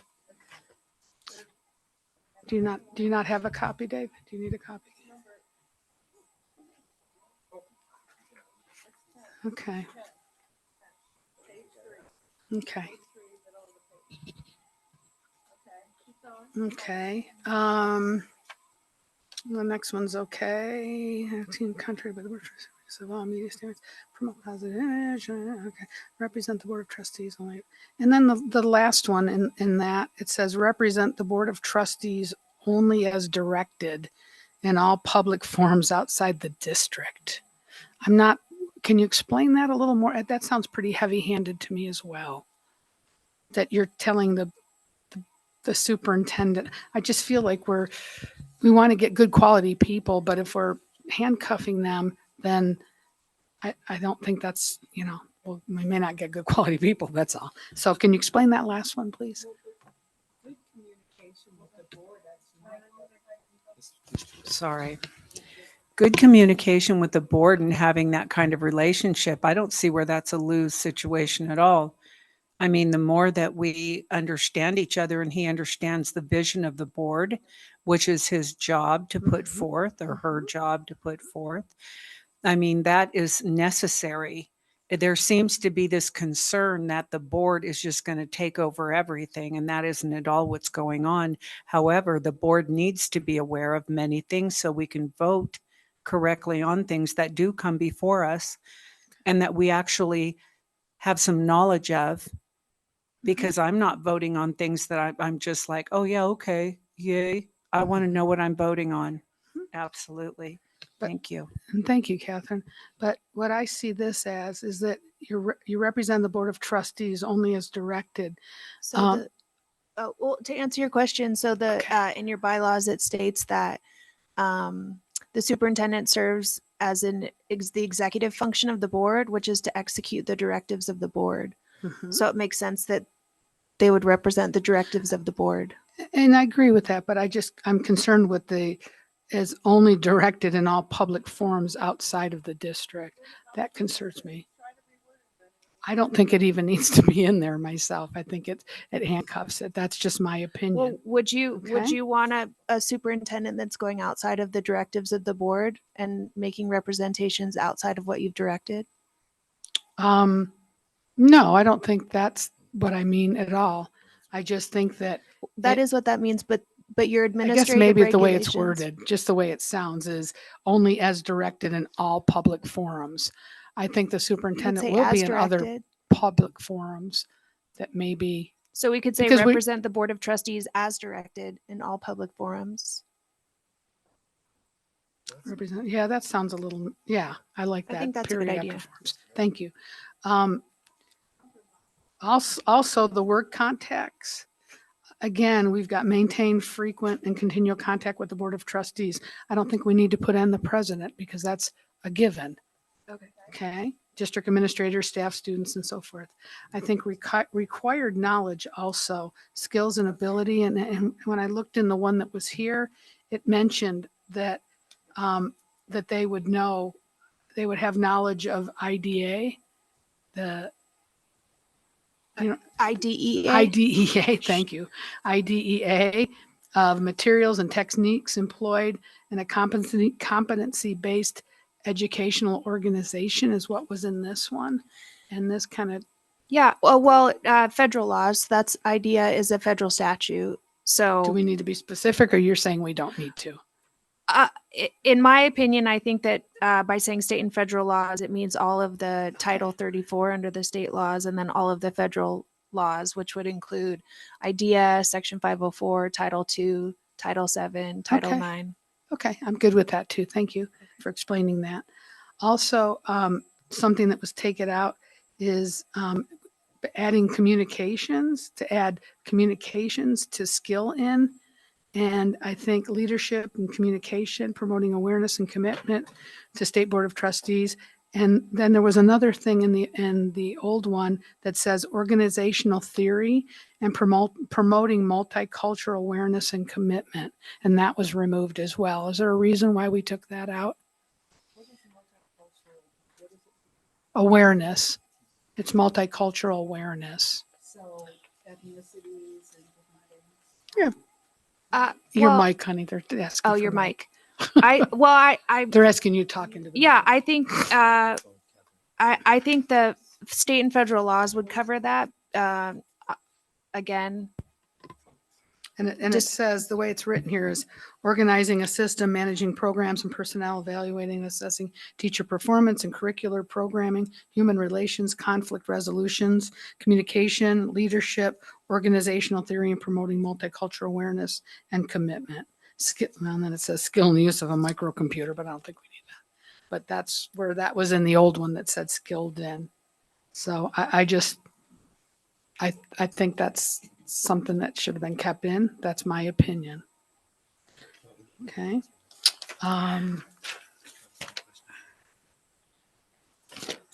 And that was it. Thank you for your time. I think if we, I mean, this whole thing, be aware, the teachers are kind and loving. We are in this industry kind and loving. We don't have to be told because somebody is of a different culture to be aware of them. You treat them all with love and the same respect. They're all have the same ability to learn. I mean, what does that even mean? I mean, you approach children as the beautiful children they are. You don't have to worry about what color they are or whatever else they are. That to me is hurting education. So I think that needs to go. I would just argue, just from my perspective, that the state statutes under Title 31 or Title 34 and the federal statutes cover those bases in our anti-discrimination, our safe and respectful learning environment. So again, just from our perspective, I think that a lot of that's covered in there, but that's my opinion.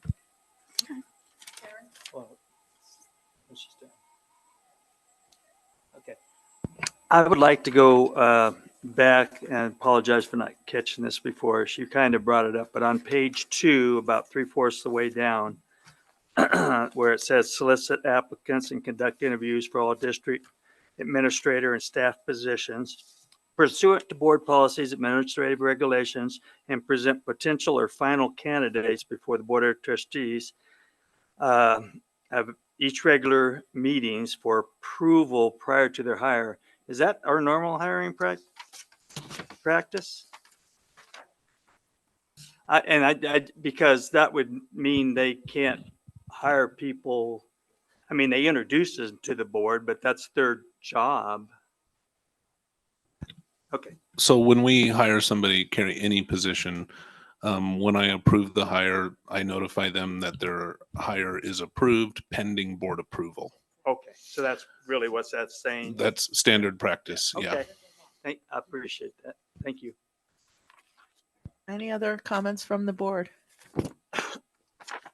Okay, who would like to make a motion? Approve the proposed terms for an acting superintendent. It's right there on 10.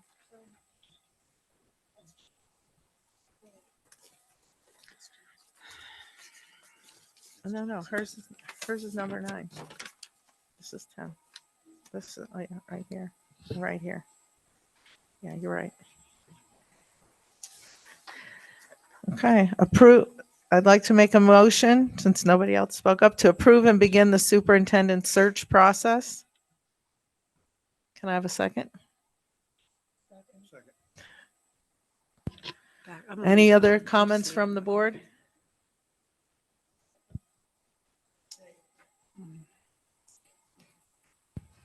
All right, let's take a vote. All in favor, say aye. Aye. Aye. The motion passes unanimously. I'd like to go to number 9 next. Thank you. Go ahead. Ms. Jansen, I just want to ensure that I'm doing exactly what the board wants. I'm going to post to those sites that you mentioned earlier. And then since there's been a revision to the job description, is Kira going to send me the new document with the revisions? Okay. So I'll post it right away tomorrow morning pending getting Kira's revision. Okay. Okay. Thank you. Thank you very much. Yep. Okay, so I'd like to go to 9 now. And let's see, terms of acting superintendent, addendum, SG, discussion for possible action. Executive Director of Human Resources, Adam Denman, with President Susan Jansen and Trustee David Burns to discuss the terms of an acting superintendent addendum for Jeannie Dwyer and to her existing contract as Executive Director of Inclusive Education. President Jansen will share the terms for the board discussion and possible action.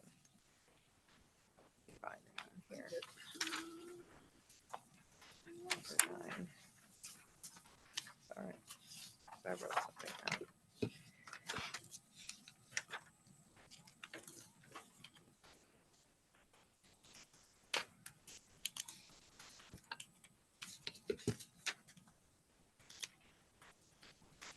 Say 9. I have to put on my stronger glasses.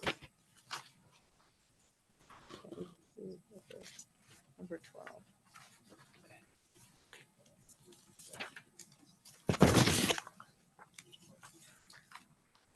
We could. Well, I want to go to 9 and look at it here. Okay. So, agreed upon terms of acting superintendent of school addendum, sorry. So, Mr. Dedman, would you like to present this? I was supposed to, but I don't know exactly. This is a long document. I don't think anybody wants me to read the whole thing. I'm happy to speak to it. I didn't write every bit of it, but I was involved in the discussions, and I fully support what was finally drafted from, I think, Joey. I thought it was a nice addendum, and I think it addresses the concerns that we had discussed pretty well. So.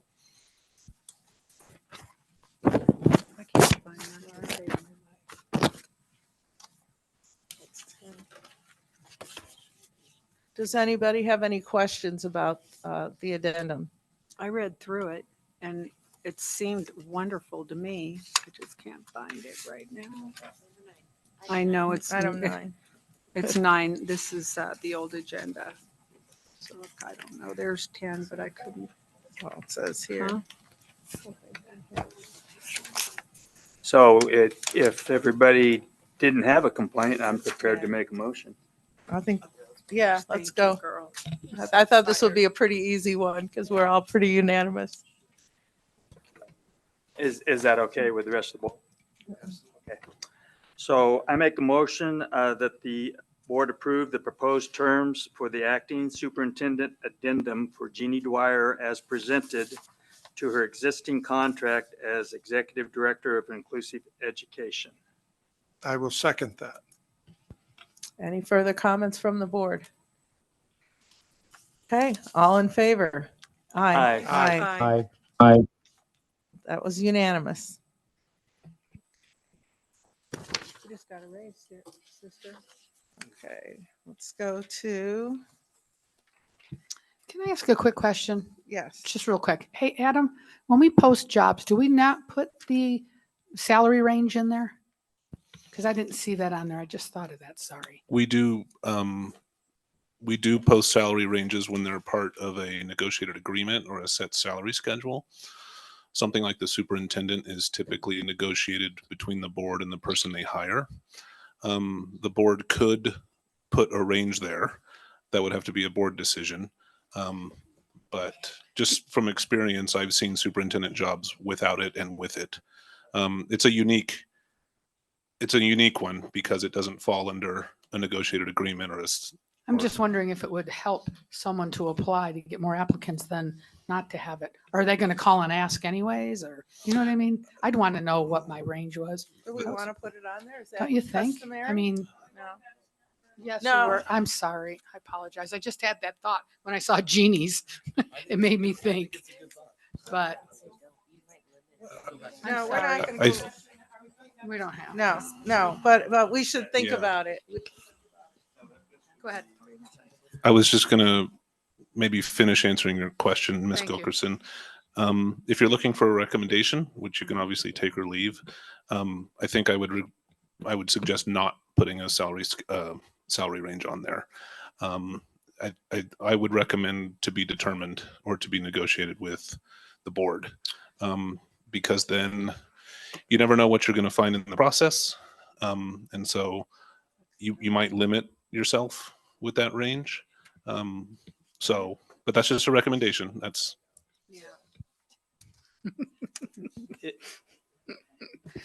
That's funny. We're not going to tell you. Adam, I agree with you. That's Okay, so let's go to number 12. First reading of Board Policy 815, Public Records Requests.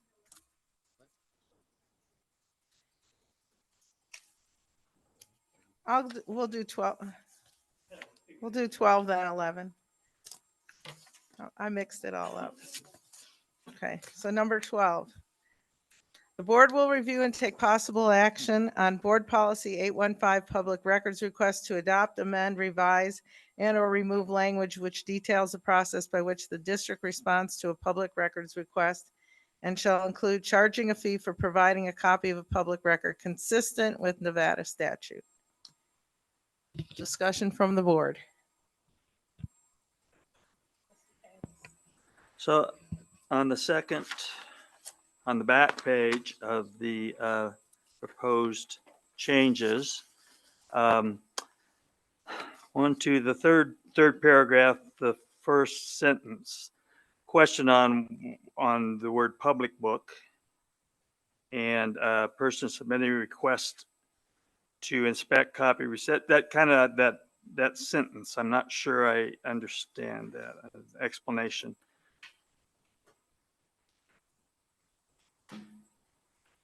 And I don't know who's qualified to do that, but if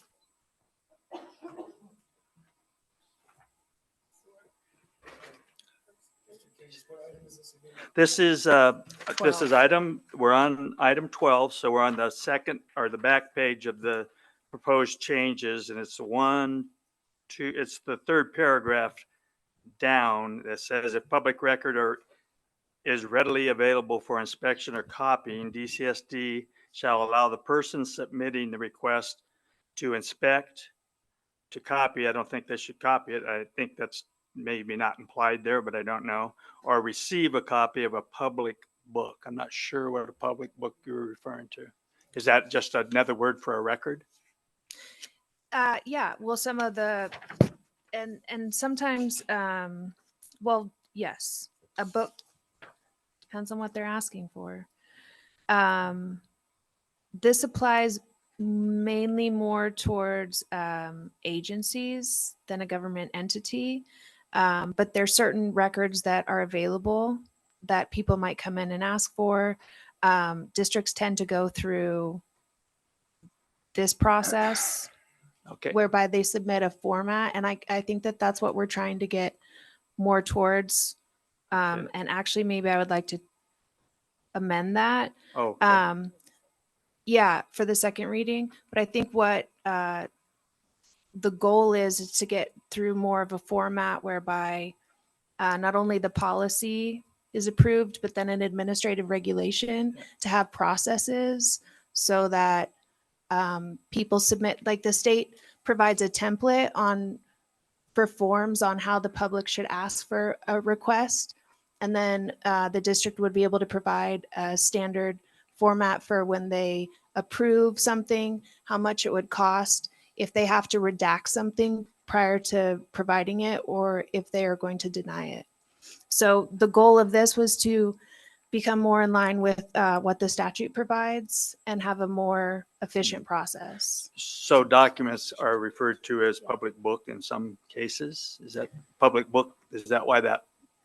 Yes. So I know what a public record is, but I just don't know what a public book is.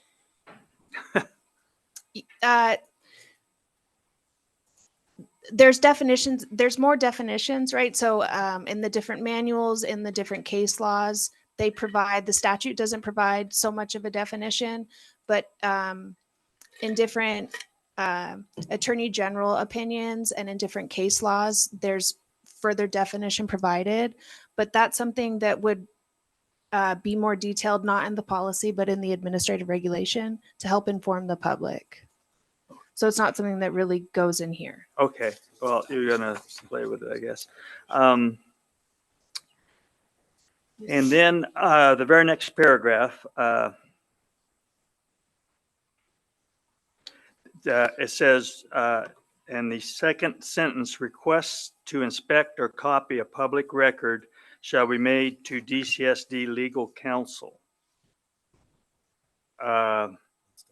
I would think that it could be made to our superintendent and maybe save some money up front and then find out if she had any questions for legal counsel. As just a thought. Just trying to be as fiscally responsible as we can.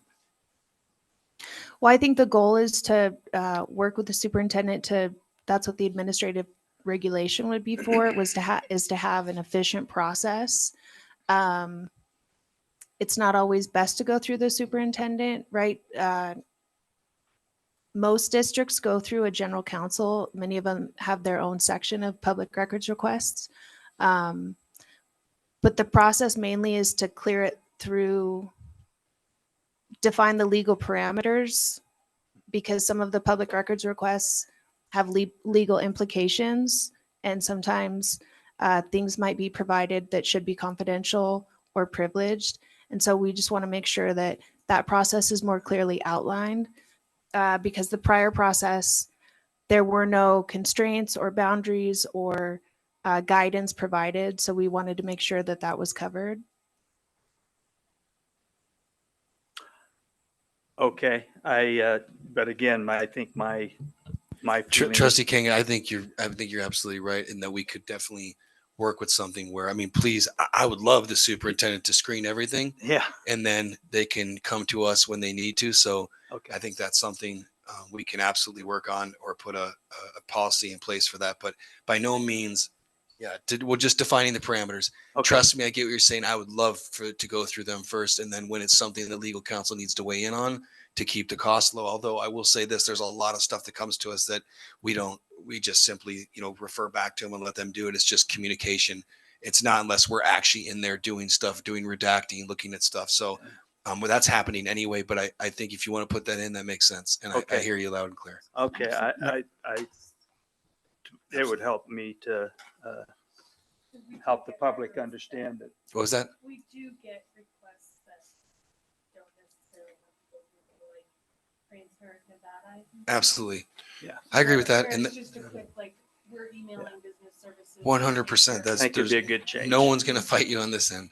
And I think the more that the district can do on its own without any, even though they're going to contact us and we're just going to give a quick answer that we're most likely not going to bill for anyway, I still think the more automated it is. And I think that's what Ms. Sears is referring to, is we just want the processes in place. So it just, because a lot of what's happened, and this goes to both what Trustee Kangas and Trustee Gilkerson said in our session. I hope I'm just saying that what can we do to control some of this stuff? I think this is important. Let's outline these parameters so it can just flow a little more naturally through processes. And then when legal counsel, or if we're needed, then we're called on.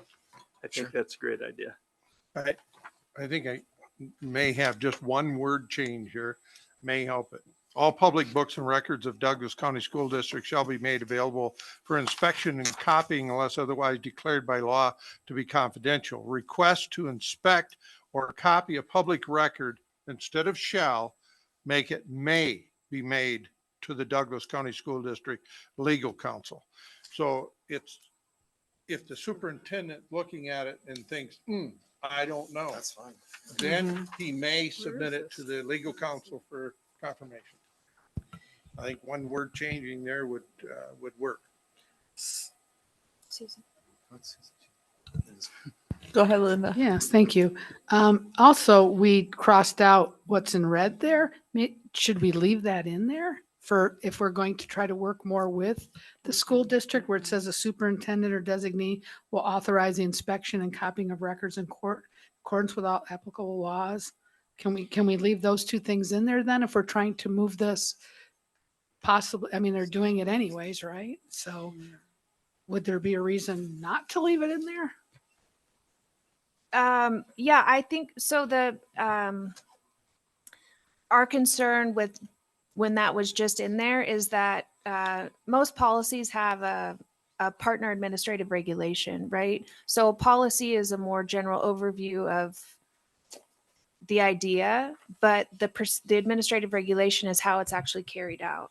And so when that was just in there by itself, it didn't provide any parameters, or it didn't fulfill all the needs, right? And so I would caution against just leaving it in there, but I think that working with the administration to maybe do a second draft of this, but also in hand with it an administrative regulation so that we could be able to provide some of the guidance and legal parameters and then some of the more practical issues. And obviously you have, And if I could just say that, guys, sorry, but just so everyone's aware of this, so much of what comes back to us are improper requests with just so much that we have to then respond back. No, do this. No, this isn't the right way you ask it. No. So what we're trying to do, and I think it's right in line with what everyone's saying, and we'll get there. We can amend this.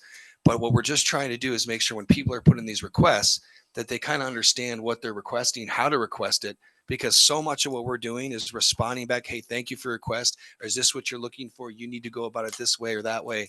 And that's just hours. I mean, more time on both sides. I see the district doing it. I see us doing it. So I'm absolutely in agreement. We can tailor it to make sure that people understand the process, and we can make sure we do that for the next reading. And we'll work with Jeannie on that for sure. Any other comments from the board? And if I could just say one last thing too, is that this is just all aimed at, again, I think we're all looking at a collaborative effort to reduce costs, streamline things, make processes. I think this is we'll get there. I think, Trustee Kangas, Trustee Gilkerson, I know you guys have said this, and just want you to know we've heard you, and that's why we're trying to, albeit it's maybe it's a different looping around way. We're not doing it to take anything away from anybody. We're just trying to make it so that the process is a little easier, more understandable, and easier to follow. And again, I would love to hand the bulk of it to the district, and then we'll continue working in that direction. Any other comments? Okay, who's going to make the motion? I will. Okay, Mr. Burns?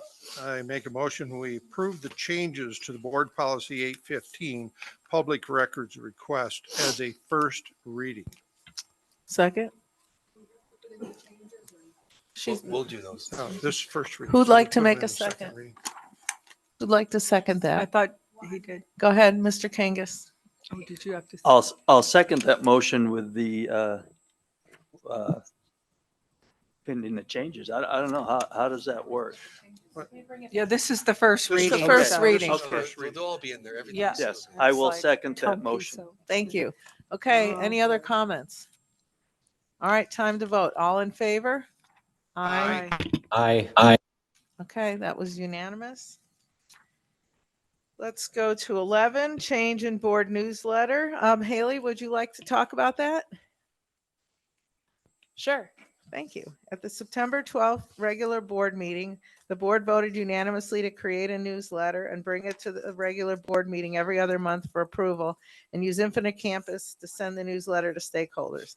The board will be discussing working with the Marketing and Communications Director, Haley Sebahar, to submit board news to the newsletter that Ms. Sebahar manages for the county. Thank you. Yes, so I'm currently working on our first newsletter that's going to go out this month, and it will be a monthly newsletter. And we had the idea of having a board corner that the board could write in, and that's where I would post board news, updates, whatever you guys would like to put there. I love that. Yep.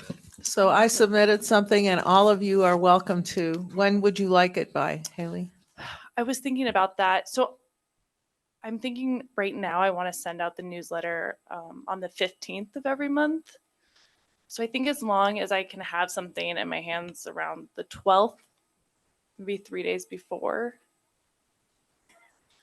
Yeah, it could have been later because I'm just looking at the dates for board meetings, and you Sure. could possibly get comments from somebody that would want it from the board to be added to thank so-and-so or whatever that came up at a board meeting. That's Right. my thinking. That's a good idea. Yeah, we can change that date.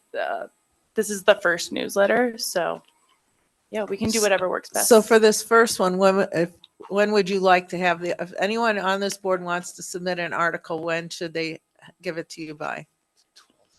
We can No, push this out month. this first newsletter. If we want to send it out next week, I can send it out next week. So maybe by next Tuesday. So a week from now, that gives Is everybody that on the good for first- everybody? 19th. Tuesday, the 19th. Does that work for everybody? Mm-hmm. Okay. Thank you, Haley. Of course. I have a question, if you don't mind, excuse me.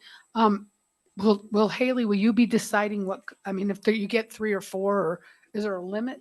Will there be a limit to it? And will you be the one deciding what goes in? So the space I have on the newsletter currently, it's enough to hold 50 to 150 words. So it's a little shorter, but I can also make that a little bit larger to accommodate everybody's. And will you be the one deciding? Or does You're it have talking to about be approved? content, right? Yeah, like if Mr. Burns submits something, does it have to be approved or is just, we let Haley go ahead and put it in? I think that maybe whatever you get submitted to the board should go out to the board for the whole board for Okay, approval. that sounds great. Does that work? Yeah. No. Oh, okay.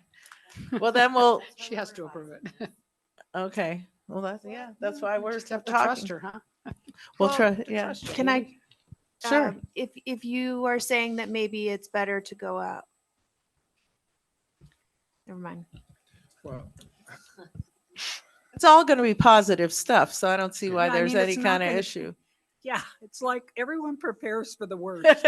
It's like, oh my gosh, does it have to be, is it going to be bad? I mean, for goodness sake, we're not monsters here. Come on. yeah. I know, so keep it small. Yeah, Yeah. keep it small. Then they'd have Yeah, to have a just a little cou- bigger, then we'll have to buy Yeah. more real estate, Haley. But just a couple words of kind of what's going on, just a little something, I think is, I don't think anybody's going to write a letter, a whole thing. Right. And if you guys did want to write something longer, maybe we could include a link because we do have a board website page. So we can also create posts, kind of like blogs on your board webpage. So we could always link it back to that. I like that. That's a good idea. That's great. Yeah, It could that's be like really an good. introductory paragraph, and then to read more, click here. Right. Like a little summary. Yeah. That's perfect. With a Sounds video. great. With a video. Oh, Yeah, with a video. And I videos. have, Lots of them. yeah, there will be Mr. some Burns. videos in this newsletter. Lots of I good just, stuff. I just think out of anybody's concern that if Haley sees something and is going, I don't think this is good. I think she should have the freedom to even contact legal counsel and to say, is this legal? I doubt if we'll run into that. Let's make it the superintendent. Yeah, I mean, Yeah, All I right. think Jeannie should read it. I don't think definitely there's trust anything Jeannie on this one. So icky. I think we throw it. I on was her. Yeah, gonna I would suggest- contact the person. I was going to suggest that Haley work with the superintendent, and then the superintendent could contact the board president should there be any questions about the content. Okay. See how we're working? I mean, I thought maybe we should put in that Dave, gets the ultimate say and he can bump anything from Linda, but I didn't think he'd like that. Okay. Any more comments from the board? That's just form of accountability. Who wants to make a motion? Go ahead. What number? Number 11, thank you. I'd like to make a recommendation that we approve submitting board news to the newsletter that Mrs. Sebahar manages for DCSD in lieu of a separate board newsletter, action of which would not require approval every other month at the regular board meeting. I'll second that. Okay. Did you not like the you know what? wording? Yeah, I think I need to redo this. If you don't, I'd like to No, resend. go ahead. my I resend my- thing. Okay. So I think it needs to say, if I'm not, and you can correct me, but I'd like to make a recommendation that we approve submitting board news to the newsletter that Mrs. Sebahar manages for DCSD in lieu of a separate board newsletter. I think that's all we need. That's all we need. Mm-hmm. Yeah, I did. And I second that. Okay.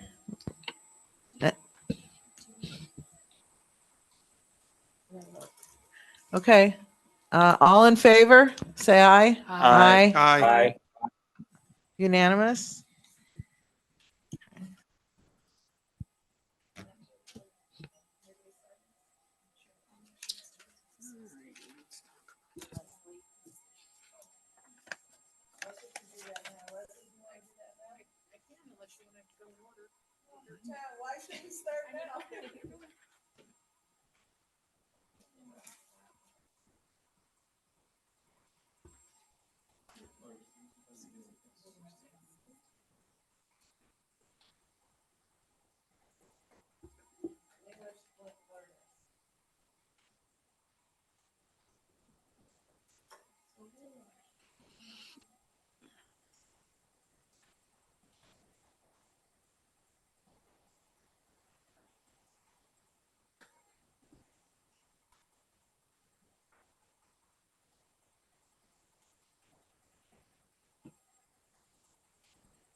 All right, so it was requested that I come tonight and talk a little bit about the English learners in Douglas County School District and our EL program. So I am excited to share with you some of the information with that program.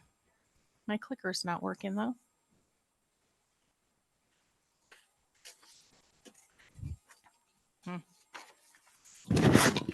Goes. Did you just move it? Oh, okay. Well, maybe it'll be a team effort. So I first wanted to just talk a little bit about how in the state of Nevada, English learners are identified. So when a student registers or enrolls in our school district, they do a home language survey. And there are 3 questions on that home language survey that could trigger a screener to determine if they would qualify for English language services. So a student's first language, the primary language spoken at home, and the primary language spoken with friends. And so if any of those 3 answers from the parents are something other than English, the student must be screened within 30 days of enrolling in school. And so the English learner teacher gives them a screener.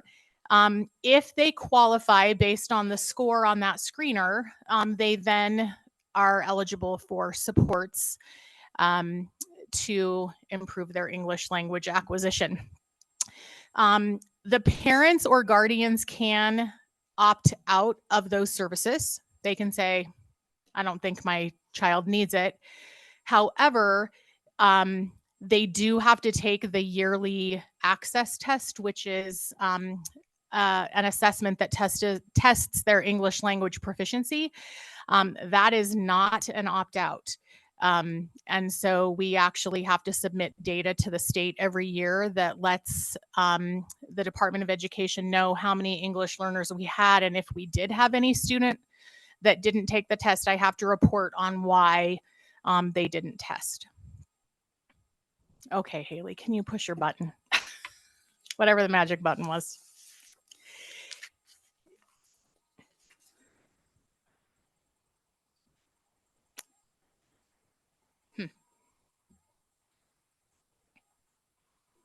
Or I can just do it without the PowerPoint because I can just talk about it. Here we go. Okay. So this is our data that was reported to the state for last year. We had 254 English learners. These were students who were in program and they received services. And so they're learning social language acquisition as well as content language acquisition. And so that there's just a breakdown of the number of students. 136 students were kindergarten through 5th grade, 41 of our middle school students, and 77 here at the high school and at Whittle. We also report the 5 most common languages in our school district. And so you can see there all of the different languages spoken by students in Douglas County. So, yeah. And actually, we also have some students this year from Poland.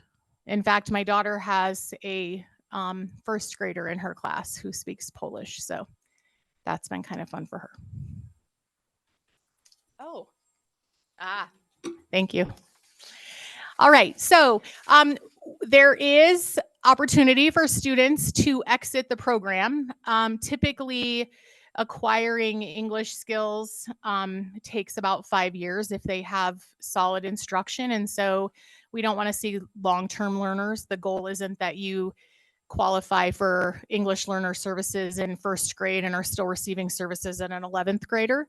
But sometimes that does happen. So there are a couple different pathways to exit. The assessment that I talked about earlier, the access, every student who is in our program takes that in either January or February. If they receive a 4.5 on that assessment, the top score is a 6. They exit out and then they become a monitor student for 4 years. And so the EL teacher checks in with them, checks in with teachers, makes sure that they're still on a path of success. Starting last year there was an alternate pathway. And so if you had any students in 3rd through 8th grade who scored between a 4.0 and a 4.4 on the WIDA, you could also look at their pooled proficiency on the state math and ELA assessment. And if they received a 3 or higher on that, along with the 4 or 4.4, they would exit as well. And then there's use of ACT data for 11th and 12th graders along with that lower WIDA. So there are some different opportunities for students to exit the program. It's challenging because we have these students who are learning English. Some of them are coming with very limited English, and in some cases, then they're still expected to take these state assessments. So it's nice that we have an alternate pathway, but also a bit challenging. These are our numbers who exited last year. We have an 11% exit rate. You'll notice the 12 students in 5th grade. That's a number that we like to see. If we had students that were in program from kindergarten through 5th grade, we would expect that numbers around 5th and 6th grade would be higher because those students have had kind of that 5-year piece with that. We have 3 different instructional models I wanted to tell you about. So we do have teachers and paraprofessionals who push into the general education classrooms and provide students support in their classroom. The benefit of that is that these students are with their regular peers. They're not pulled out to go somewhere else. They're hearing the content that's happening in their general education classroom. And then their teacher or para is there to support with that.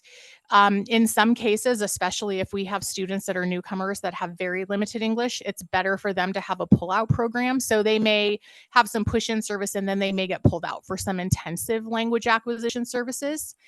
And then this year at the high school, we started a new content-based language instruction program. We have 2 teachers here. They're both amazing.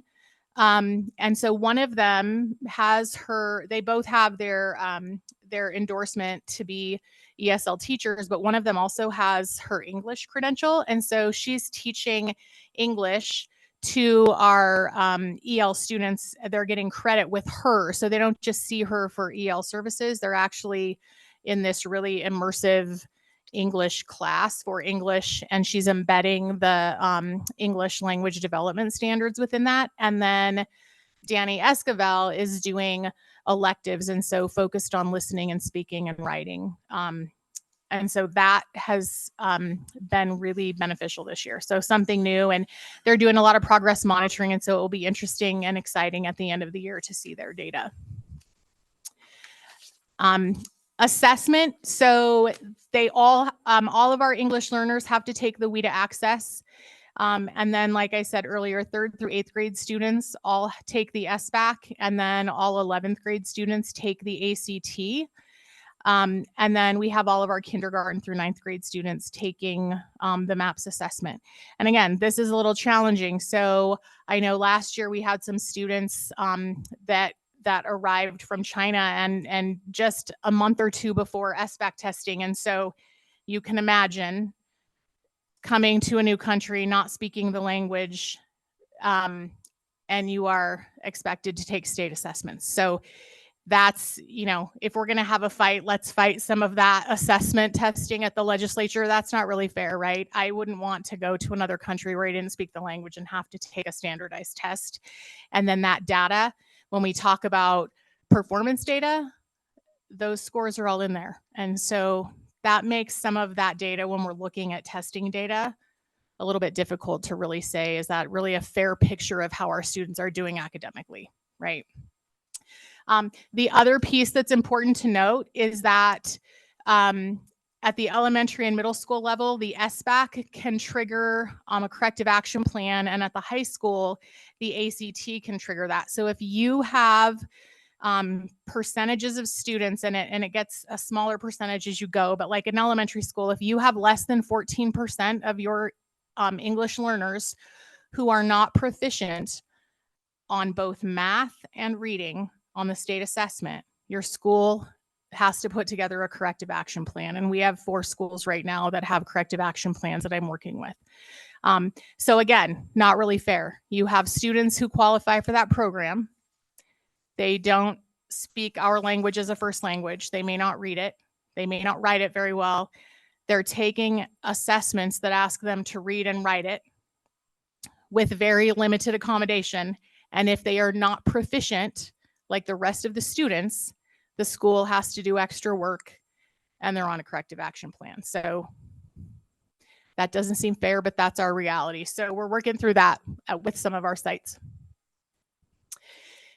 We try to do a lot of engaging our families. We talked tonight about getting families involved. And so our schools do a really great job of connecting. We share data with them, listen to their ideas, highlight the work of the students. Last year we had a Fiesta Navideña, which celebrated the Hispanic culture.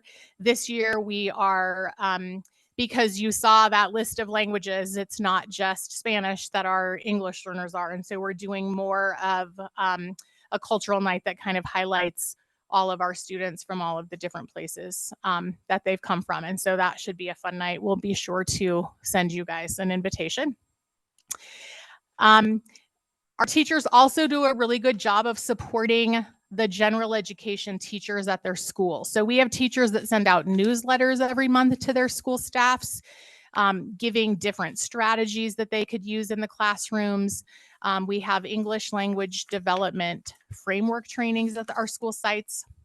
We have a new platform this year called Elevation. And so if I am an 8th grade math teacher, I can go in and I can, if I know that I have students in my class that struggle with speaking. So when they take the EL assessment, they're looking at reading, writing, speaking, and listening. Those are the 4 areas. So if I'm a math teacher in 8th grade and I have students that struggle with speaking and I want to get them having more discourse in the classroom, I can go to this platform, I can type all that information in, and it will give me some different ideas of activities that I could use in my classroom that would help support that.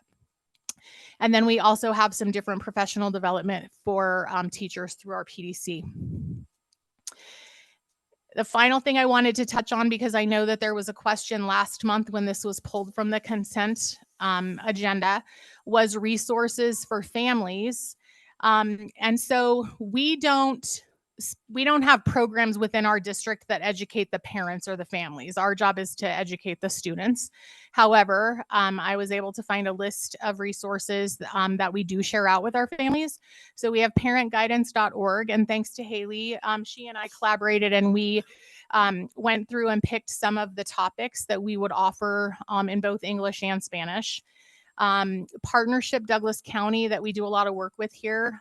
They have free ESL classes each week. Western Nevada College provides classes for English acquisition, computers, and then if you had a non-English speaker that wanted to work on their bachelor's, they have a program to kind of prep them for that. There's an in-home program, ESL in-home program of Northern Nevada, and then free weekly classes at St. Gall's. And so there's lots of resources in the community. And we had Partnership Douglas County connect us with a resource. And so there's a newsletter that all of our English learner families received from all of our teachers with a list of all of these resources. So, you know, there's always room for, you know, getting more resources out there, but this is what we have right now. And I think there are some exciting things happening with this program. So any questions? Linda.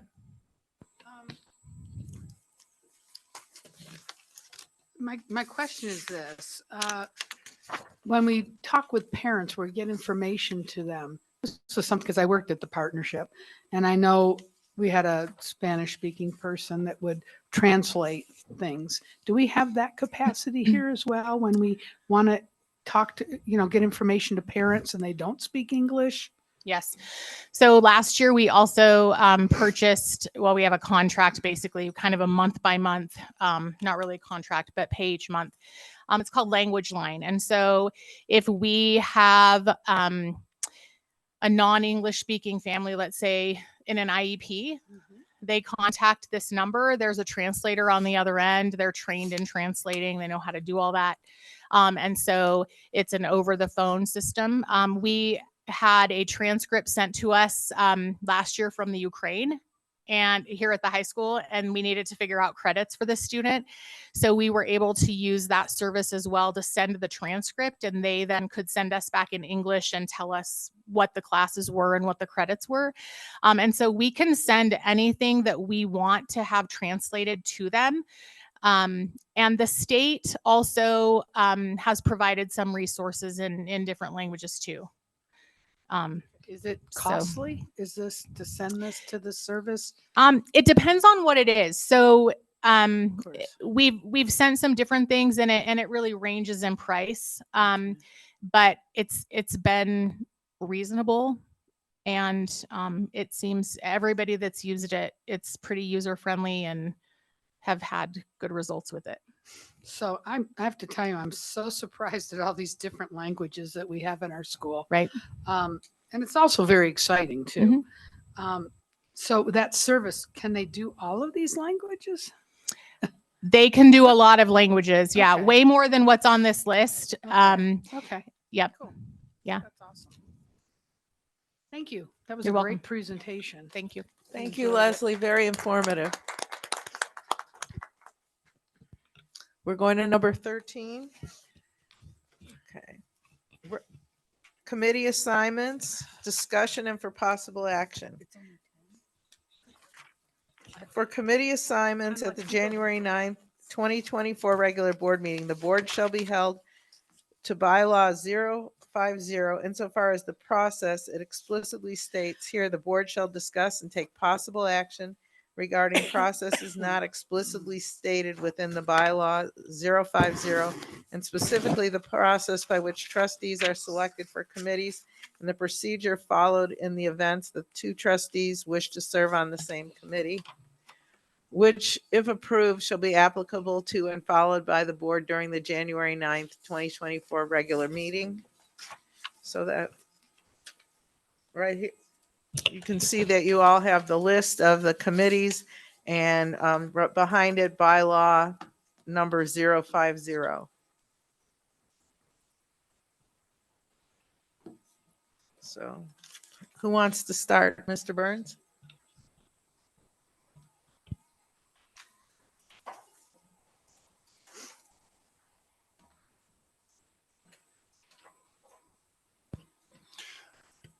Yeah, I know we had, there's, I guess, flip of the coin or whatever, but that's not in our bylaws. It's just a past practice. And I think when these come up and there's more than one that wants the position, that the board actually votes to appoint that person, the rest of the board. So that way it stays within the board and is appointed by the board. Because that's just being in a fair respect of who wants to be involved in that particular committee.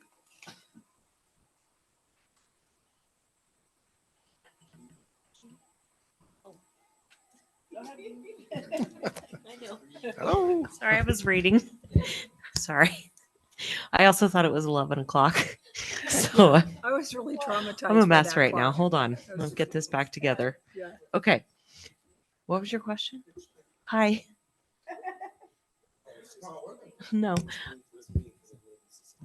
So we were talking about this as far as so this is for the outside committees, right? This is not for the chair, for president, trustee. Outside clerk. committees, you are correct. Right. And so bylaw 50 doesn't explicitly state how those committees are determined, right? So and Carrie, you can correct me if I'm wrong. We kind of talked through this, but currently, because the bylaws were revised, there's no process if there's a tie. So there are no surprises in January when new members are elected and then committees are you're designated to your committees. If there is a tie, it would be a vote of the board to determine who would serve on those committees. So each member would express which committee they would like to participate in or continue to participate in. And should there be a tie, then there would be a vote. And so that was the process that you were going to follow moving forward. So the other thing we had talked about is that maybe there should be some discussion on is how many members could be on those committees, because not all committees require, some are one person, some could be a couple people, two could go together, there could be alternates, what have you. So we thought it would be important for the flow of the meeting in January. If you had a process, if you discussed a process tonight of what you would follow for those outside committee assignments. Does that make sense? I like the voting in thing versus flip a coin. I'm sorry, I forget this thing. I agree with you. I like the idea of voting versus flipping a coin. It just, I don't know. I agree with you. Yeah. It's respectful. I like that. I can say that the debt management, there's only one, because that's only one seat. I'm sorry, can I speak? I would also say that the Parks and Recreation Board is the same. There can be an alternate. So if whoever's on that board could not make it, then somebody else could sit in on it. So you could put an alternate with the Parks and Rec Board. You also have, let's see, the Planning Commission's usually the president and the vice president, so that might change. The task force is usually 2 people. Expulsion is all of us. The Employee Relations Communication Committee could be 1 with an alternate. The Family Involvement Team, there's 2 on there, but if there were 3 people, I don't think it would be the end of the world to have 3. The Tahoe Douglas Chamber, usually it's somebody who's up at the lake. The Carson Valley Chamber, again, that would be probably 1 person as well, could be an alternate. The Career and Technical Committee, I've never been on that. Carrie, could that be 2, or is that 1 and an alternate as well? I think Tony and I both attended meetings Okay, so that could be 2.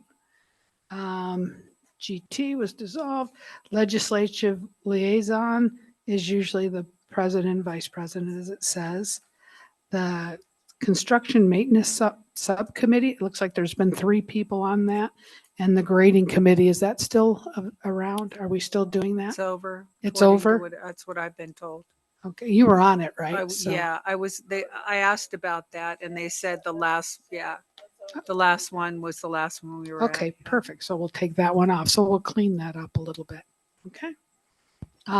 My concern, and I'm just going to be honest, is that I like the committees I'm on. I know that people like me to be on these committees, and it could possibly change. But my worry is, it's no big secret that if we vote, chances of me getting on a committee will probably not be very good, because our votes always go 4-3 or 4-2. So I am just expressing that's my concern. You heard Mr. Morgan this evening tell me that I'm doing a good job. So anyways, that's my little thing.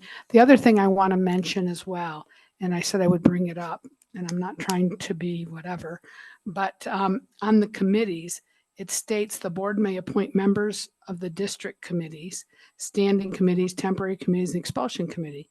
The president may appoint such temporary committees as are deemed necessary from time to time. And the way I read that was that the president, an example would be the superintendent committee. That is, she's appointing a temporary committee that was deemed necessary. But I do not see where the committee is the thing that she is appointing, not the people who serve on the committee. I read that differently, because serving on the board is a voluntary thing. It's not something that somebody should say, you should do this or you need to do this. It should be a positive, not a negative. And I see that as if I think it is the right of the president, President Jansen at this time, to set up temporary committees. That's how I read that, as deemed necessary. That's the committee. It's not the people that will serve on that committee. I feel that should be a voluntary thing.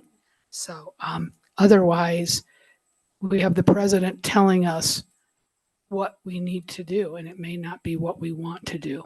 It should be positive, not negative. And that's what I wanted to mention about the committees. That's all. Thank you. Does anybody else have any comments about the committees? Yeah, the Douglas County School District Construction Maintenance Subcommittee. Has that ever happened this year? Nothing. So what do we do with it? Kick it off. Because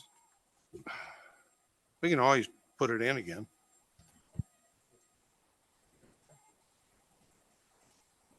I've been on the committee for a couple of years, and Dave, and I don't remember us meeting this year, but we have met in the past where we go over items that are being done. So I don't know if you want to get rid of it, just leave it as it is. And if they have a meeting, we just go to it.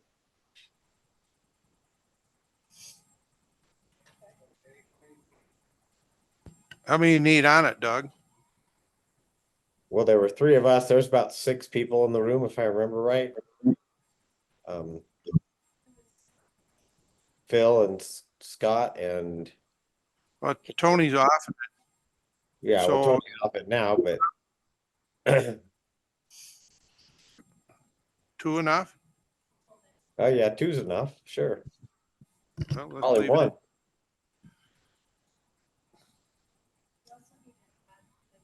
Leave it on. Make it 2. Oh, yeah. Oh, for attendance. Task force. That's Linda, Catherine, and myself. Where?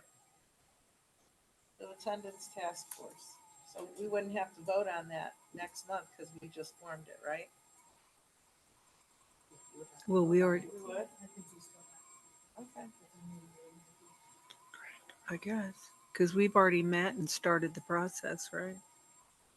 First the meeting is grading committee? January 17th at 4 o'clock. Is that the grading committee? No, that's the attendance task force. So the first meeting's January 17th at 4 o'clock.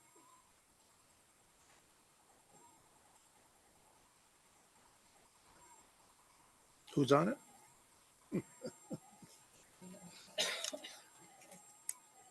So. Any further comment from the board? No. Okay, so we need some sort of a motion on what our changes are.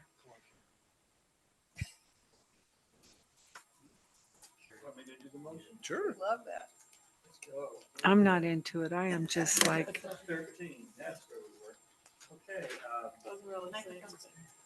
yeah. Okay, so I make I make a motion that we rearrange the committee list as discussed. And follow the process for voting for committee members. Is that any good? In the event of a tie. Well, it's a vote. Yeah. Yeah. Okay, so you want me to start over? If Let's start needed. again. Yeah. Okay. Let's start over. So I make a motion that we, that the trustees we move to update the Board of Trustee Committee assignments list. And if needed, we vote for a tie for any 2 members on one committee. On a one-member committee? I second that. In the event of a tie. Just in the event of a tie, people. Just periodo. We're gonna do it again next month. I'd second that.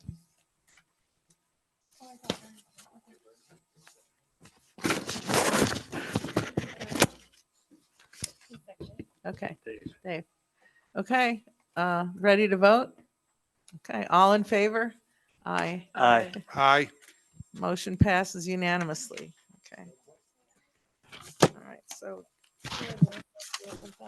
14, 15, right? 14. Yeah, 19, what's 20? 14, 15. We don't, 18, 19, and 20 is adjourned. We only are on 19. Okay, so we are at board reports, brief updates from board regarding district committees only. Well, the committees we were talking about that we're going to vote on next week. Those are the only committees that we're going to talk about on board reports. So Catherine, I'd like you to start to talk about our NASB trip. Okay, that was quite a deal. Well, anyway, we did learn quite a bit. Took some good classes on evaluating a superintendent and some various other classes. There was one we attended that was actually by the National Association of School Boards. And it was very odd to have somebody open. They opened with, as you all know, consequences do not change children's behavior. And I just went, wow, what? Because consequences change all of our behavior. That's why I don't do 100 going home when I want to, I don't want a ticket. Anyway, so that was kind of an interesting one, and it went all over the place. So that wasn't one of my highlights, but it was pretty varied, and people were kind and had some good conversations, even with people that maybe didn't agree with my views. So I think all in all, it was a good experience. It was an eye opener for sure. And we did have a whole, what was it, about 2 hours of open meeting law training. Yes. So that was really great. I enjoyed that. That was good. That was good. Yeah. And very informative. Yes. Wished I had had that early on. Yeah. Linda? Well, Mr. Morgan was here today, and I was out of town when the Parks and Rec met, but I did ask for a summary report from Georgiana over there that is in charge of typing up the minutes, I believe. And just talked about the capital improvement plans. They did a lot of discussion about, God, I just lost can't remember. That's so late. What did they discuss? I can't remember. I'm sorry, I'll have to report to you next time. That's short. Anyways, it was just a capital improvement, and it really had nothing to do with the school board. What you saw here today was what really that we discussed. And then I also missed the thank you, the chamber. And I just got the report as well because I asked for it, and she just said really what went on was the reporting of the events that have happened in Douglas County, and that was the Parade of Lights and the Small Business Saturday, and they were very successful. So that's about it. Thank you. I know you had went to that committee, Mr. Burns. Yeah, I'm on the debt management. The hot button, same thing it was last month, was the new Justice building, new courthouse. And they got shot down last month. I was one of them that voted against it for the simple fact, if you don't give me information so I can understand what's going on, I'm not going to vote for it. And 2 others along with me did the same thing. So today, before this meeting, I went and met with the managers this time, and they were pretty clear on everything. So I thought it was, so tomorrow we have debt management meeting again on the same thing. I suspect we'll be passing it just because we all know what's going on now. But you asked me to vote on something and I know nothing. Same thing, Catherine. I want to know what's going on for me to make a decision and vote on something. I think most people should be that way, but anyway. So I think it's going to turn out good now. Doug or Carrie? Okay, I've got nothing. We had a safety task force meeting planned for last week, but it had to be canceled. Doug, any committees? Nothing to come up, nothing to report. Thank you. Okay, well, thank you, Jeannie. It's all you. Okay, so as always, I have to update you with enrollment counts. Right now we have 5,098 students, which we are down 254 students from this December of 2022. Cabinet and I attended the PAC open house this month. So we received a $25,000 donation from the Pipkin Foundation, and we were able to move our partners across the community program over to our Heritage Building. And they held an open house and showed us their new digs, and it was pretty exciting. Maddie Huckinen and Stacia Almeida from Minden Elementary School held a fundraiser with their first graders. They actually were working on some social studies standards, and they had a registered nurse, pediatric emergency care nurse come in and speak to their class on community helpers. And they were working through first grade social studies standards about community helpers. And they decided as a class to have a fundraiser for the Children's Hospital at Renown. And they raised $1,425.75. They made friendship bracelets and cotton candy and sold it. And it was just a great event. And Maddie made me a special bracelet that I wear every single day. So thank you, Maddie. And her students made me several others. So it's a great event. It was a great thing that they did. And I wanted to talk about that because that was a substantial donation from those students in that classroom. That's amazing. Yeah. Is it too late to donate a couple of bucks to that? Is it I'm closed? not sure. Catherine's asking me if you guys could still donate, but I think they already made the donation, the check. Oh, there's no more. Oh, they haven't taken it. Kaylee, have you printed that check yet? I haven't. Oh, there so might be you can time. make a donation if you'd like. I would be happy to give it. I Yeah. was told we have to go get them. Oh, okay. I just want to recognize on that too, because I had a blast with the kids there. But Leslie's daughter is a fantastic teacher. She is. Thank you. So we also received some donations. Joe Whitfield donated a vehicle, $5,400 value to the auto program at Douglas High School. Assuming. Christian Funk donated an engine hoist crane to the value of $200 to the auto program as well. So thank you, Joe and Christian. We appreciate your donation so much. And that's all I have. Thank you. So going to future agenda items, does anyone have any additional? A lot of these really we've already done. Go ahead, Linda. Thank you.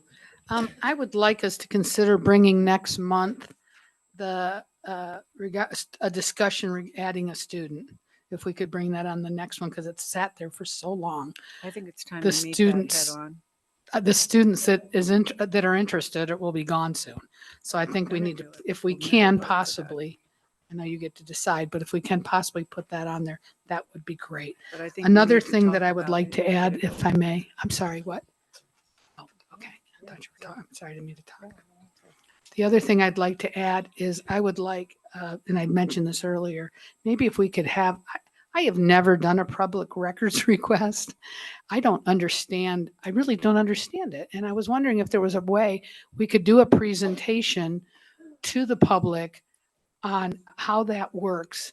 I think maybe if we can get an understanding of the costs and where it goes. I mean, I just don't know. I mean, I've heard in the past it went to the district and now I hear that it's different things. So if I could, or if you don't want to do a presentation, that's fine too.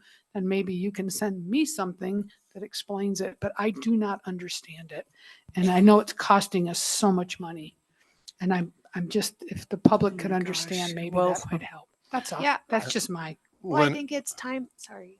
I was just going to say, I think that's a timely request considering the second draft of the policy and the administrative procedures. I think that the purpose of that is to explain the process better for the district and the public so they know. And there was a comment made about duplications and all of that. Maybe we could get into that just a little bit too. Sure. I need to have a second though in order for that to happen. Linda, I agree with you because here's what I've been thinking. Of course, January's, we got a lot on the plate in January. So I was just going to leave it, but seeing that you brought it up, the thing that I've noticed, and I've done some research to find out what in the world's going on, because there's a lot of things we're not, we don't know what we're responsible for, and kind of lines up with what you said. There's 4 points that I think we should look at. One is there's a code of ethics commission by the state. I have not been through that. I have not heard anything from that. And that is mandated by the state. There's forms on their website and everything. We're supposed to be doing this training. It's mandated. Go to the state, sign up, go to the state and go through it. So that's one thing we should do. So everybody knows the code of conduct. If you don't, you may know it, but fresh. The second one is we need to really review NRS. NRS needs to be something we should all know. The third thing is our policies, and the fourth thing is our bylaws. And the reason why I'm really adamant about NRS is because we never had any training until I pushed in April, and we took office in January, and we know that we were in violation of a couple of things because we had no idea and we were never trained. I talked to Mark Jackson. Mark Jackson said, you should have had that in December. You should have never taken office without 2-day course in it. That's what he said. Do you want to put that on the agenda? Is that what this is about? Not at this point, because And that's what we're doing. because we've got so much going on. That's Right. I think it'll line up with Linda. I understand that. I think but I took that, to do it with actually. the state Yeah. and what they have, I think is the safest. Yeah, they're right online. Yeah, they're right online. Yeah. Oh, yeah.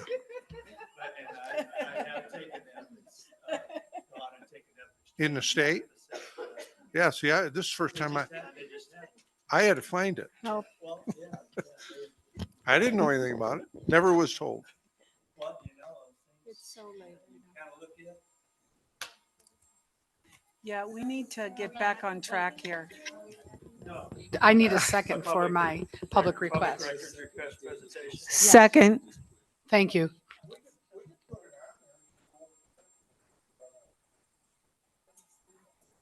I know, I want to meet it head on. I'm enough already.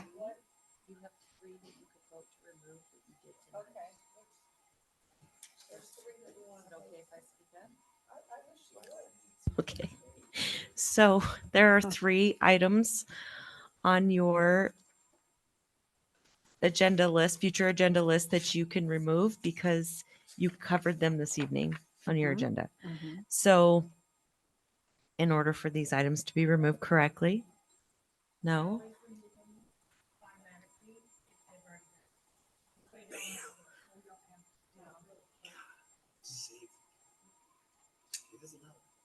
Okay. Got you. Okay. Okay. Yep. So those will be removed from this list next meeting. Yeah. Okay. There's 4. Okay.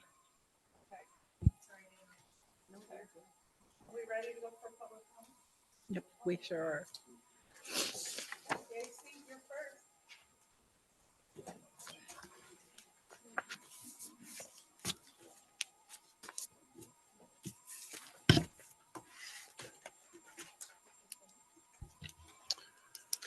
David Seat for the record. President Jansen, thank you for your steadfast courage and conviction to lead the board to protect our students, despite the efforts of other board members to obstruct and defame your objectives.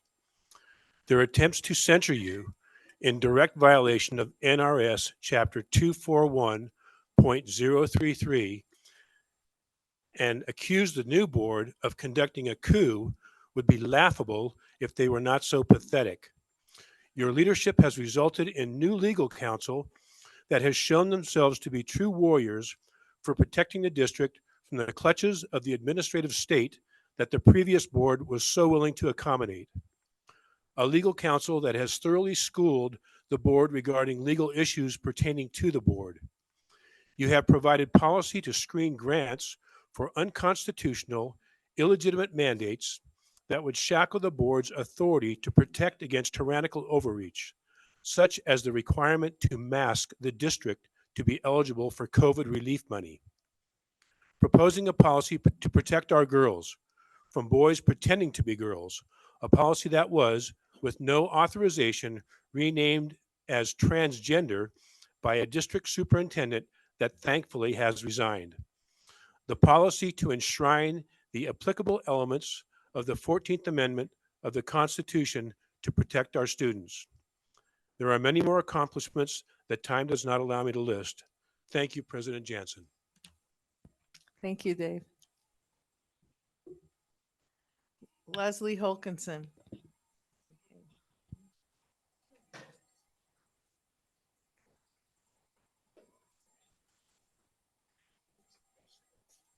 Leslie Hokinson for the record.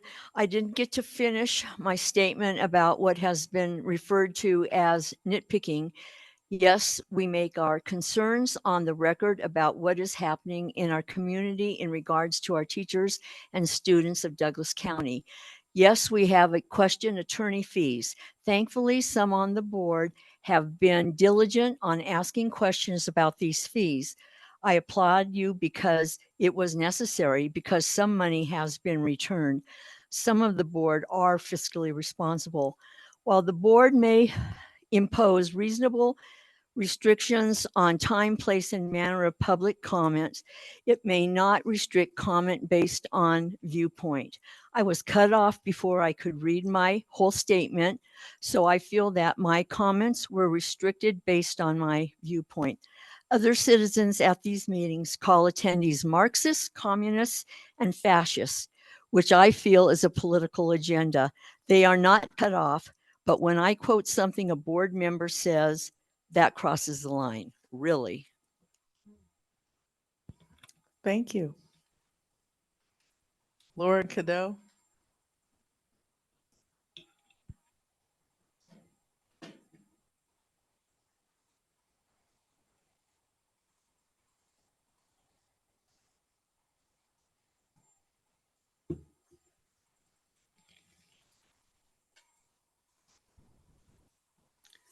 For the record, Laura Cadeau. The public is reminded at every meeting that disrespectful comments and/or personal attacks during board meetings will not be tolerated. On 11/14/23, Mr. Gilbert referred to the stakeholders of this community as members of the, and I'm not going to repeat it because I don't want Mr. Gilbert's words to be held against me, like you did with Ms. Hokinson earlier today. But I will point out that nothing was done to silence Mr. Gilbert from insulting the public, thus violating the spirit of the open meeting law Nevada rules of personal conduct, and Nevada ethic laws. The general policy objectives for the ethics and government law includes, and I quote, number one, treating persons and entities that deal with government with impartiality, fairness, and equality, end quote. Mr. Gilbert admitted that he has no experience with education law. Now he has demonstrated his inability to perform professionally during open board meetings. Without being asked by board members, he continuously interjects and speaks during these Thank you, meetings. Laura. Debbie Silva. They changed. This is where I ended. This is where I start. Laura has asked me to finish her statement. Mr. Gilbert attends these meetings for his legal advice only, not for his personal opinions and insults. I will add that you have behaved very well tonight, though. The open meeting law manual states, and I quote, "Open meeting law does not require the attorney for the public body to be present at a meeting." End of that quote. So I think what Laura is suggesting is that perhaps we could save some money by not having Mr. Gilbert at every single meeting. And that would be one way to save money. We know that at other board meetings, the attorneys are not as activist as Mr. Gilbert. So that's a suggestion. Thank you. Virginia Neese.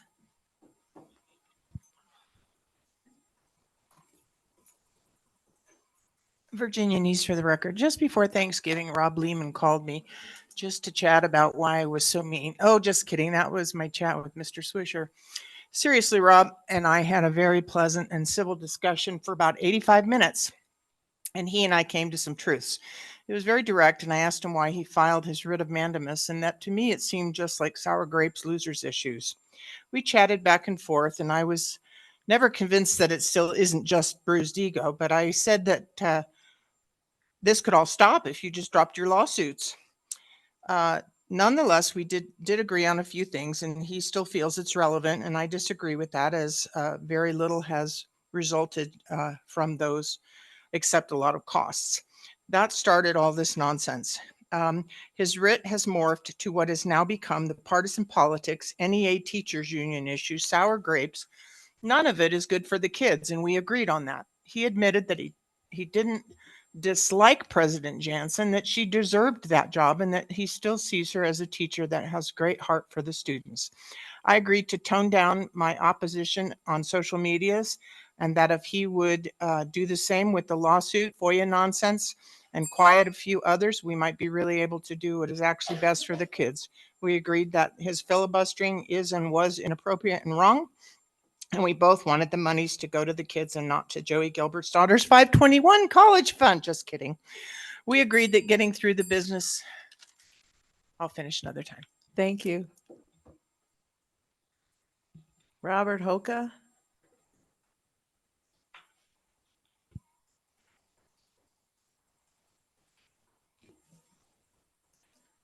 Dr. Robert Houchin for the record. I'd like to commend the board for their decision on the opt-in parental consent issues tonight. Nationally, educators seem to be taking the position that we have the degree in education, we don't need your consent. I have an AS degree, a BS degree, an MS degree, and a DDS degree. And yet, when a patient comes into my office, I can't do anything without informed consent. Imagine for a moment you bring your child to me as a captive audience, and I remove all of their teeth and bring them back to you, and I say, I have the education, this is what was required, I don't need your consent. That's my reaction to an educator telling me they don't need my consent. I encourage your continued movement in that direction. Thank you. Very well said. Thank you. Any online? Okay.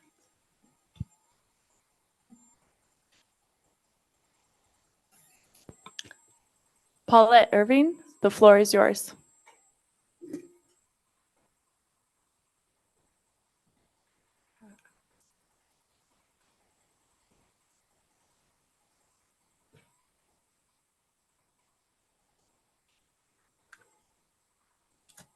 Go ahead and unmute yourself, Paulette.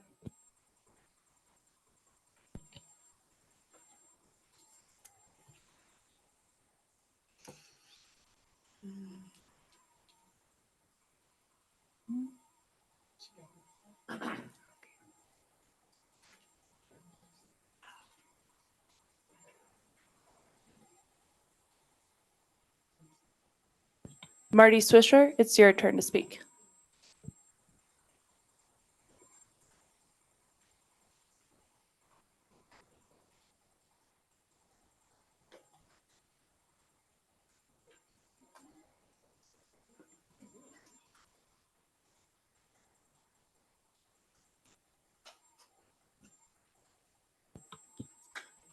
Marty, it's your turn. Well, it's chocolate time.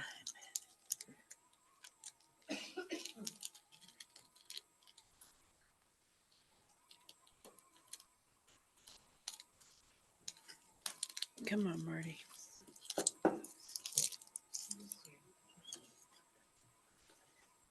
Stephanie Christensen, it's your turn to speak. Can you hear me? Yes, we can hear you. Okay. My name is Stephanie Christensen. I'm a parent and I'm the Sistema Neely PTO president. And we're really struggling to raise $15,000 for our 60 Title I fifth graders to attend an outdoor science camp. We've applied for grants and we're asking for donations, but we're struggling. So it's really difficult to listen to how much is spent on legal fees. I mean, $6,000 just for the board meetings. I feel like we're being robbed every month and that you're letting it happen. You say the costs are due to frivolous lawsuits, but you have broken public meeting laws. People don't trust you. And public record requests and legal action are the community's only avenue to keep you in check and acting honestly within the law. So to save money, I think the solution is that trustees Jansen, Dickerson, and Burns need to resign. It's the right thing to do, please. And also, Trustee Jansen, I'm very disappointed by your decision not to collaborate with Trustee Gilkerson. I feel lied to. At the last meeting, it was decided that you two would work together to create the process of superintendent selection. I find your actions sneaky and immature, especially because the most important decision, this important decision, is about the kids and not your feelings. You're not designed for this work. Please resign.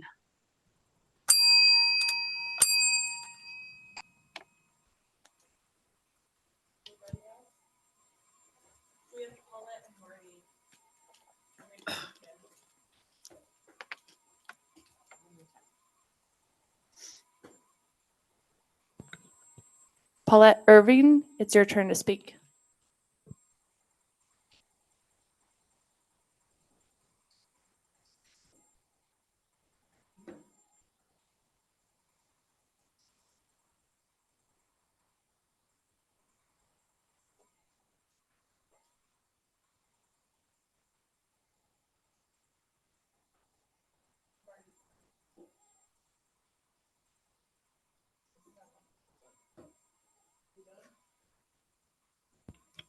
Meeting adjourned.